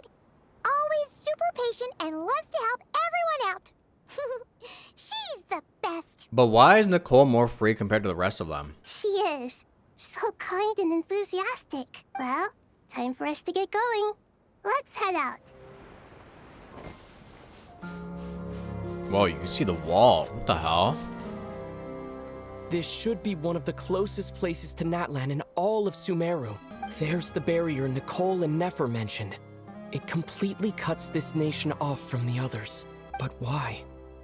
Why separate you from the rest of the world now, specifically? And if I'm not mistaken, Irminsul was polluted once before, wasn't it? I think that's right. The forbidden knowledge was eliminated, but the fact that Irminsul was polluted should remain unchanged. Oh. Good question. I'm wondering the same thing myself. What's up, Mavwika? That voice. Mawika! You got here pretty quickly. What's good, girl? Hello, traveler. It's been a while. Hello there. Hello, Dendro Archon. Malika, I apologize for asking you to meet at the border on such short notice. I also apologize for not being able to greet you in person. The form in which you see me now is one carried by the traveler. The real me is inside the mausoleum of King Deshret, and I am reaching out to you with my mind from here. Irminsul has been infiltrated by the Doctor. We must be on our guard, as he can spy on information in the world from within the tree. Fortunately, there is no record of the Traveler in Irminsul, and you are still within Natlan's borders. Ah, so let's make sure that he can't see anything. My records will be preserved in the Night Kingdom, rather than the ley lines. As long as the Night Kingdom remains disconnected from the ley line cycle, the Doctor has no way of knowing my movements. Very smart. Exactly. So by meeting each other in this way, the meeting essentially never happened. No wonder Paimon didn't come. You were concerned that her activity would be recorded by Irminsul. The Natlanese have heard about the situation in Sumeru. With the borders sealed off, merchants have been forced to stop their shipments. It's pretty serious, and you're the ones bearing the brunt of it. I'd like to address the question you raised at the beginning.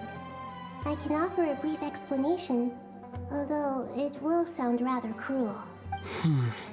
I don't reach this conclusion gladly, but Irminsul predates the heavenly principles. It existed long ago, when the dragons of Natlan were at the height of their power. So even when the people of Sumeru became ill because of pollution, it was not a critical issue from the perspective of Irminsul itself. As long as it continues to function normally, the barrier will not be activated. But this time, the Doctor's invasion has directly affected the tree. That is what caused the barrier to deploy.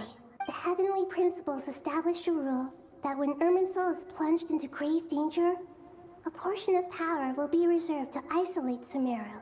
That way, even if Sumeru is destroyed, the outside world at least has some time to catch its breath. Yep. We'd certainly need it. The heavenly principles created almost everything that exists in Teyvat today. To them, preserving the existence of the world and its inhabitants takes priority over protecting Sumeru. Meaning, protecting Sumeru now falls to you. Yep. Yes. My own power may be limited, especially compared to yours. But that doesn't mean that we're just gonna sit around and wait for the end. If necessary, I will utilize any and every means at my disposal. Nicole of the Hexen Circle didn't say exactly what this meeting was about. But after hearing everything you've said so far, I think I can guess where this is going. That's right. Nahida and I discussed it at length. We both know how presumptuous this is, but... You need the pyronosis, don't you? Oh, shit. Yes, you guessed correctly. Wait, is this how we get the pyronosis out of her hands? Oh, boy. Originally, I only intended to borrow it, but the situation is far graver than I foresaw. So instead, what I ask of you is to please give the pyronosis to Sumeru. Oh, this is gonna be interesting. Why do you sound so nervous? There's no need to be shy. Surely a gnosis is pretty important to a god. I guess, but it's not as if losing it would suddenly render us powerless. Bro. But I'm sure you don't need me to tell you that. With all the nations you've traveled to, and all the gods you've met, you must have realized that by now. As far as I'm concerned, a gnosis is basically an elemental energy enhancer. But I don't usually use it. You know me. I like to think I'm pretty strong without it. Yeah, we've been on this. Usually the gnosis are basically just power-ups for the gods. The gods are already pretty strong and pretty capable by themselves. Yeah, not about to dispute that. Yeah. So you see, you don't need to sweat it. Here, take the pyronosis. Huh? Just like that? Uh-huh, just like that. To tell the truth, I've always toyed with the idea of giving it to someone who needs it more than I do. I know you accompanied Nahida here to try and increase the chance of success. It's a good thing you did, because your involvement is one of the main reasons you've managed to persuade me. Are you sure about this? Handing over your gnosis just because of me? I won't try to quantify it, but trust me. Handing over the gnosis to Tumaini is far from the craziest idea I could think of. Besides, even if you hadn't come here personally, I think I still would have agreed to Nahida's request. Yeah. Irminsul doesn't just affect Sumeru. It impacts all of Teyvat. I know all too well how difficult it can be to protect the things you care about. So logically, morally, or however you want to cut it, helping you is the right thing to do. I think this is fair to do because I definitely feel like we definitely need it more. I mean, we're in such a dire situation, there literally would be no other choice. The literal supercomputer that's holding up the world is being threatened right now, and we can't do much about it. We need your help. I honestly feel like it's probably in their best interest to even give up the pyronosis. You don't need to tell me the specifics of your plan. Where the Gnosis is involved, the tighter the secrecy, the higher your chances of success. Malika, my heartfelt thanks go to you and the people of Naplan. Don't mention it. We better hope we don't fucking lose it at least. But now, for the hard part. How do I actually give it to you? The Irminsul barrier is right in the way. I have an idea. Yeah, has anybody ever like tried touching it? Oh, well he could just walk across it. Alright, problem solved. Just as I thought. Incredible. What did you do? Just made a lucky guess. This seems to happen quite a lot. Things that apply to everyone else don't seem to apply to me. I figured the same might be true here. Main character stuff, I guess. Irminsul usually produces effects based on the records it holds. Since the Traveler is a descender, Irminsul contains no records of him, and thus has no way to impede him. Yeah. Is that right? You really are full of surprises. Catch. Whoa! Thank you, Mawika. Thank you for trusting us with something so important. All right. No need to get so formal. It's not like we're strangers. Besides, there's still one problem. You might be able to pass through the barrier, but I don't know about the Gnosis. Any other surprises for us, Traveler? Let me try something. I have the pyronosis in my hand. It feels strangely ordinary. Not particularly heavy, and yet this tiny thing symbolizes the mighty authority of a god. Kind of like a chess piece, huh? I need to think hard about my memories of Pyro. My memories of journeying through Natlan. All those important experiences I've had. Aw, they even included him. The Gnosis disappeared. Traveler, are you alright? Did he just straight up absorb it? I'm fine. The pyronosis disappeared into my body. Just like phlogiston. Ah. Maybe it resonates with you because you've mastered the power of phlogiston. You might not be recorded in the ley lines, but you're still our Tumini. Just traveler things. Whew.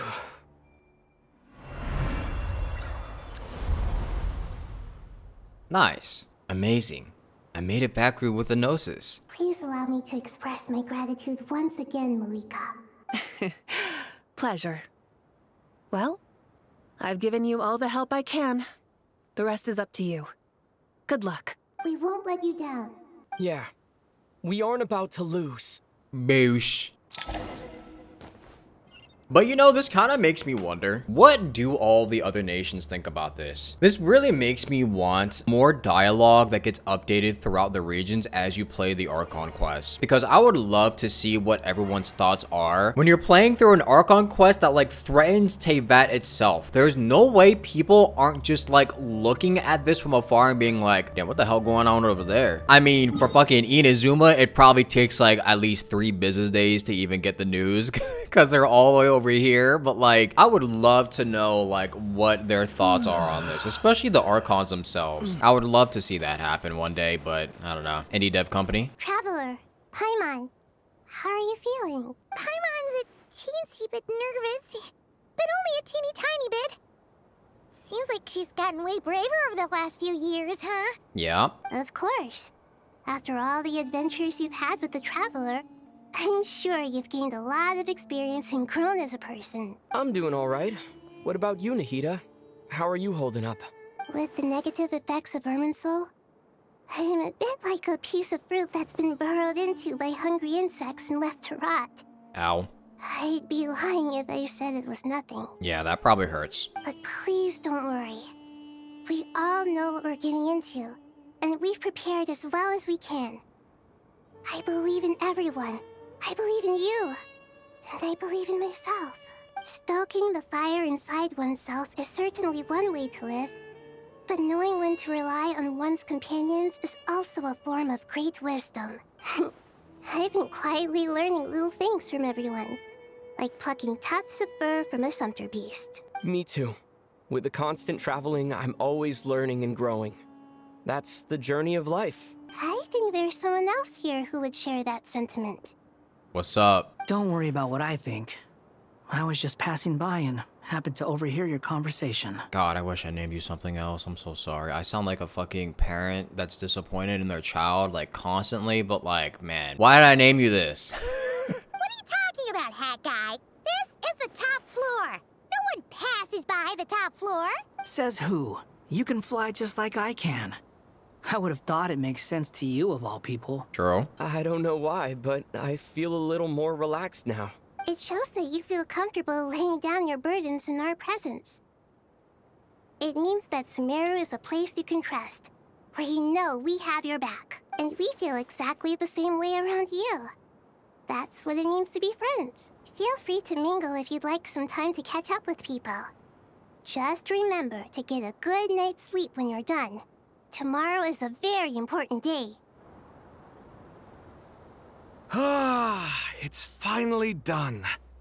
Ugh, but I have a nagging feeling that there's something I've forgotten. I get that feeling all the time. Oh, there you are. Everything wrapped up on your end?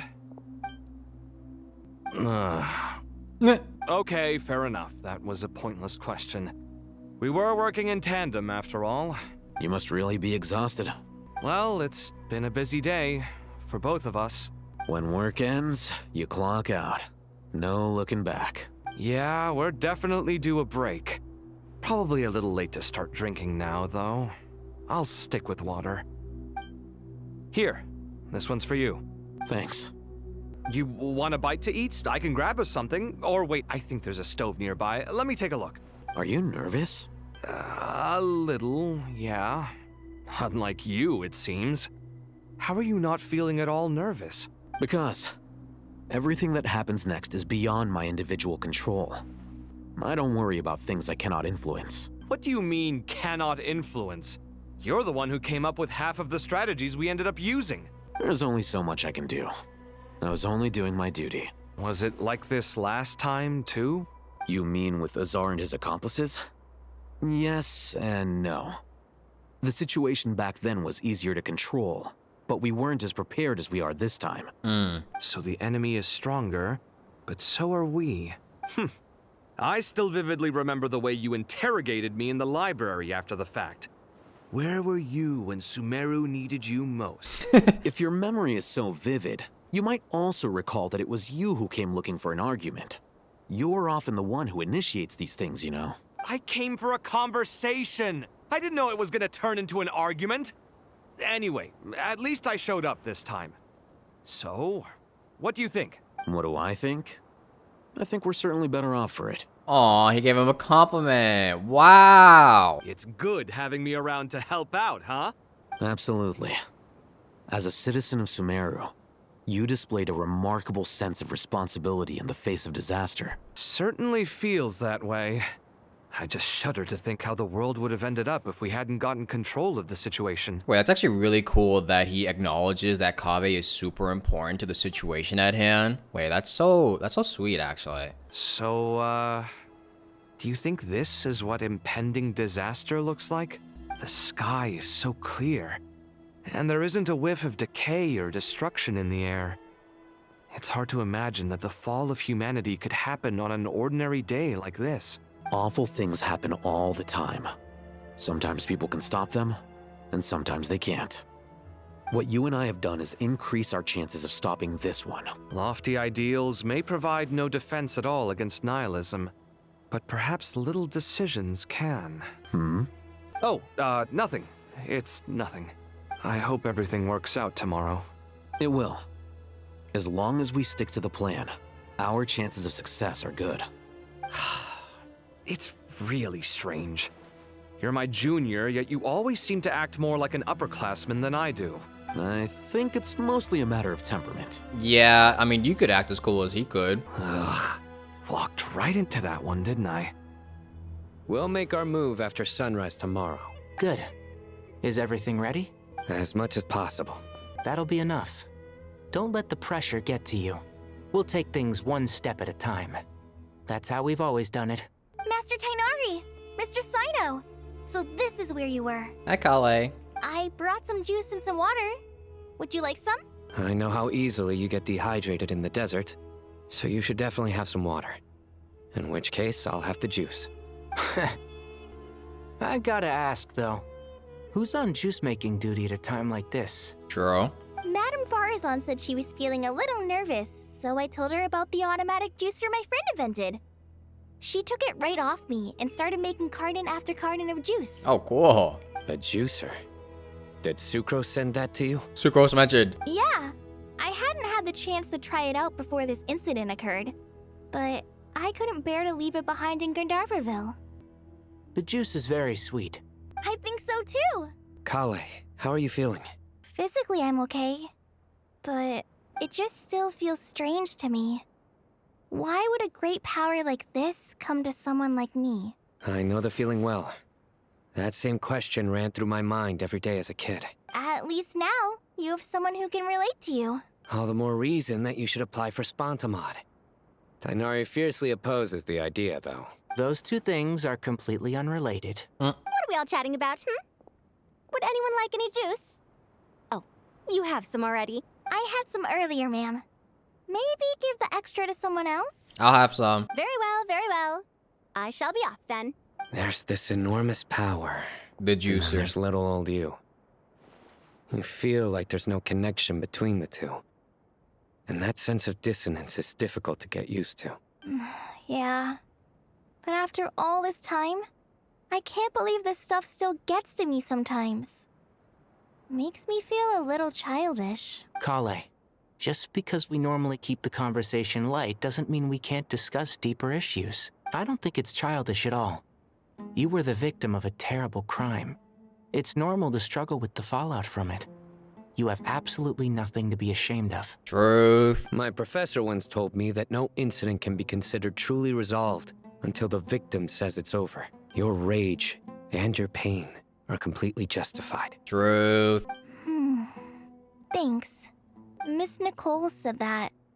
The same god remains which were once used to inflict so much pain upon me have now become a weapon with which I can protect everyone. It's like my own personal kind of evolution. Every innocent person who's been hurt needs time to realize that it wasn't their fault. I was the same, but it's all about to be over. Tomorrow, it ends for good. I don't know if you've noticed, but you rarely stumble over your words anymore, and your outlook has become much more positive. It's a big change from how you used to be. And since this isn't over, you can settle the matter on your own terms. It's time you seized back control. I believe in you. Yeah. Sumeru is my home. And it's so important to me. I have to protect it.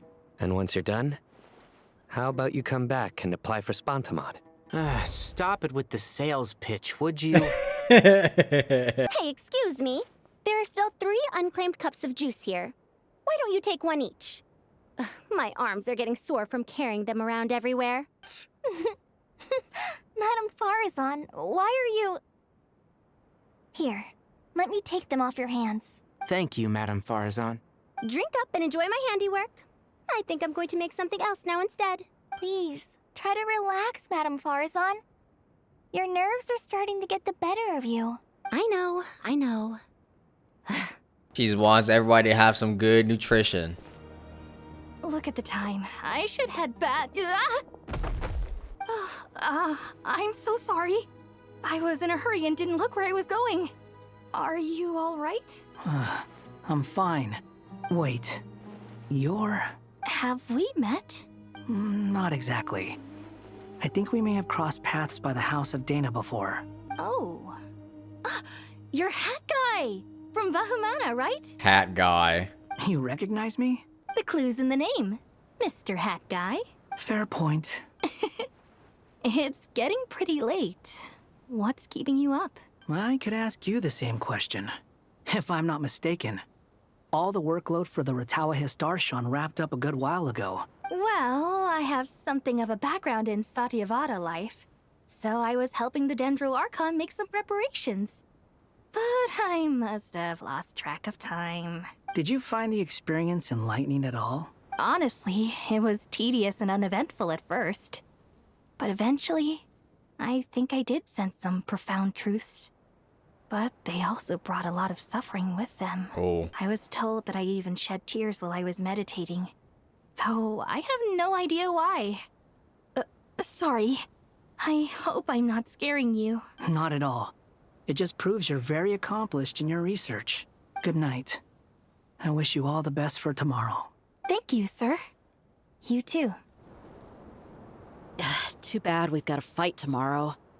I could really do with a stiff drink. Let us pray instead. Prayer. How nostalgic. Lord Sangama Bay. Came to get some fresh air too, did ya? That's right. Actually, I was hoping I might run into you, Dia. I wanted to let you know that I've stocked up on that perfume you said you were so fond of. Oh. No, really? I'll take 2. Any chance of a friends and family discount? I knew you'd ask that. And I'm afraid to say that. Surprise! It's free of charge. Wow. That's very generous of you, Lord Sangama Bay. Does this mean you've made a fortune in Notcry? Nope. Turns out it's not that easy to turn a profit there. I even ran some assorted losses. But anyway, that has nothing to do with why I wanted to give you and Dia a small gift. Remember that merchant caravan you two rescued in the desert last month? That was transporting my goods! No way! I had no idea that was your shipment. Explains the, eclectic mix of goods, though. Yeah, there were definitely some Hex and Circle goods in there. Lord Sangama Bay's investment in the desert and generous stockpiling of goods has helped many people over the years. The shelters you funded especially have made life a little easier for the children and the elderly. Wait, how did you know about that? Oh, I see. Nefer told you, didn't she? Ugh, that pesky lady. Aren't intel brokers at least supposed to charge for divulging people's secrets? She and Candace go way back.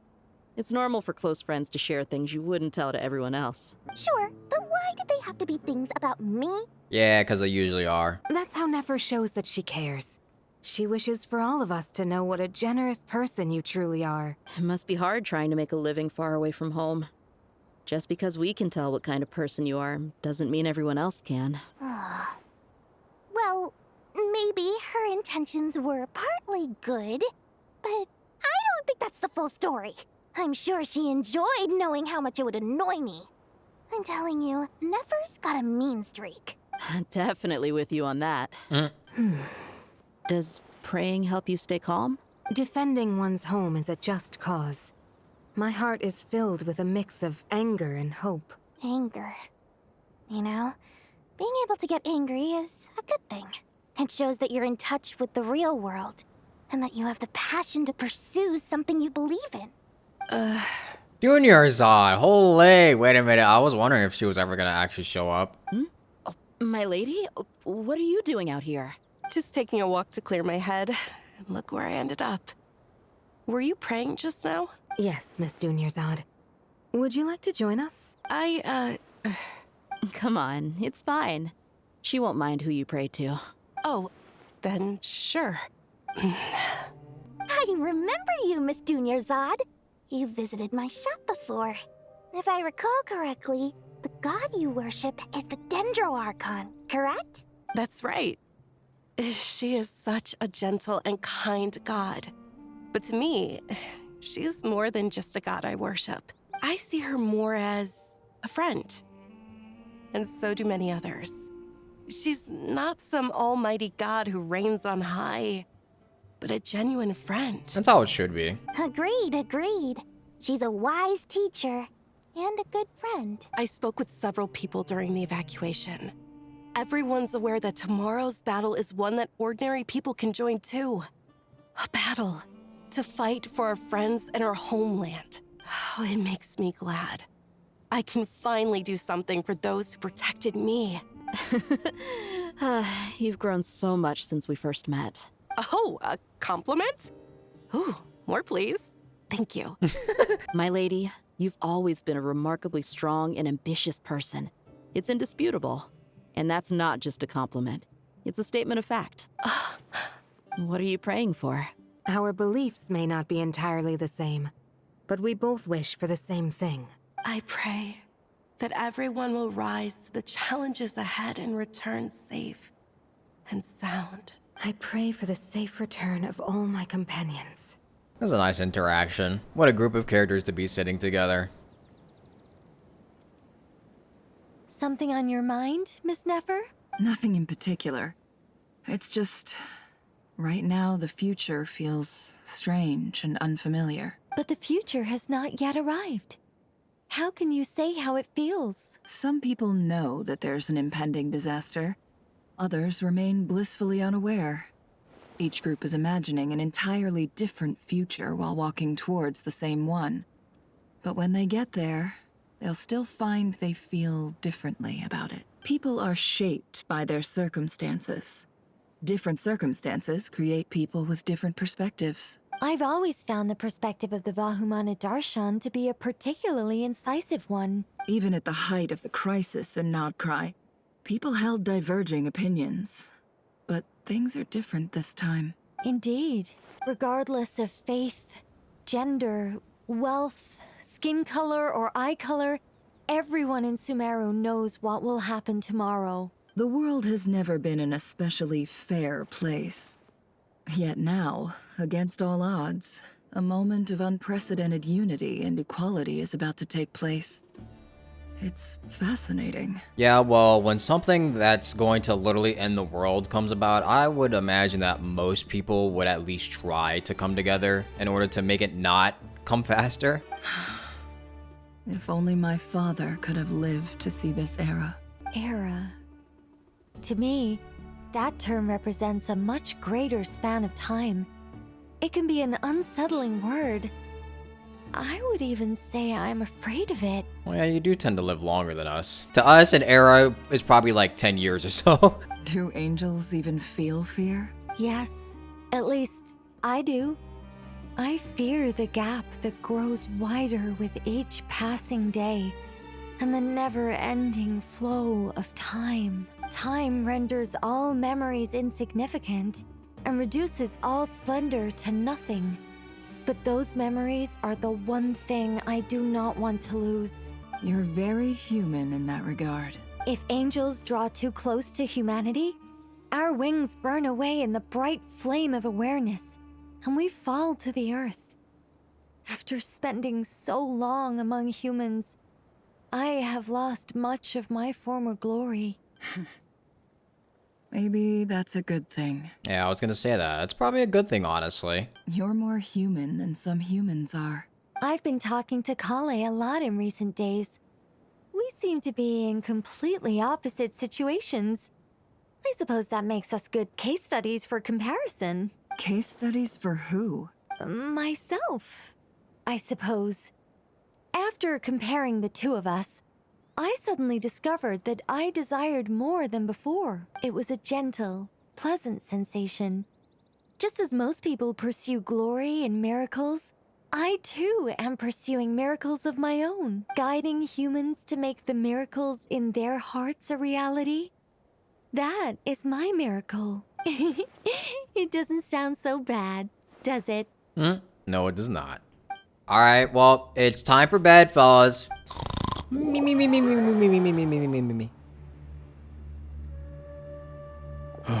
have not felt this way in a long time. Standing up high, gazing out at the rolling dunes. One cannot know what freedom truly means without first losing it. The golden slumber truly lives up to its name as a dreamland.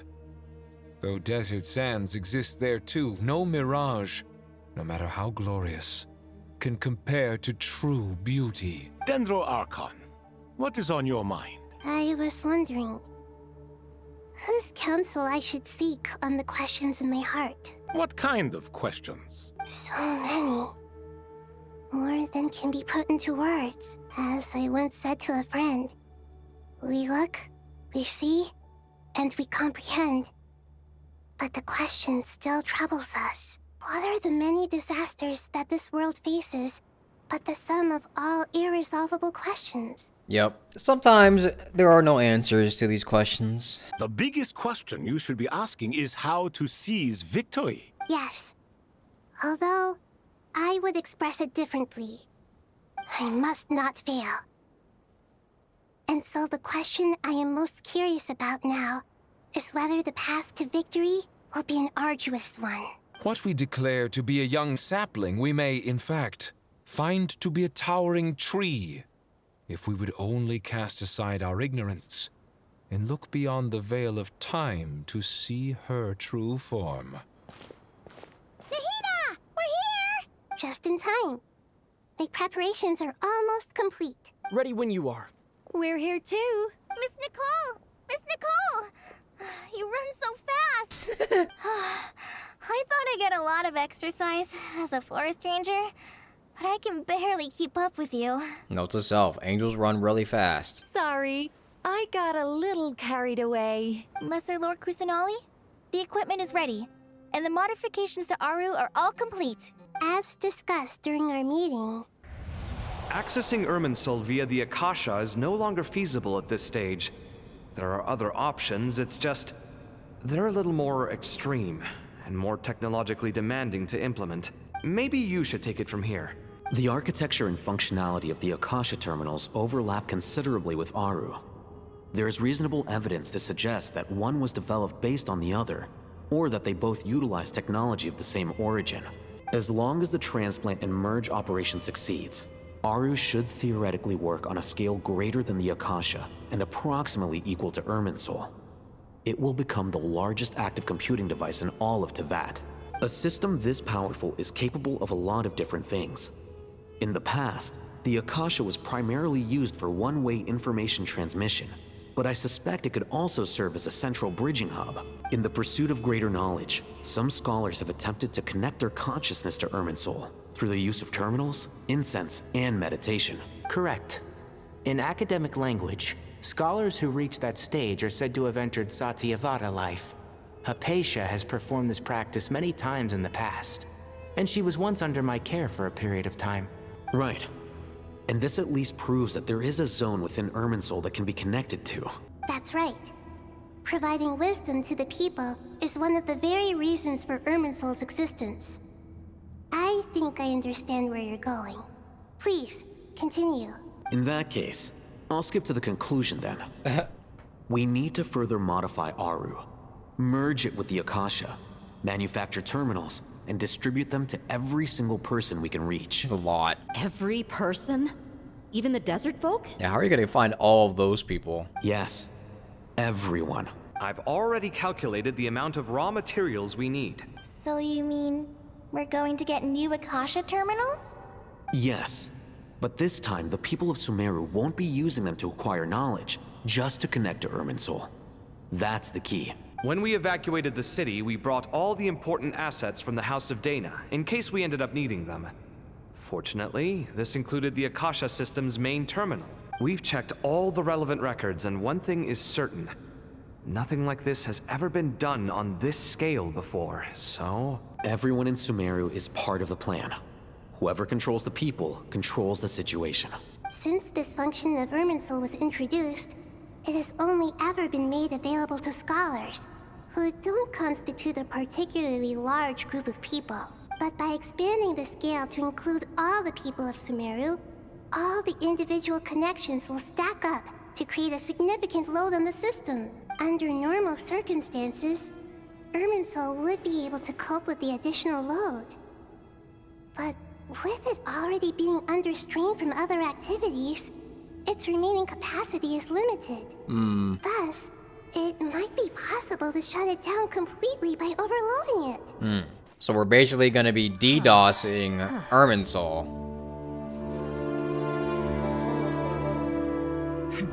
Counting down. 3, 2, 1. Are you ready? Ready.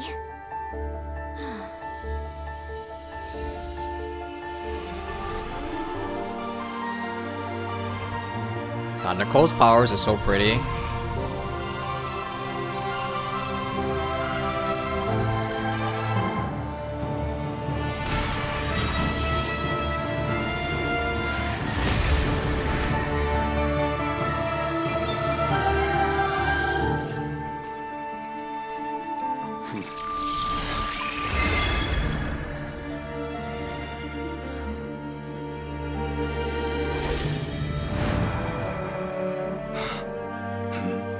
Blue now. In the past, when people sought knowledge, they turned to the Tree of Wisdom.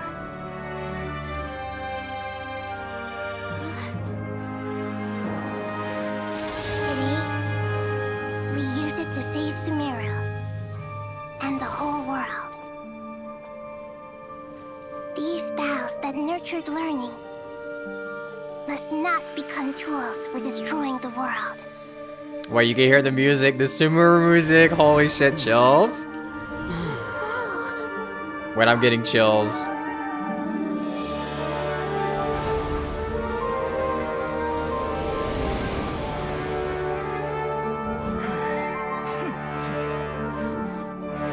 Stop. Please stop. End this transformation. Oh, who's speaking that? Is that Irminsul itself?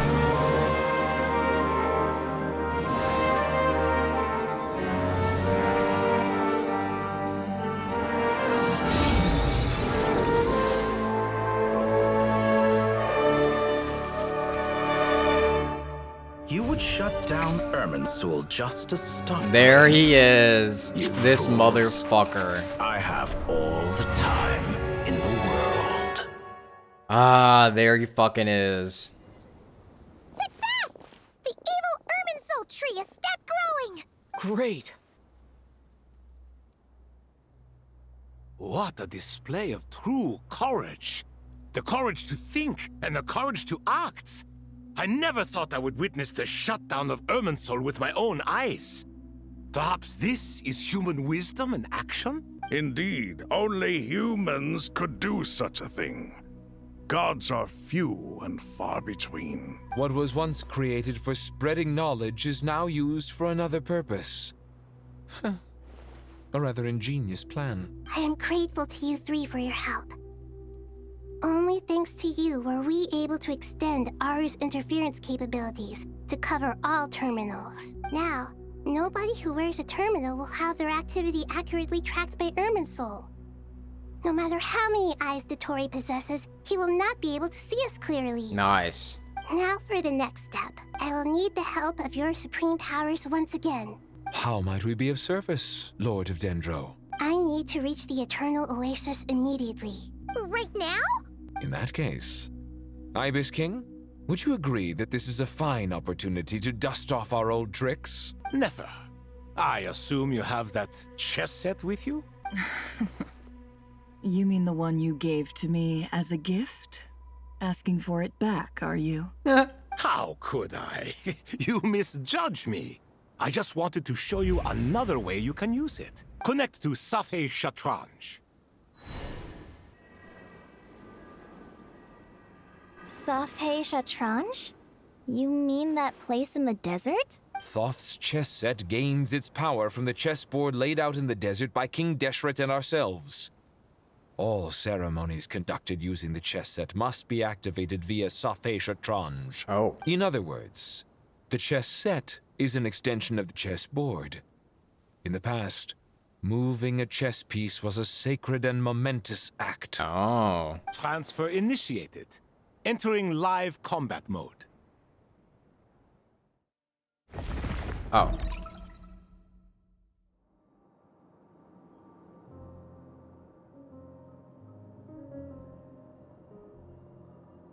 We haven't heard a single word from our spy in the desert. I'm afraid he might have been captured. Never mind. But we spent years turning him. And a lot of Mora. Nothing comes for free in this world, but the loss is not without its purpose. For a small price, we have wasted a precious amount of the limited time they have. Quite a bargain, if you ask me. Understood. Weighing profit against loss is a necessary part of life. But to tell the truth, I have been operating at a loss since this all began. Since many centuries ago, in fact. How rich are you? The fuck? For instance, why would a banker act as the executor of a will? If you hadn't deposited your personal belongings at Northland Bank, I would have no reason to be here right now. Fucking knew it was Pantalone. Rigurator. Been a long time coming, huh? Dottore, I've placed your final data backup into the ley lines as per our contract.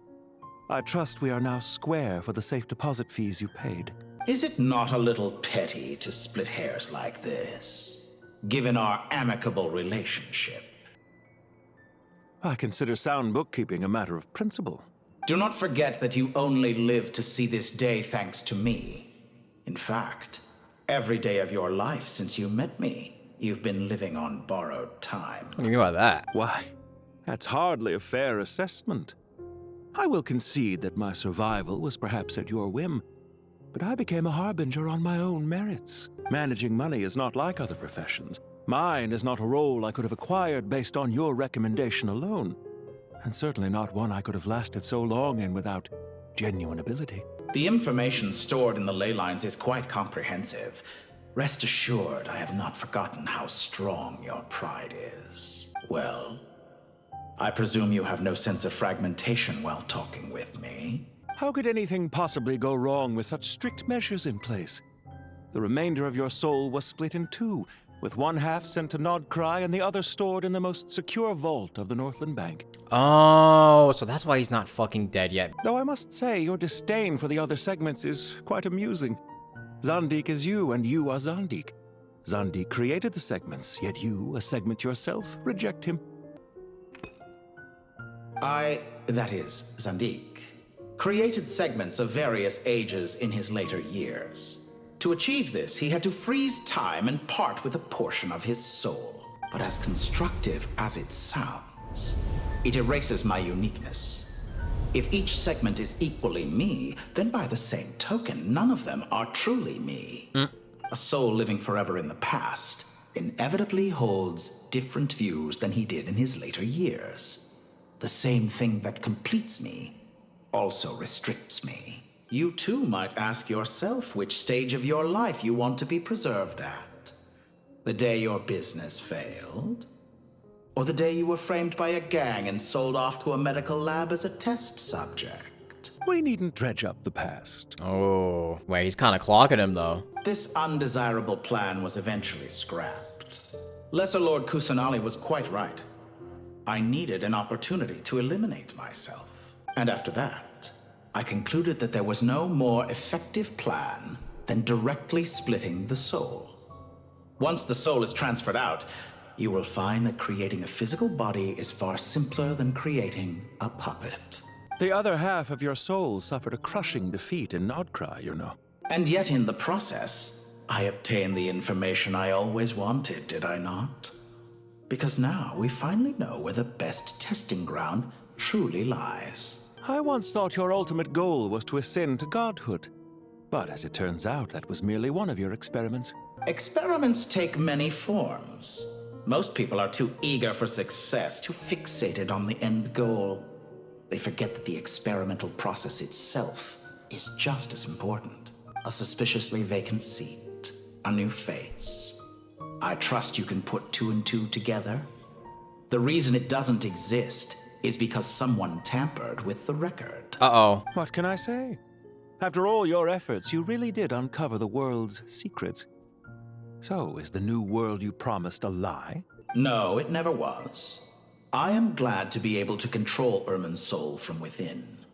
Now I shall attempt to create a new world inside the existing one. Almost everyone faces the prospect of death, but not a single person has ever been able to experiment unrestrained in the afterlife through sheer force of will.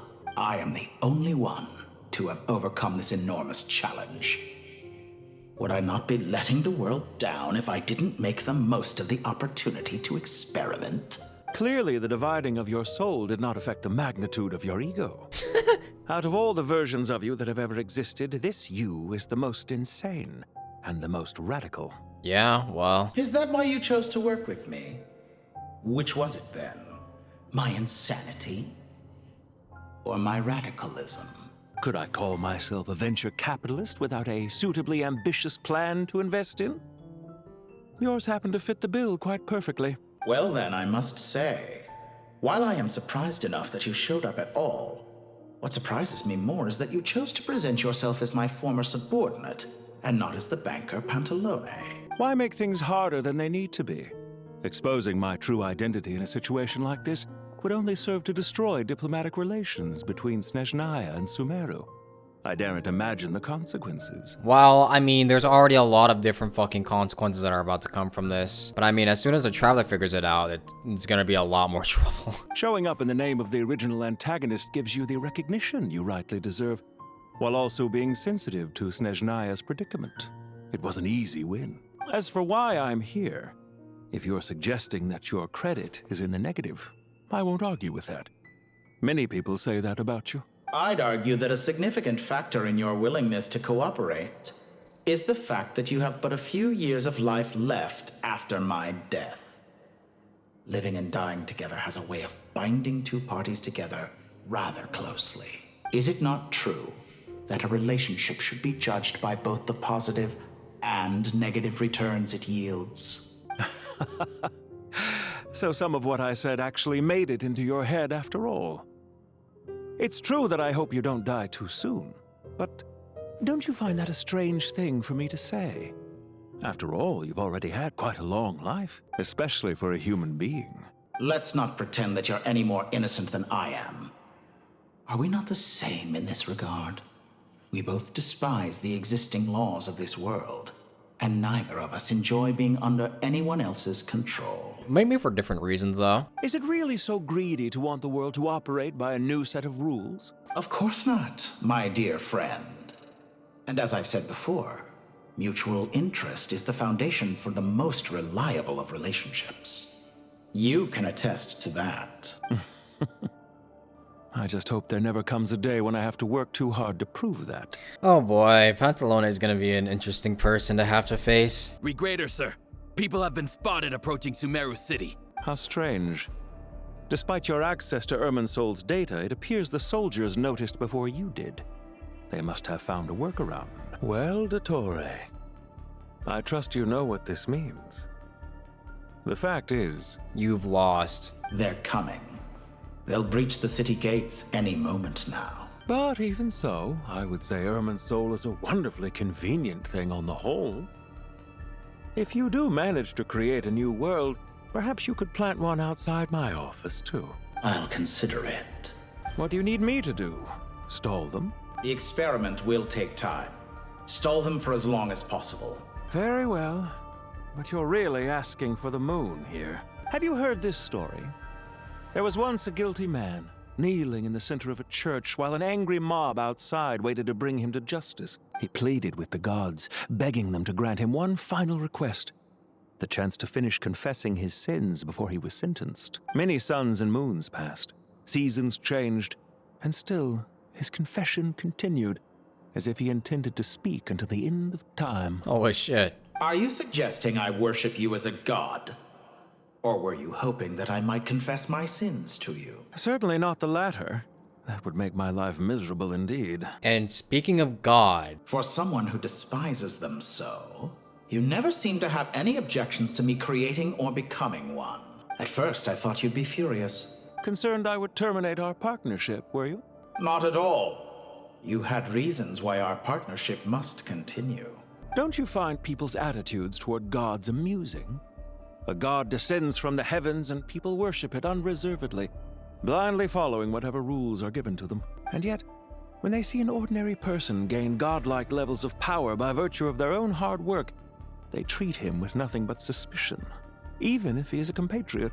Is that supposed to be a compliment? No. I was just thinking. I pity the man who would call you a compatriot.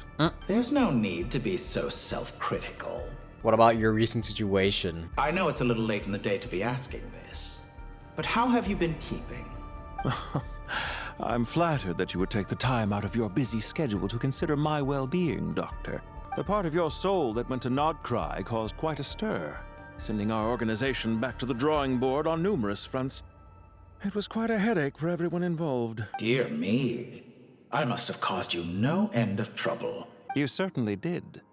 I had the rare honor of being summoned before the Tsaritsa with Pulcinella to answer for myself. A terrifying ordeal. Yeah. Don't worry, I pulled through. At most, it's a public relations nightmare. I made sure of that. Now I'm curious. How did you explain yourself? Oh, it was quite simple. I just pinned the blame on someone who wasn't there to defend himself. I could hardly be expected to defy the demands of someone as insistent as the second Harbinger, now could I? How you slander me. You know full well that I am perfectly amenable to reason. There's no question that you are partly to blame for the ruin of my reputation over the years. Is he now? About your plans for the future? Do you have anything lined up for when this is all over? Hard to say. Field work always takes quite a toll on me, as you know. Once I'm back at Snezhnaya, I'll start with a well-earned cigarette. Why are you so eager to ruin your lungs after I went to the trouble of replacing them for you? If you have an issue with it, feel free to try to stop me. What's on your mind? The limits of humanity. It's a pity. Despite running countless calculations, I find there is simply no way to reduce any further the amount of one's soul required to sustain an individual. It's rare to hear you admit to being unable to achieve something. I beg to differ. For instance, as I've told you before, the original me was prone to motion sickness and couldn't make long train rides. Oh, really? I didn't know that, actually. Ah, yes, of course. One of the reasons you often sent yourself out on errands. What are you thinking about now? A new experiment. In the event that my soul was depleted, say we extracted my data from someone else's memories, yours for instance, and then combined it with your intact soul as the base material, what would we create? Such a scenario would be impossible. Oh? As long as your current soul survives, there will be no need to create a new individual. Don't forget, you were the one who approved of the present situation wherein only one Dottore remains. He's basically saying, keep your hands off me, bruh. I ain't gonna scream to shit. You are not taking over my body. And if you ceased to exist, who would be capable of performing this experiment? Since the day I met you, you've always excelled at talking your way out of a quandary. Isn't it a little too early to be saying goodbye? Not that I wish to keep you from your business, of course. Wow, real Mora coin. Very well. Let's leave the conversation there for now.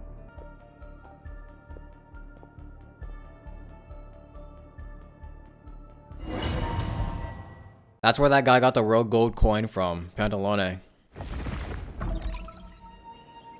The power of King Deshret's 7 pillars is truly remarkable.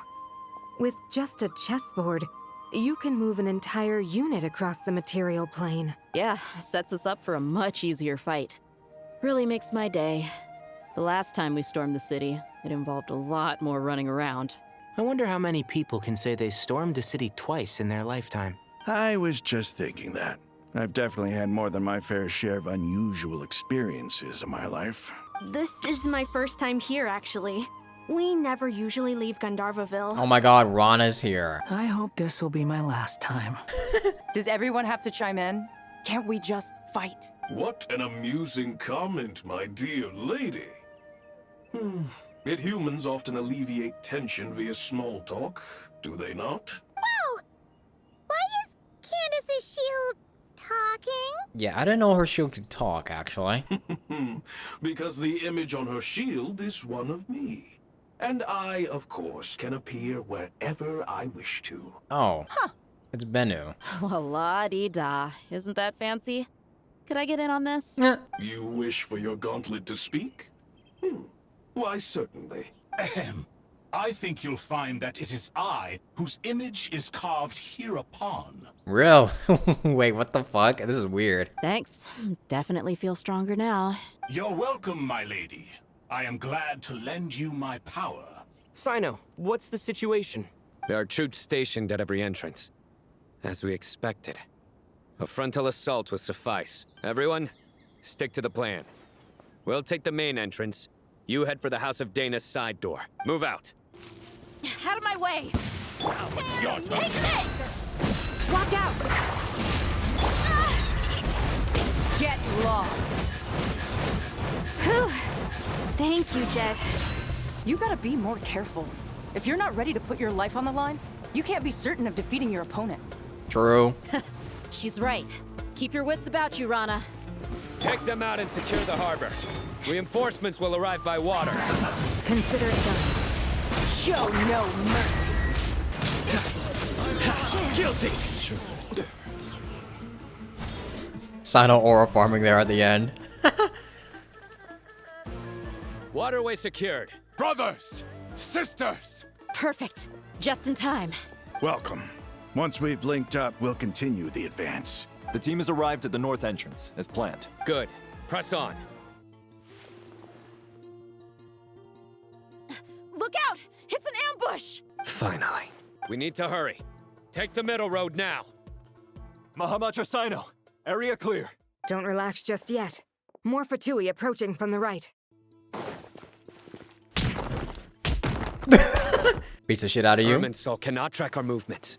If necessary, we could split up. Don't worry. We'll wipe them all out. As you can see, our people came raring to go. Good, good. How are things with the Traveler? Can Tainari keep him safe? Don't underestimate Tainari just because he's a forest watcher. He can handle it. All right. You know that's not what I meant. Sino and the reinforcements have drawn the Fatui's fire away. It's our turn. By using a cluster leaf of cultivation, we can pass through certain terrain silently. Yippee! Good luck with that. We'll just fly up there. Huh? Oh, yeah. I forgot you could fly. How do you forget you can just fly? Ready? Ready. Whee!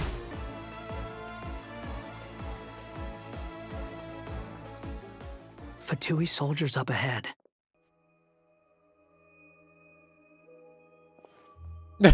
Your hat's too big, hat guy. Careful. Prepare for battle. Hey, there's people over there. You have some nerve showing your faces here in the center of Sumeru City. Oh shit. Okay, Aura man. You're right on schedule. Well, this guy sure as heck isn't your average Fatui sergeant. They've stationed quite a few people nearby. It definitely looks like they were waiting for us. But something feels off. Everything about this guy feels too deliberate. I highly doubt he's just a subordinate of Dottores. And he's no mere sergeant. Whatever his rank is, it's high. Much higher than we thought. So you've been waiting for us. But it looks like you're geared up for a conversation, rather than a battle. Very clever, General Mahamatra Sino. I know you're the one in charge of this siege, and I look forward to making a deal with you. A siege? Sumeru City belongs to us! Historically, yes. But things can always change. We have quite a sizable force with us, you know. For instance... There's a Fatui ambush at the north gate. Oh shit. Can you handle him? We can for now. Yes, I'm quite sure both sides can hold their ground for the time being. The battle has not yet reached its climax. But what happens next? Do you enjoy watching bloodshed? Surely some of those here are people you count as friends. Once a war begins, some people must die. I doubt you wish that fate upon anyone you know. Wait a second. It's a trick. He's not even there. What? How? Silence! Oh shit. He disappeared. What was that? A ghost? Curses. He was never there to begin with. That was just a shadow projected there to lure us in. Enough talk. Attack! I apologize for being unable to accompany you at this crucial moment, but I am compelled to leave for reasons beyond my control. Please excuse me. Fuck, he really is stalling us. Sumeru's General Mahamatra is quite ruthless. It's a good thing I wasn't there in person. Your illusion held them up for a time just fine. But now that they have seen through it, they will realize you were just a decoy. Decoy or not, what matters now is that they will be heading your way imminently. Not imminently. They are already here. We made it! This is far enough. Tainari, you go help Sino. Don't worry about us. We'll manage from here. Are you sure you don't need me to stand guard? No need. Once the connection is established, we'll disappear from the sanctuary of Surasthana. Go help the others. All right. Goodbye for now, then. Please tread carefully. Now where's the interface Nahida mentioned?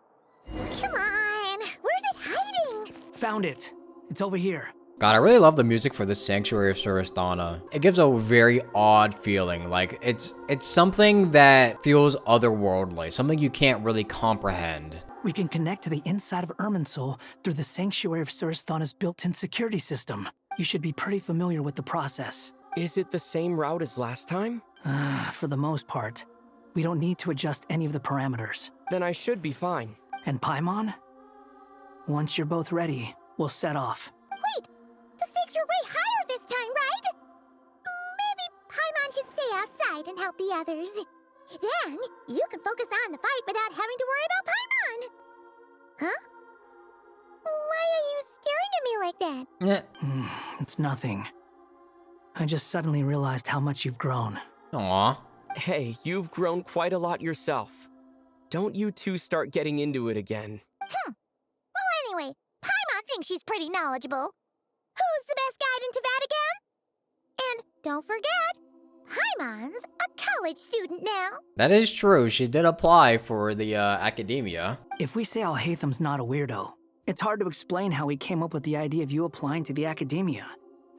But for all that he counts, you're doing surprisingly well in your studies. See, Paimon can be smart. Actually, how much math is there in the academia? Because, like, Paimon can barely count without using her fingers. Just goes to show how important it is to have someone supporting you. And Paimon's not the only one. Let's not forget that you only became a student because of Nahida's personal recommendation. True. That's fair. I have learned a lot in Sumeru. Oh yeah. Did you ever come up with that ugly nickname you promised me? What? No way! We're friends now! Paimon gave up on giving you one ages ago.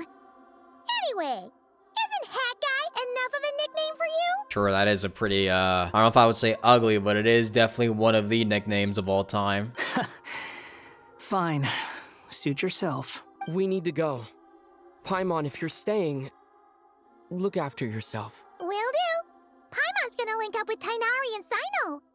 You guys are the ones who need to be careful. We will be. Bye for now. Initiating connection.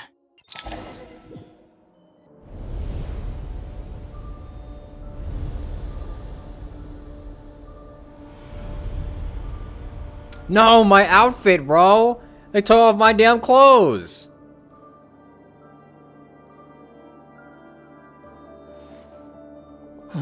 Well, here we are again. Come to think of it, I still don't even know where we're going. Thanks to our terminals, it should be impossible for Irminsul to read. I can... Don't tell me. Only you need to know.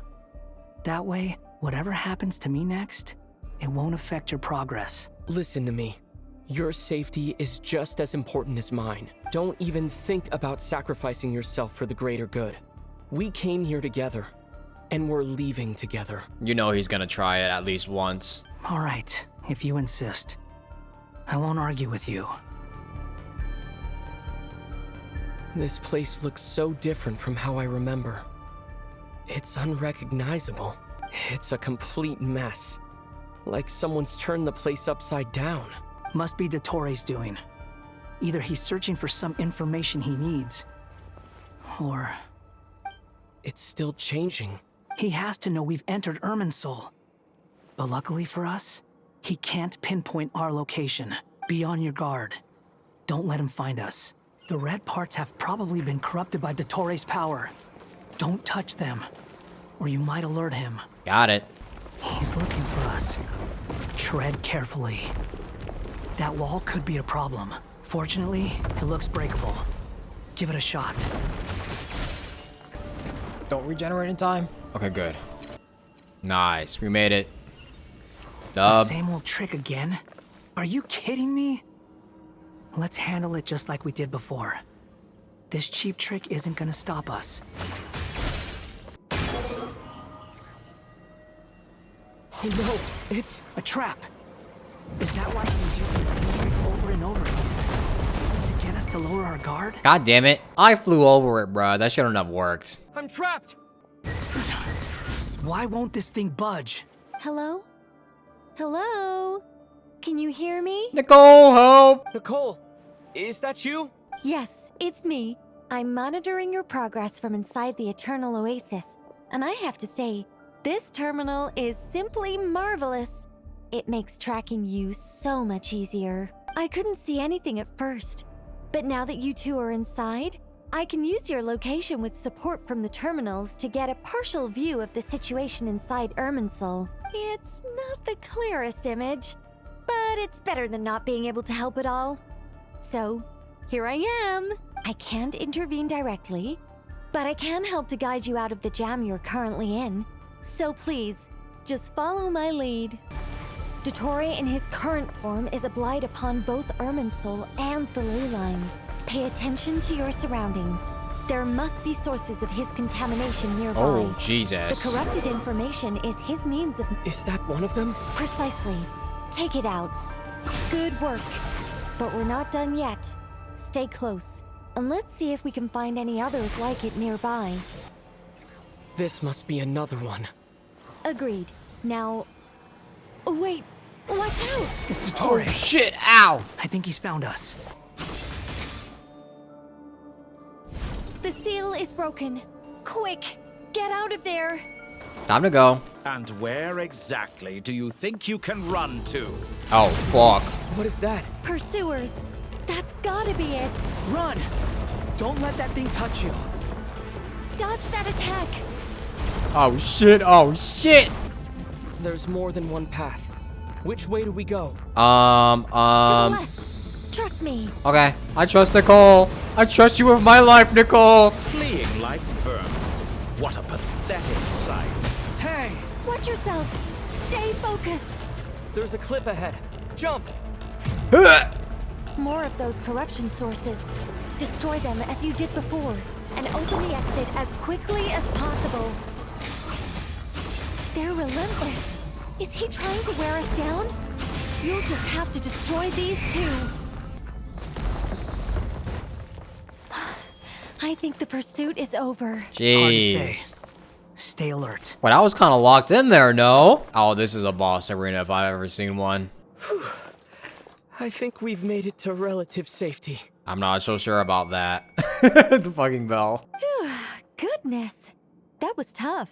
You doing okay? I'll be fine. Don't worry. Take a short rest, and then... Nicole?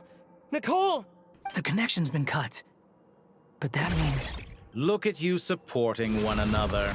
How very touching.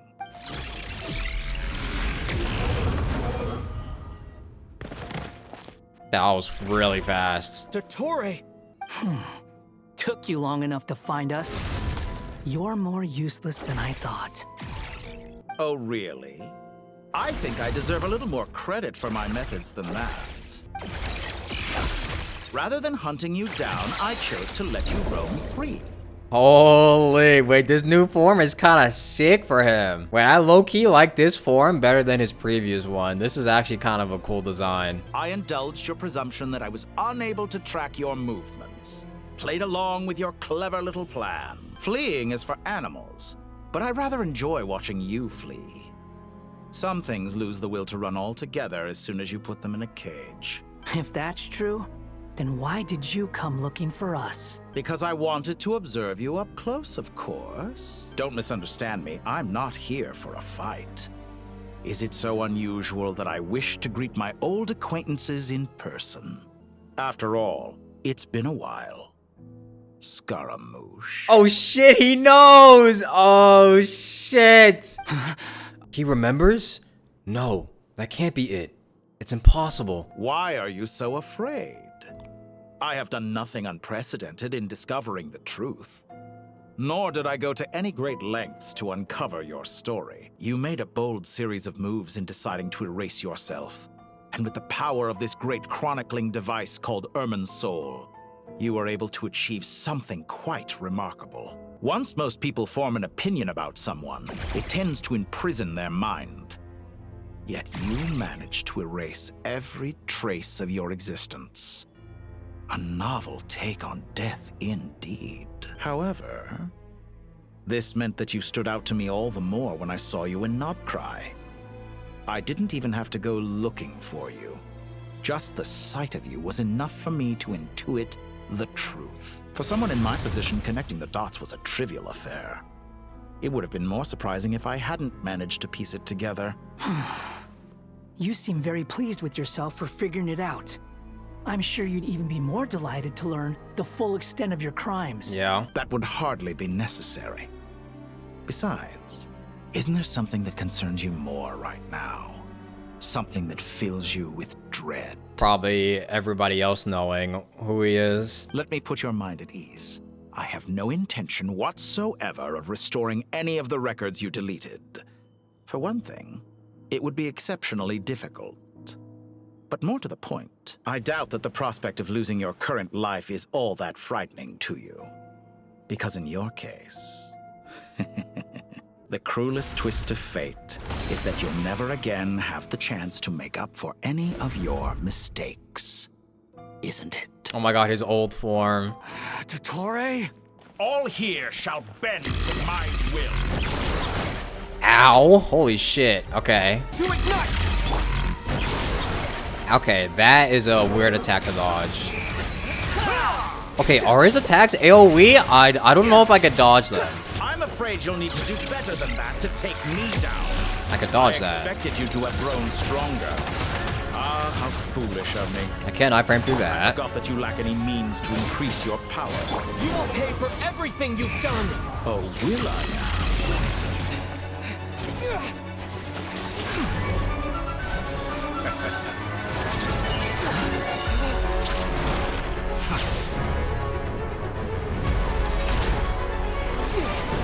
We're gonna need a lot of help to defeat him in this form, because he's kind of... Sky is a limit for him in this form.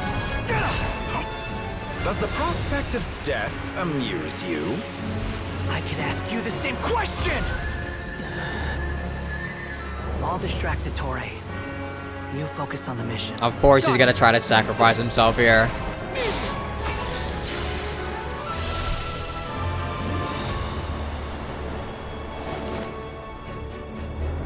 For the hopes and dreams of the masses.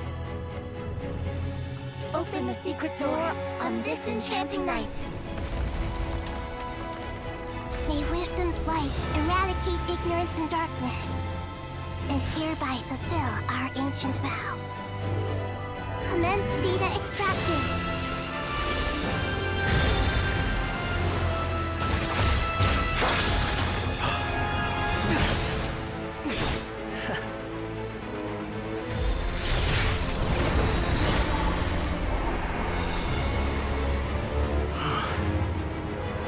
Oh fuck.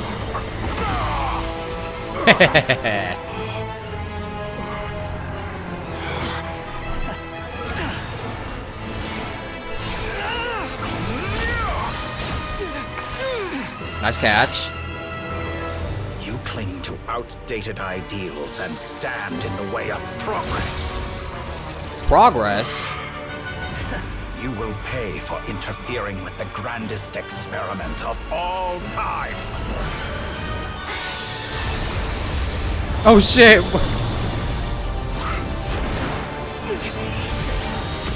Way tough!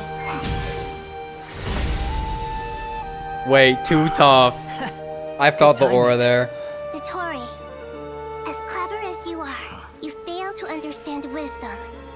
Wisdom takes many forms, but the path you have chosen eschews them all. Huh.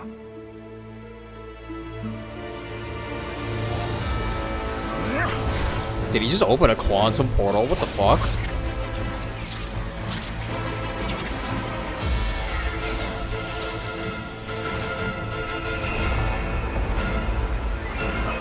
Oh, Awesome. He just got another fucking moon wheel. My strength is fading. Since you are within Irminsul, it stands to reason that any power you wield comes from it. You're extracting the information from Irminsul just to strip me of my power. I will find his weakness. Admire your attempt to introduce a new variant, but it's nowhere near enough. Buzzing fly. Okay, if there was a time where the electronic music actually does fit for a boss battle, I would say this definitely fits it. Ow. Okay, you gotta jump over those. Let's try this. Muso no. He just spawned the Musono no Hitachi on me! They're so close. Just hold on a little longer. I'll hold him up. Traveler, Hat Guy, the rest is up to you. We certainly have a knack for surprising each other, don't we? I'm just getting started. It's time. Say your prayers. Stay on the offensive. Unsightly insects. It's time. Say your prayers. Holy damage. Oh my god, it missed. Oh fuck. Oh my god, he almost disappeared. Time for you to die. Excited? Time for me to die? How could I have reached this place if death were something I feared? The last gasp struggle of a dying man is a pretty pathetic sight. Yeah. And I know it when I see it. We shall see about that. Dude, I have to like get really close in order to actually hit him. Oh, we're almost there. Almost there.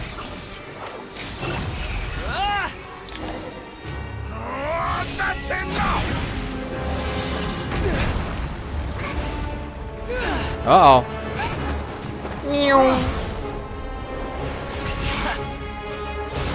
Nah, you're not touching the heater.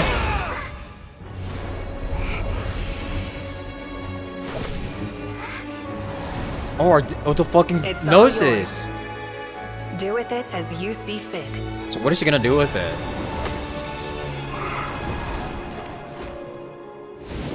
Just as you say, this world is home to some archaic things. And as you suppose, you are a formidable opponent. You have long coveted the secrets of wisdom. So now, I will demonstrate true wisdom in action. I invoke my supreme authority as the keeper of Irminsul. Commend me or condemn me. But give your verdict now! Wait, did she just set off a bomb? Blessed One of Wisdom, Mahakusaladhama, are you certain that you wish to exercise your authority to destroy Irminsul? Oh!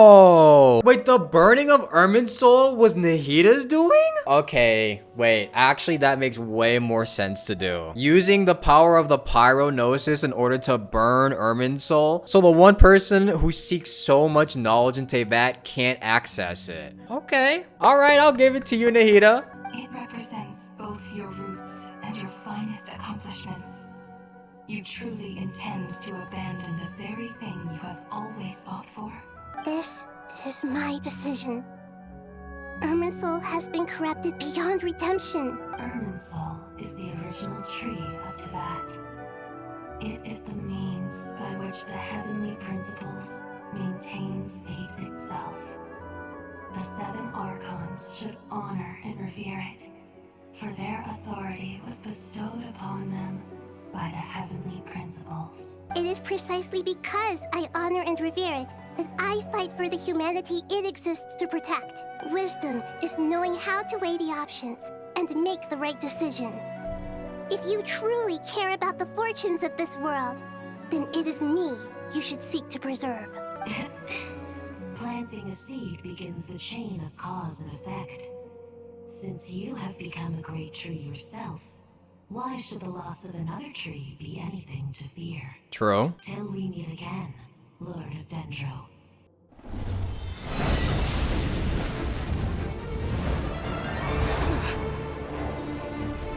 It's on fire! It's hot!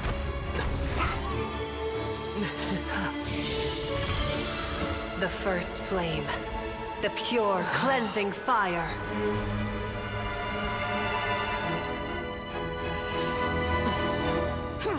So the Power Gnosis can summon a pure flame that burns even Irminsul. Oh, god damn it. Help!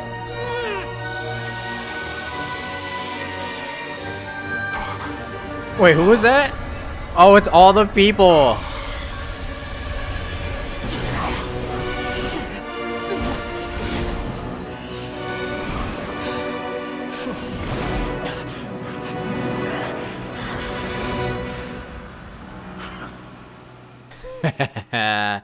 And he's dead.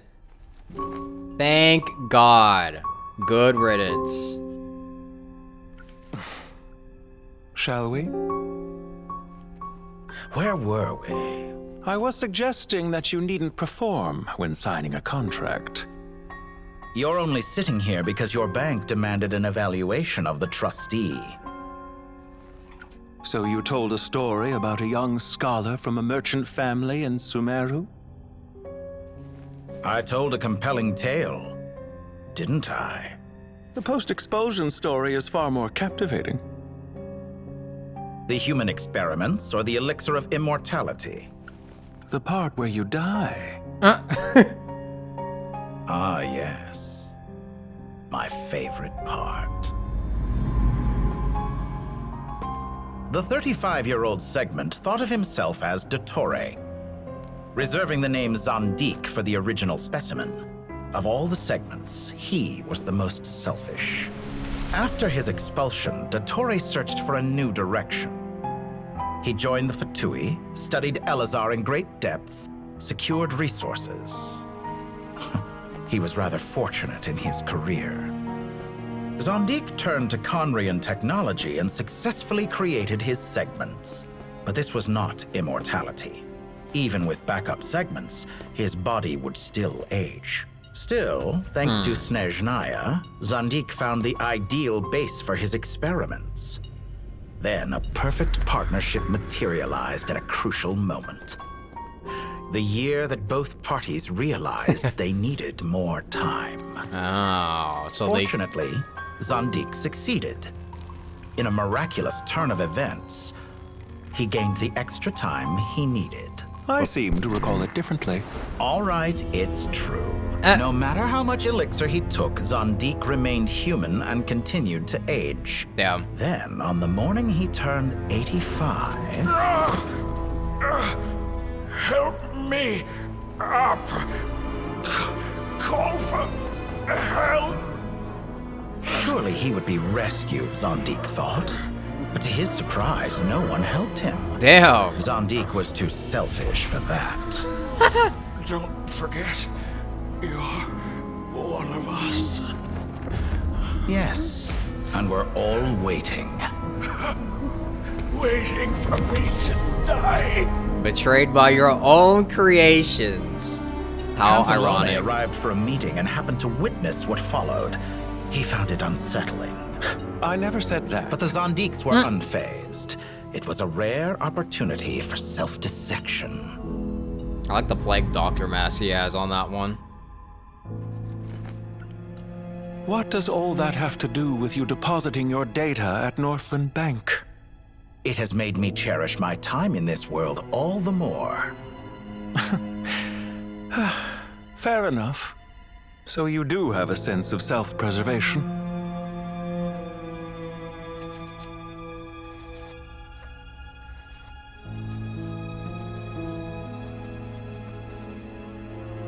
What do you mean? So what is this for? You're hardly normal, and you don't cherish life. You just don't want to admit defeat in the limited time you have. Even so, don't I deserve an interesting ending? I'm counting on it.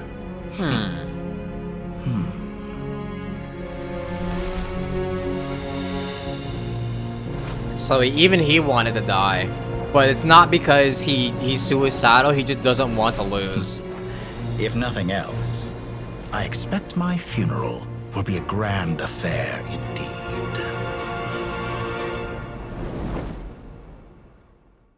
What a magnificent fire. Holy fuck, it really is dead. There's the scene. The scene we've been waiting so many years for. It's low-key kind of beautiful. In Snezhnaya, we light fires to ward off the cold. Fire, it seems, is antithetical to ideas such as cold, frozen, and unchanging. Perhaps it has always been that way. From the beginning, fire has been used to drive away wild beasts and warm the body and mind. You could say it's a form of treatment. One that cures the human heart of mortal fear. Mortal fear? Something you haven't been acquainted with in a long time, by the sounds of it. Whereas you, I'm sure, must know the feeling quite well indeed. I remember when we first discussed the elixir of immortality, you claimed that extending your lifespan was about buying more time. But was that really the truth? You fear the prospect of dying a wretched end in this world, don't you? Like most humans do. Of course I do. I'm only human after all. Exactly. And while you may have forgotten it, you cannot deny that you too were once human, Dottore. I do not believe that there is no such fear in your heart. Perhaps you are right. But I abandoned it long ago and devoted myself to my experiments. I have felt no fear since. From the very beginning, I never thought you could win this game. Wait, this scene low-key tough though? But still you came. Contract in hand to honor our agreement. Because I am a reputable partner. And as we have discussed, experiments are about more than results alone. The process is equally important. I have come here and completed my creation, and I do not regret my decision. I'm afraid your journey ends here. After I die, there will be no one to make the elixir of immortality, and your remaining stock will only last a few more years. How then will you prove that you didn't perish in this incident alongside everyone else? When I feel optimistic about market environments, I never forcibly adjust them. They have their own direction. And I myself am one such environment. I have been quite particular about many things in my life. But where the manner of my death is concerned, I choose not to be. You make yourself sound so magnanimous. Oh, but I am. And I hope you will be too. It may have been a long time since anyone told you this, Dottore, but I recognize that you are a truly rare talent. Ha! I can see it. The experiment in blasphemy that I've been performing all this time. It has been a long process, and I do not care about the results as much as people might imagine. If the very goal of your experiment was to explore infinite possibilities, then there was never any reason for it to end. Indeed. Yet now, the experiment has officially drawn to a close. What should I call you? Zandik? Or do you prefer Dottore? Suit yourself. Goodbye, Feofan. This time, that's what it truly is. Feofan. And there goes the doctor. Rest in peace, jackass. And don't I know it. Goodbye, Zandik.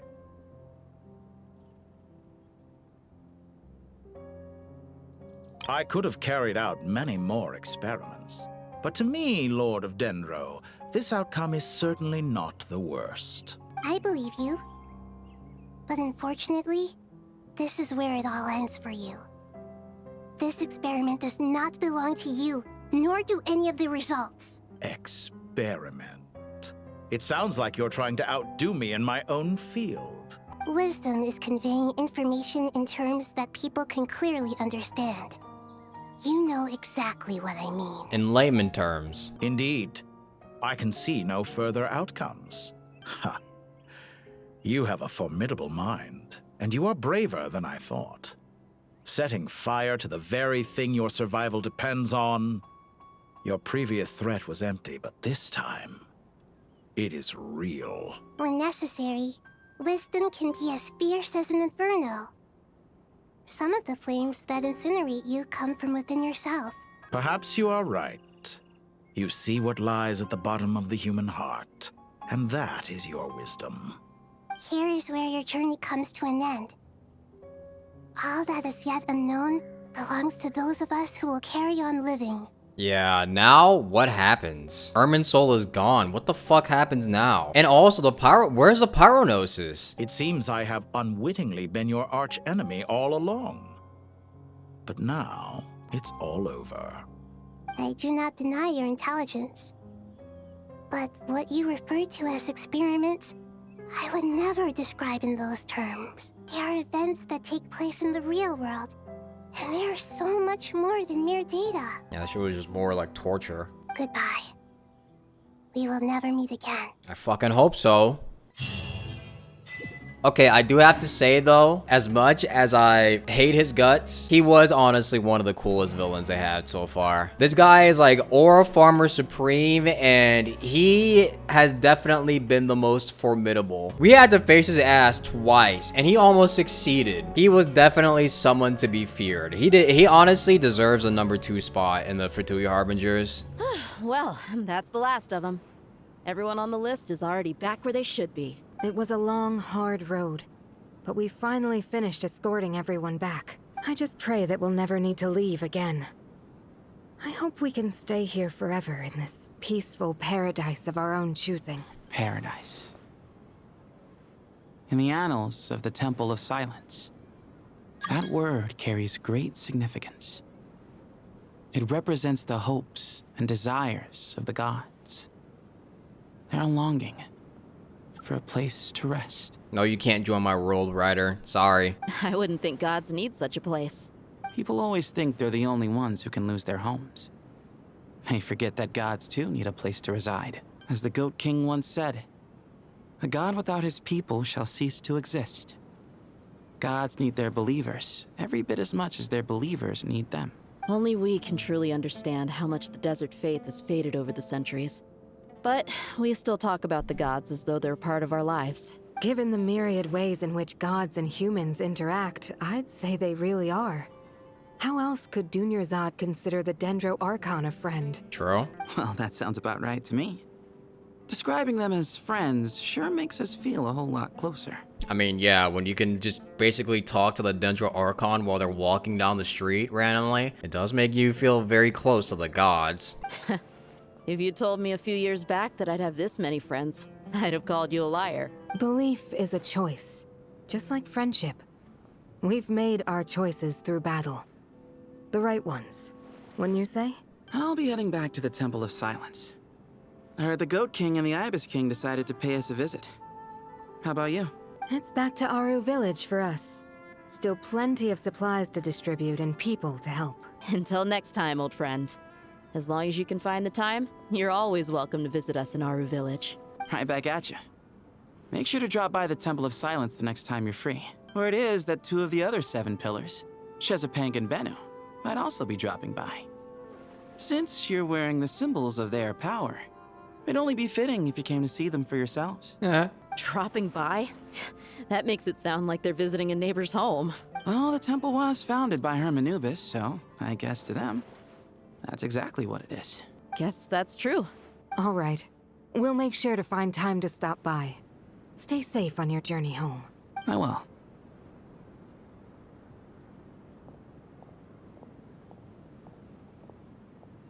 The fucking Celestia in the background. You do have a point. See? Retirement has always been a problem, especially for old-timers like us who've been locked away all these years. You finally step out into the light, and bam! You're face to face with a whole different world. Naturally. What do you think, Layla? How many times has he said naturally? Huh? Why would you think to ask me? How could I possibly be qualified to decide where the servants of King Deshret should live? Sorry if my question was unclear. Do you think their statues will stand out too much if we place them here? Hey, I never agreed to this. How could we possibly allow our statues to be left in Hermanubis' home? That would be like breaking into someone's house, then pretending it belonged to you in the first place. Different beliefs can coexist. We still need to respect one another. But which you mean you two plan to stay at the Temple of Silence, for a while at least. But you have no intention of relocating your statues here. So, you see this as sort of a family visit? Is that correct? Family. Huh. You could say that. In a sense, Hermanubis would view this as his home. Just look at this place. Magnificent, is it not? The sad truth is, in the past, all three of us invested so much into misguided ventures. We failed to build what we should have, and wasted so much time instead. True. And what do you mean by that? I mean that for the most part, time spent associating with the likes of Sobek, and, let's say, Thoth, might reasonably be considered wasted. Why does that not surprise me? Go on. Anyway, given how much time we'll all be spending together, I'd say that the bonds we built will end up proving to have been a sound investment. Once Sethos, the current leader of the Temple of Silence, returns, you can discuss the matter of staying here with him. But judging by the expressions of everyone here, I imagine you'll receive a very warm welcome. This sacred ground houses untold knowledge, after all. What better place for the servants of King Deshret to appear in the mortal world? How about we share a meal together first? I imagine it's been many years since you last tasted fresh food. Actually, that's right. I don't think they've even eaten at all. Oh, that sounds wonderful. After so many hundreds of years, I can only surmise that desert cuisine has become a lot more varied. Are we having a get-together? If you'd like, I can help prepare some food. After all, Lord Thoth, you helped me so much in the desert, and I still haven't properly thanked you. Oh, my, that would be wonderful. I'm touched that you still remember. Yeah, I remember that. How the times have changed. To the people of today, it seems the Ibis King has become a kind and passionate god. And you, Mr. Herreshoff? What kind of god do you wish to be? To be honest, I haven't given it much thought. How about you, Dendro Archon? Do you have any hopes for your future? Me? I'm very happy with my current life. Yay. Forgive my bluntness, but you do not seem to derive your authority from majesty and might, like Lord Al-Ahmar.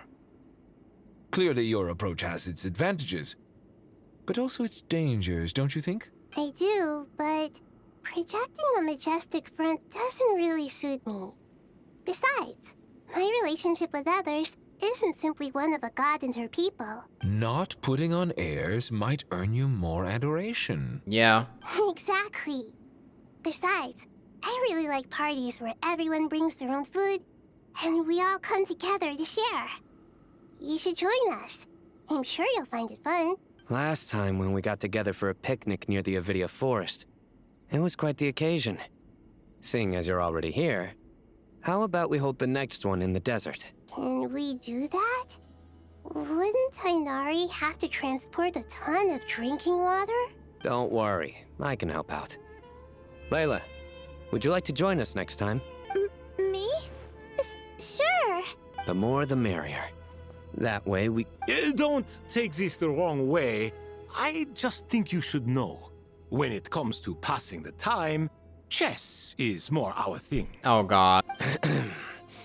In that case, Dendro Archon, what do you say? If I were to compete against you, I can't say with certainty I'd win, but I certainly wouldn't mind giving it a shot. Where's Sobek? I'm sure he'd be good for a few rounds. Cards, cards, cards! I'll always prefer chess. I wonder what variant of chess we're talking here. Mr. Thoth, is there some sort of astrological significance to this game? Oh, I'm glad you brought that up.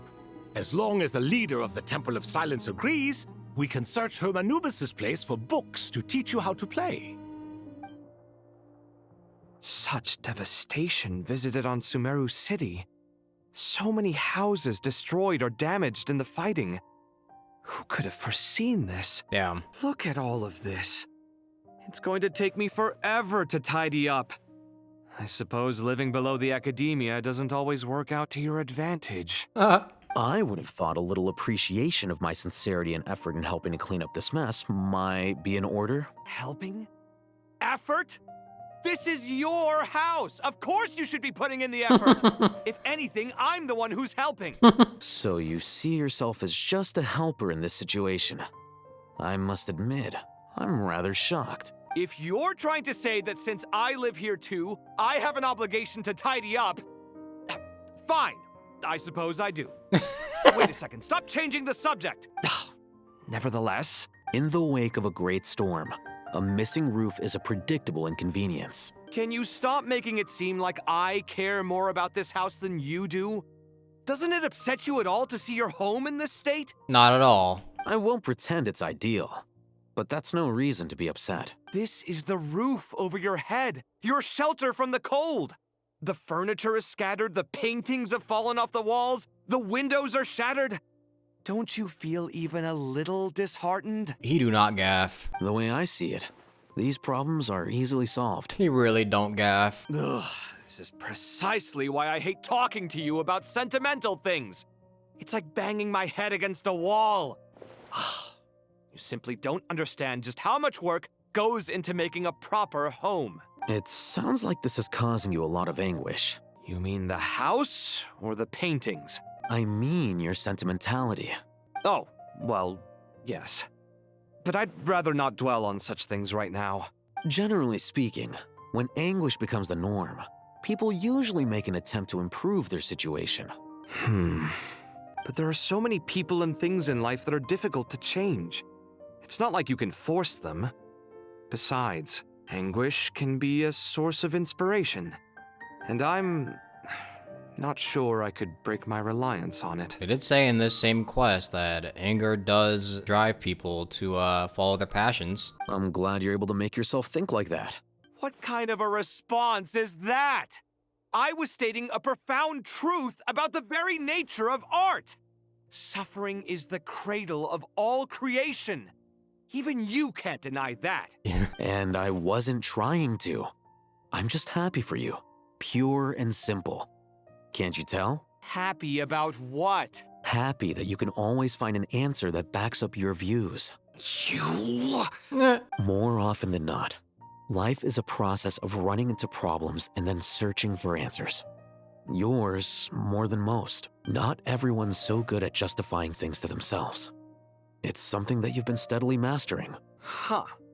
What about you, then? What skills have you been mastering lately? Pass me that box. Huh? Okay. You may consider this my progress on the path to mastery. Oh. What? Wait a second. Isn't that box mine? Hey, it is. It must have fallen off that shelf. I'll hate them. Those are my paints and inks. Would you like me to put it in your bedroom for you? Huh?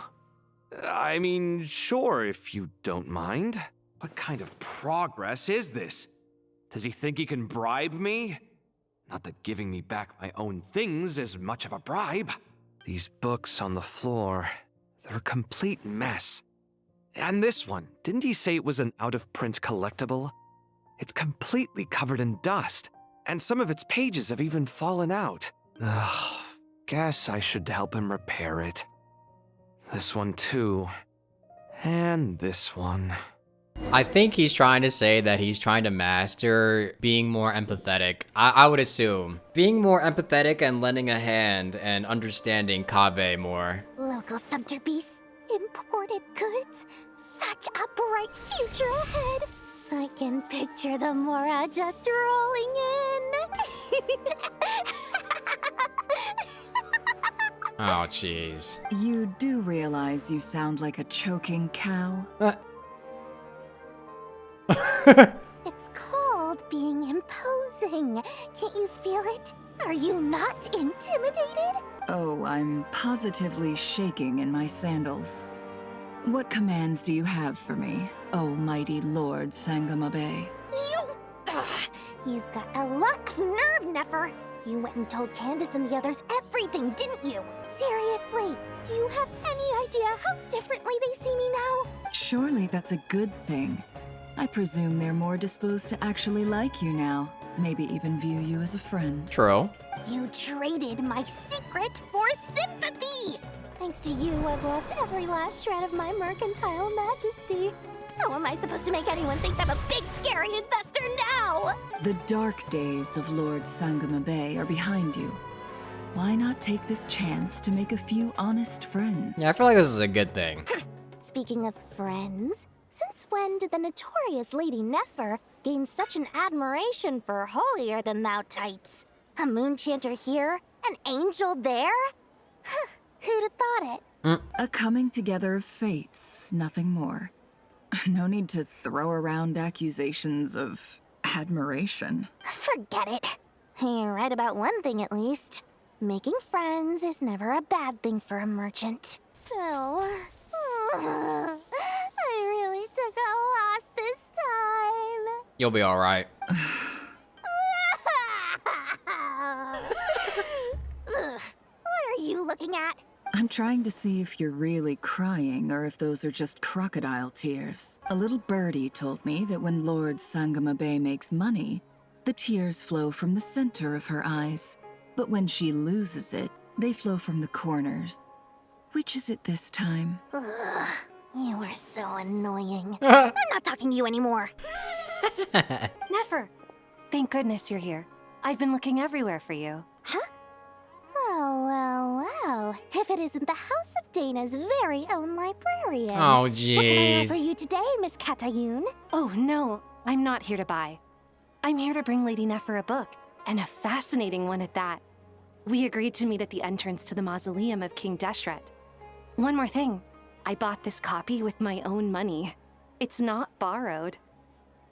Reasoning knows not time of day, but suspense always follows a blizzard.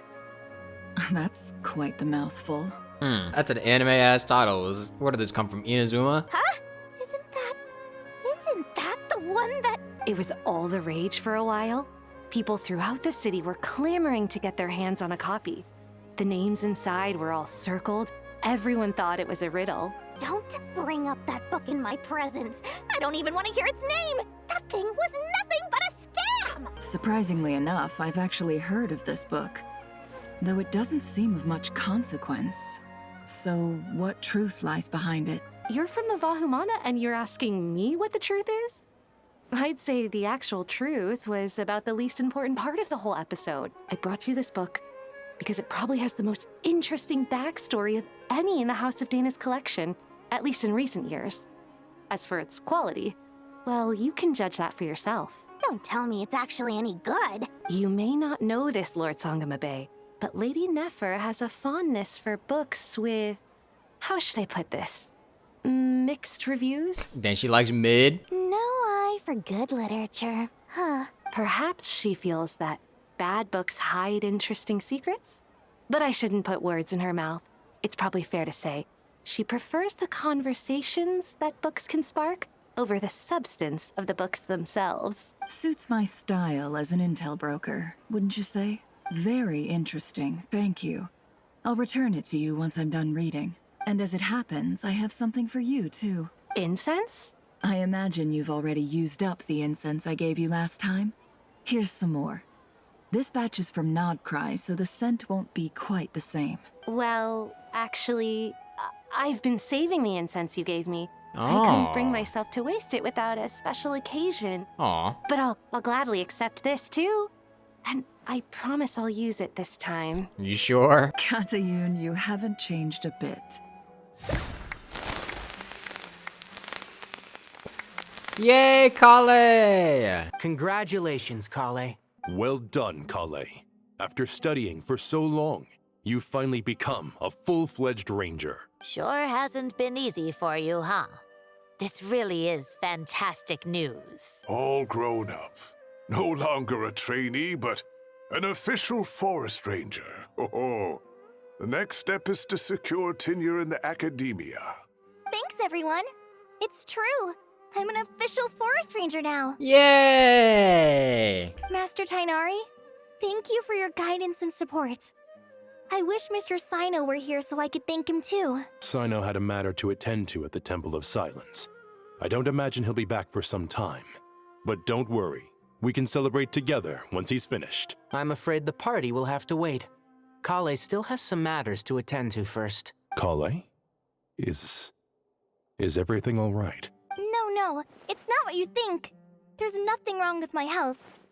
I just have a few things I need to deal with. I've made plans with the Traveler and Paimon to visit Mondstadt. Oh. Master Tainari and Mr. Sino will be accompanying us too. Oh, we're going back to Mondstadt, huh? Well, that's a relief. Let's get together when everyone's back. I'm sure you'll be doing even better by then. Of course. I have a feeling you're right. Phew! After all that catching up on sleep and food, Paimon's feeling full of vim and vigor again. For someone who spends so much time resting, your recovery routine is surprisingly simple. Hey! Paimon's been working her butt off too, you know. She flew all over the city helping everyone out. Yeah. Don't worry, I saw how hard you worked. Yeah, see, you're not useless, Paimon. Alright, we all know you're the most hardworking person in Teyvat. As long as you're rested and full, that's what really matters. Paimon's been looking around the place, and it seems like the city's already on the mend. But Paimon's been wondering how Nahida's doing. We should check in on her. Hey, Nahida! And Hat Guy's here too! Traveler, Paimon. What's going on here? Nothing much.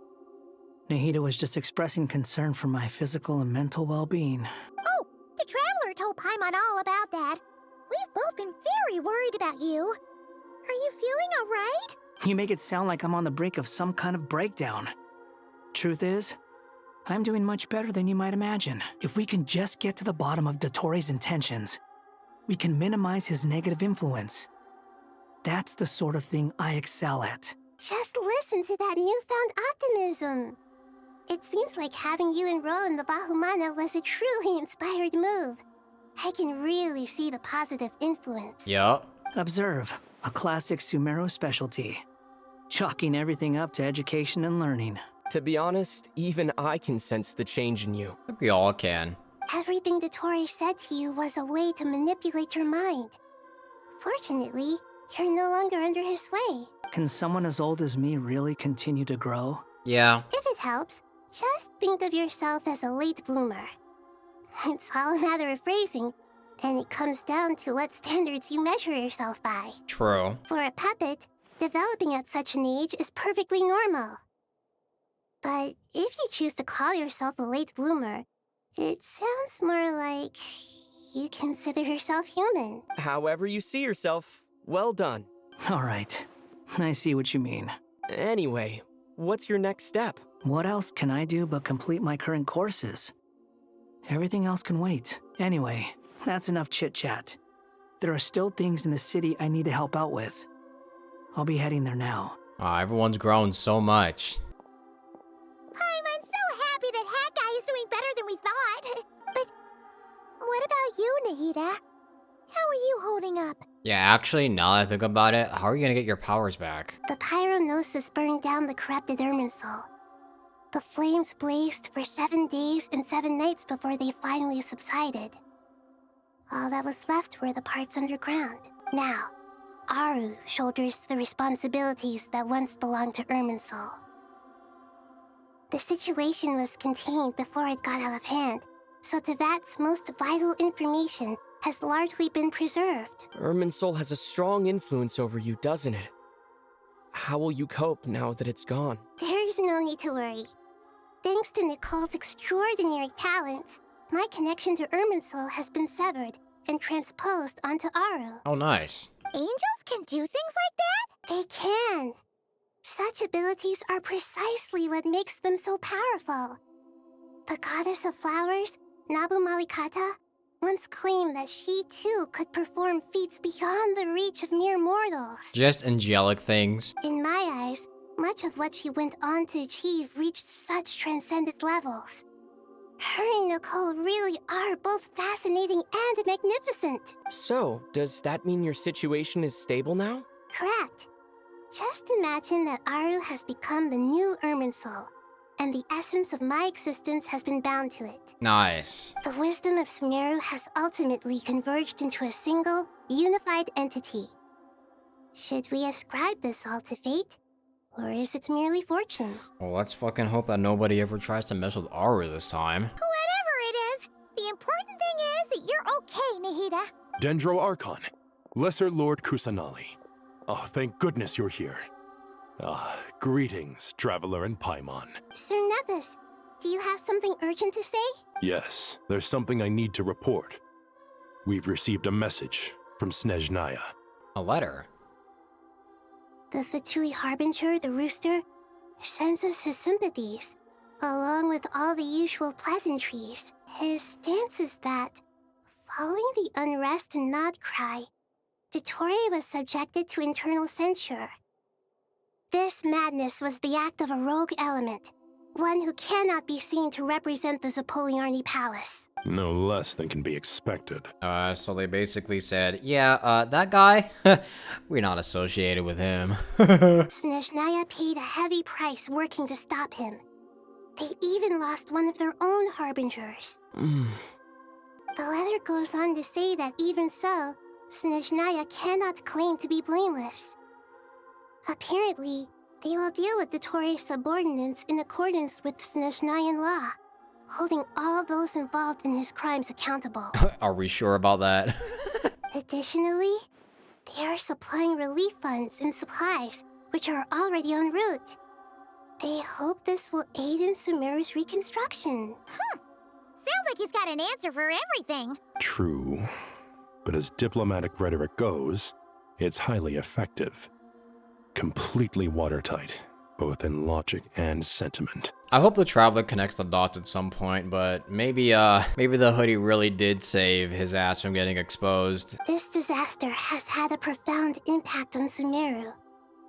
There is much that I will keep in my heart. The matter of Dottore can be seen as settled for now. We are sure to cross paths again in the future, and in that light, Snezhnaya would do well to uphold their responsibilities and keep a tight rein over their actions. With Irminsul burned, the flow of fate now carries many more possibilities. I will be watching carefully. Perhaps we can move on to a less serious matter? Dendro Archon, will you eat with us once this matter is dealt with? Everyone wishes to celebrate together. Your presence would be most welcome. Of course! Junior Zod, Sino, and Hypatia all told me the same thing.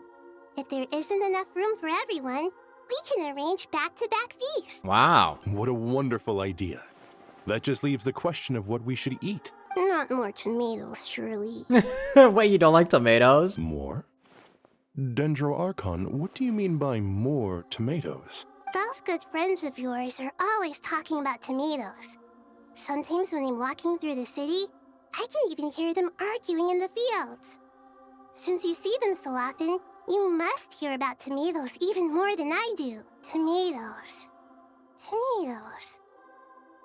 The word has a certain magic to it.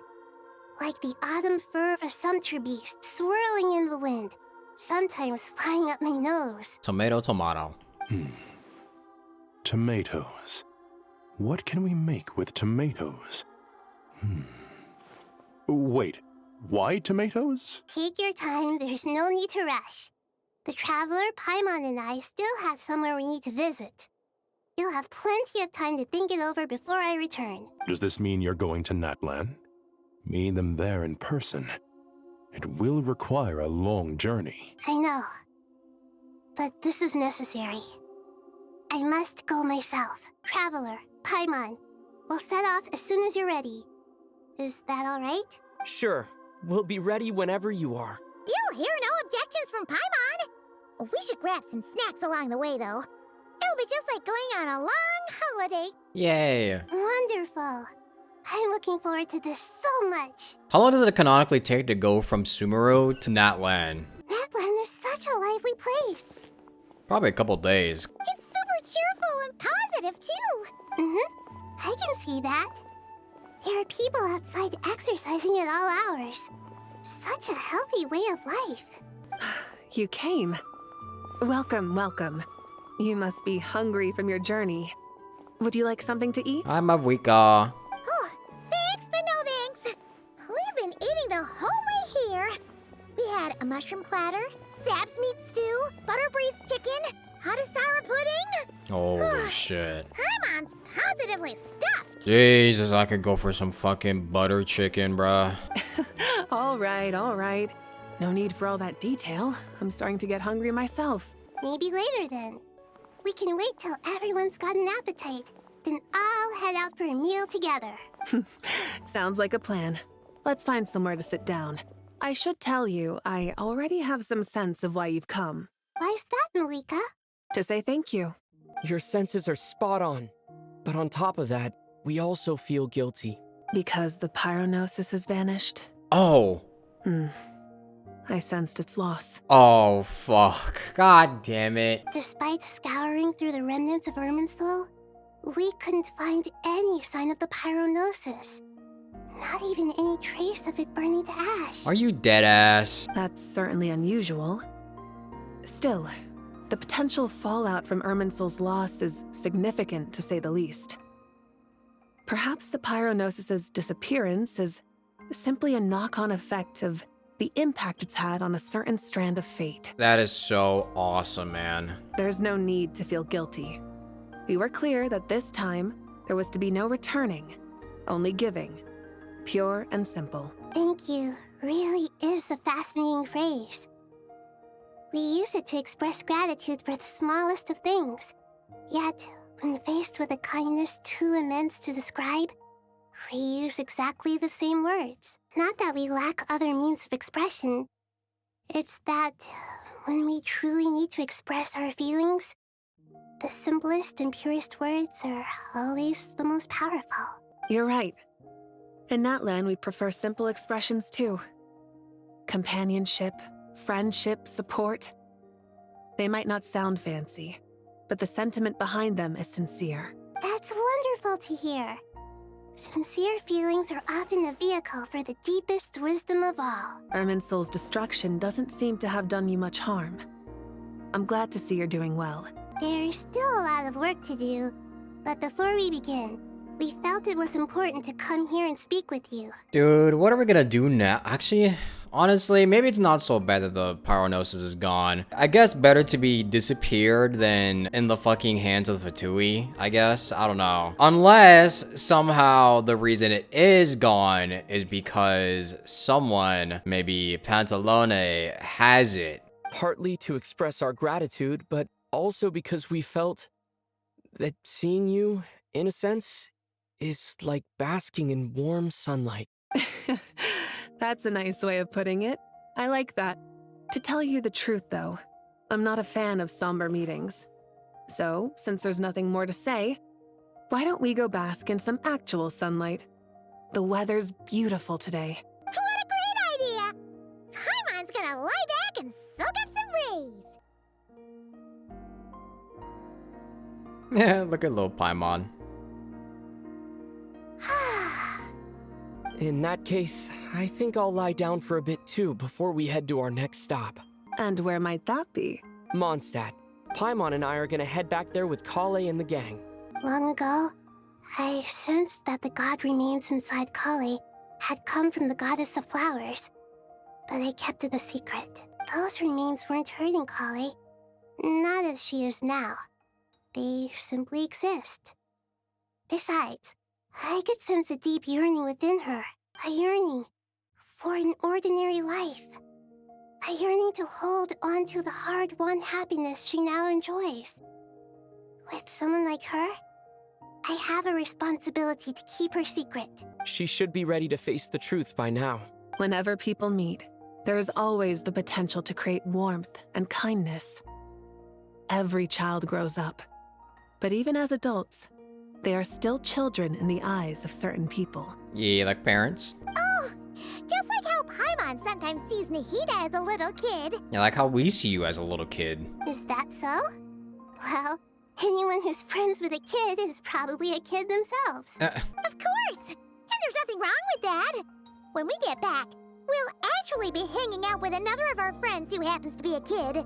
Or More like looking after in her case. Anyway, we'll always be there to watch out for our friends. Dear Sucrose, when you receive this letter, I'll probably be as busy as always. But busy with wonderful things. That's because I'm no longer a trainee. I'm now an official forest ranger. Impressive, right? Sino said that official rangers sound much tougher than trainees. Though he did say it was already pretty tough to start out with. You probably heard that something big happened in Sumeru recently. Don't worry, it's all been taken care of. We're heading to Mondstadt soon, so if you're free, maybe we could meet up? Yay. Plus, it's not just me. A few of us are going. Hey, do you still remember that time we all got together? You know, when we all went to the Windbloom Festival? It'll be just like that. I remember that. 2 days later. Dainari, is that... So it takes them 2 days to go from fucking Natland to Mondstadt? That's crazy. Don't you say it! Is that the great Vayu Vyastra? Behold, the great Vayu Vyastra, General Mahamatra. How times have changed. I wasn't expecting you to beat me to the punchline. You've changed. You've changed. You've really upped the aggression in your battle against Sino's jokes. Kale, how did you know what I was going to say? For the love of... Hey! Traveler! Paimon! You're right on time! I hope we haven't kept you waiting. Kale! Hi, Sucrose. Sucrose! It's been so long! How have you been? I've been well. Everything's going great. What about you? Are you still busy? Not at the moment. Oh, right! That juicer you gave us works amazing! Farzan loves it. How much juice has she produced with that? Seriously? That's wonderful. I don't suppose you drew up a detailed test report. Oh, what fruits did you use? How's the texture of the final product? Sucrose, you might want to try asking my God. questions one at a time. Albedo! Albedo! Paimon didn't see you there! It's been a while since all of us were together like this. How about we follow the same plan as last time? Good idea, my friend. You never disappoint. So, what are your identities this time? Don't remind him. First things first. Allow me to introduce our very own official Forest Ranger Kale. The rest of us are simply her humble travel companions. This sounds like one of those mushy stories that gets people hooked on some corny, heartwarming premise. Yeah. Oh, is our story not heartwarming? If I recall correctly, there was even a scene like this in King of Invocations. Oh, jeez. Besides being heartwarming, our story's also about tough, impressive-sounding job titles. At least that's what I think. The Night of Favonius. You're here already. I'm still giving Dodeko a little trim. I won't be a moment. Oh my god, it's the big-ass Dodeko. A trim? Does Dodoko need haircuts too? Of course. It's important to know how to take loving care of the apples of your eye. All of these trivial matters get left to me. It's because I'm an angel, and angels are, in a way, the guardians of all Teyvat. Oh, right! Well, that's definitely an impressive-sounding job title. Well, yeah. What are you writing? I'm just brainstorming some cool-sounding lines. Oh, write them on these card backs. Of course. Oh my god, everyone's just fucking enabling him. Clearly, my lines are pretty amazing, wouldn't you say? Miss Nicole? Kale? You seem a little nervous. I was just wondering, who was the person you mentioned who needed their wish fulfilled? Wish? What do you mean? Miss Nicole asked if we could meet up in Mondstadt once everything was over. She said a friend of hers had a wish that needed my help to come true. Well, you never mentioned that before. All we knew was that you'd arranged to meet in Mondstadt. But we thought it had something to do with the god remains. To be fair, everything I told you was true. Anyway, my friend is waiting. Come on, let's pay her a visit. Who might this be? Huh? You're... Surprised? Oh. I bet you weren't expecting to meet a woman like me beneath this beautiful tree in a faraway land. Yeah, I wasn't. Actually, I didn't even realize that you were gone for like the last half of this quest. An oasis will spring from the place where a djinn resides. That saying falls somewhat flat here in Mondstadt, given that everywhere is already so lush and green. Lilupar, what are you doing here? I made friends with Miss Nicole. I asked her to bring me here and then invite Kale to come. The prologue to this story is that I have a wish. It has stirred within my heart for centuries. Millennia, even. Originally, it was merely Al-Akhmar's lie, but now it has become reality. Could this be... Related to the goddess of flowers? Yeah. My dear young lady, my mistress left her final trace in this world upon you. I can't tell you how glad I am to see you here. And now I have seen you, and peered into your heart. You have experienced hardships and suffered setbacks. The torment an ordinary person might expect to face has befallen you threefold. This is the source of your resilience. But beneath all this, I've witnessed the seeds of desire. You yearn to return to the simple life you once knew, do you not? I do. I want to throw away everything that isn't mine. But how do you decide what is yours? The scars that others carve into your flesh? The kindness and love they inscribe? Are these things not yours as well? They are. This is something I've talked about with Miss Nicole. Miss Nicole said I should learn how to adjust my standards. I just want to live as an ordinary human. Anything beyond that isn't mine. Fair. Don't you want anything from the remains of the goddess of flowers? She gave me a revelation once. I think that's already more than enough. In the past, you would not have possessed such a rich heart. Your brief life has taught you to hold on to everything good, to home in on kindness. How fascinating. You're nothing like Nabu Malikata, and you're certainly not her. Of course not. I'm not some great and powerful being, Miss Lilupar. Yet I am a djinn. We exist because of the Lord of Flowers. We revere and love her. My wish is to see her one last time, to give everything for her. Kale, can you do this for me? So how is this gonna work? But her remains won't be easy to remove. Are you sure this is what you want? That's beside the point. First, I need to know. Are you willing to do something for the soul of this lonely, wandering woman? I'm willing. But look, you know nothing about me. Even if you have heard the stories about me, all you would know is that I was rightly punished for the many evil deeds I committed. Ah, so you do know.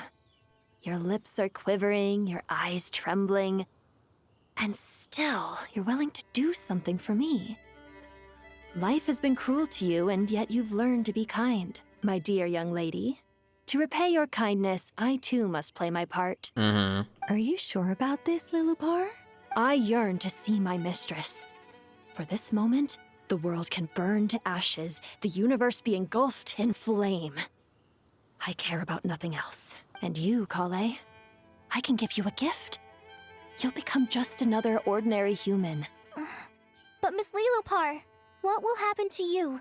My wish will be fulfilled, and I can die happy. Oh my gosh, she's gonna die? Yes! Why would you wish for that? A long, unending life might seem desirable for one who has never possessed it, yet it brings torment to one who has. My remains are scattered across the yellow sands, but my soul can find no peace. Since you've promised to grant my wish, give me that release. Allow the dying to die, and let the dead rest in peace. You have my thanks. Kale, there's no pressure on you. What she said, it's all true. A wish is a genuine desire, after all. It's as if you want to use the last of your life to give me a better future. Nothing so selfless. We'll be using our futures to fulfill each other's wishes. This is a noble act. A beautiful and secret transaction between two women. I understand. Miss Lilupar, I'm ready. Close your eyes, Kale. Then open your soul. From there, I will embrace my mistress. The downpour of flowers is your touch. Like returning to the very beginning. Like surrendering to your grace, my mistress. People say that devotion is beautiful, yet filled with pain.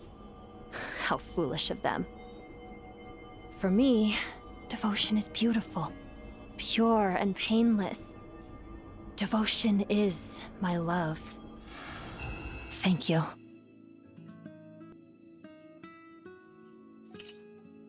Oh my god, she's dead. Race is down. Monumental dub. Lillipore.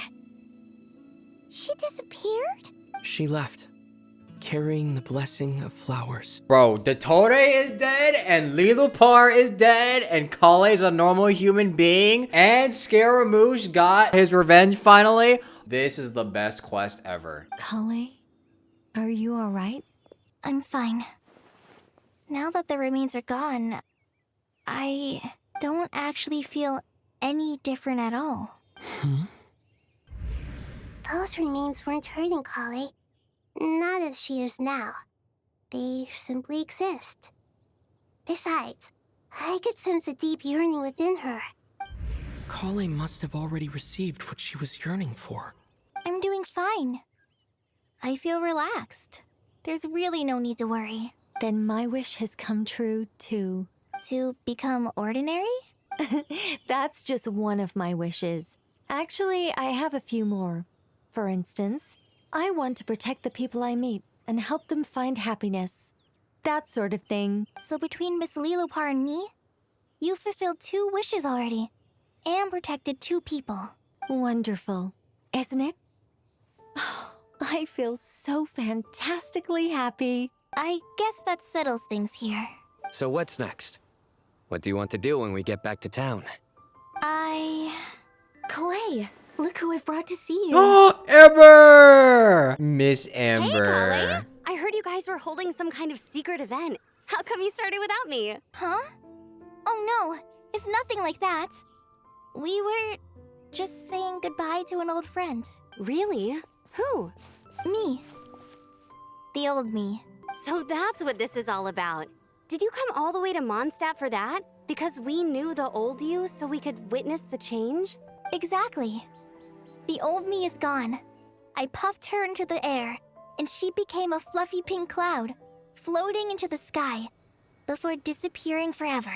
Do you think maybe up in the sky, she has friends waiting for her with test tubes, flasks, and bows? Oh, when you put it like that, it doesn't sound so bad after all. What do you think, Miss Nicole? I think maybe that's right. It's whatever you imagine it to be, honestly. At least, if it were up to me, I'd consider that a happy ending. Dear Sucrose, even though my childhood ended long ago, these past few days have really felt like growing up again.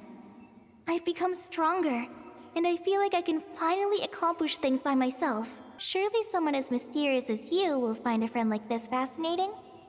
Always growing, always thriving like a plant. I came to say goodbye to my old self. I know that after this, she'll be gone. Thinking about it makes me feel a little lonely. I know the weakness that kept me company will one day leave me too. But somewhere in my heart, I feel a great sense of joy. It feels like I've always wanted to take this step. To walk towards the new me.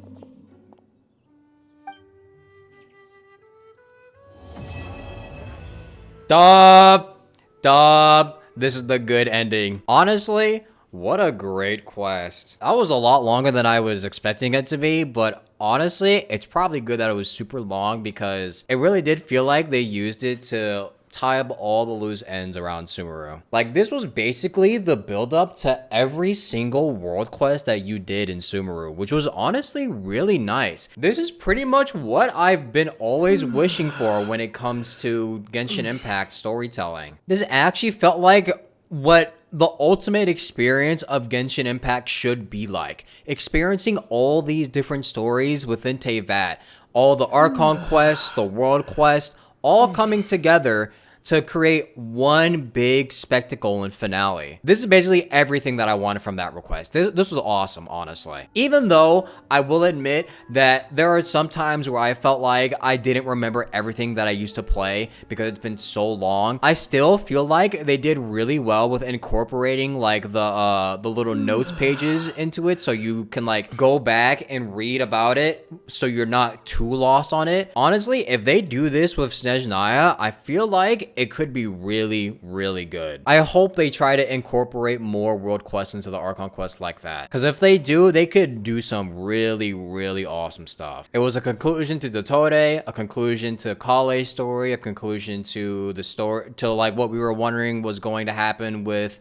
Irminsul and the burning of Irminsul, and even a conclusion to people like Yet and Lilopar. Those, honestly, that's just awesome. I really like that. Now, that being said, there are still some questions and there are still some loose ends. What the fuck is gonna happen with Irminsul being gone? Even though Nahida basically has a connection with Aru and Aru is basically a replacement for Irminsul, I'm almost certain that it's not like the best replacement they could have found for Irminsul. There is for certain gonna be some drawbacks to Irminsul being gone, right? And the Pyronosis being gone, that's definitely gonna come up later, because there's no way the Sarita is just gonna let that shit slide. I have a feeling they probably already know where it's fucking at and they're already working towards getting it. If they aren't already on the case of getting the Pyronosis back, I don't know. It might actually be lost forever. And we also got a first look of Pantalone, or Regrator. That was honestly pretty cool. So I wonder how he's going to turn out in Snezhnaya. I'm sure he'll be one of the main villains of Snezhnaya. But regardless, that was awesome. I really like that quest. And so with that, I think I'm out of here, fellas. Hope you guys enjoyed watching, and guess I'll see y'all later. Bye-bye. Boosh.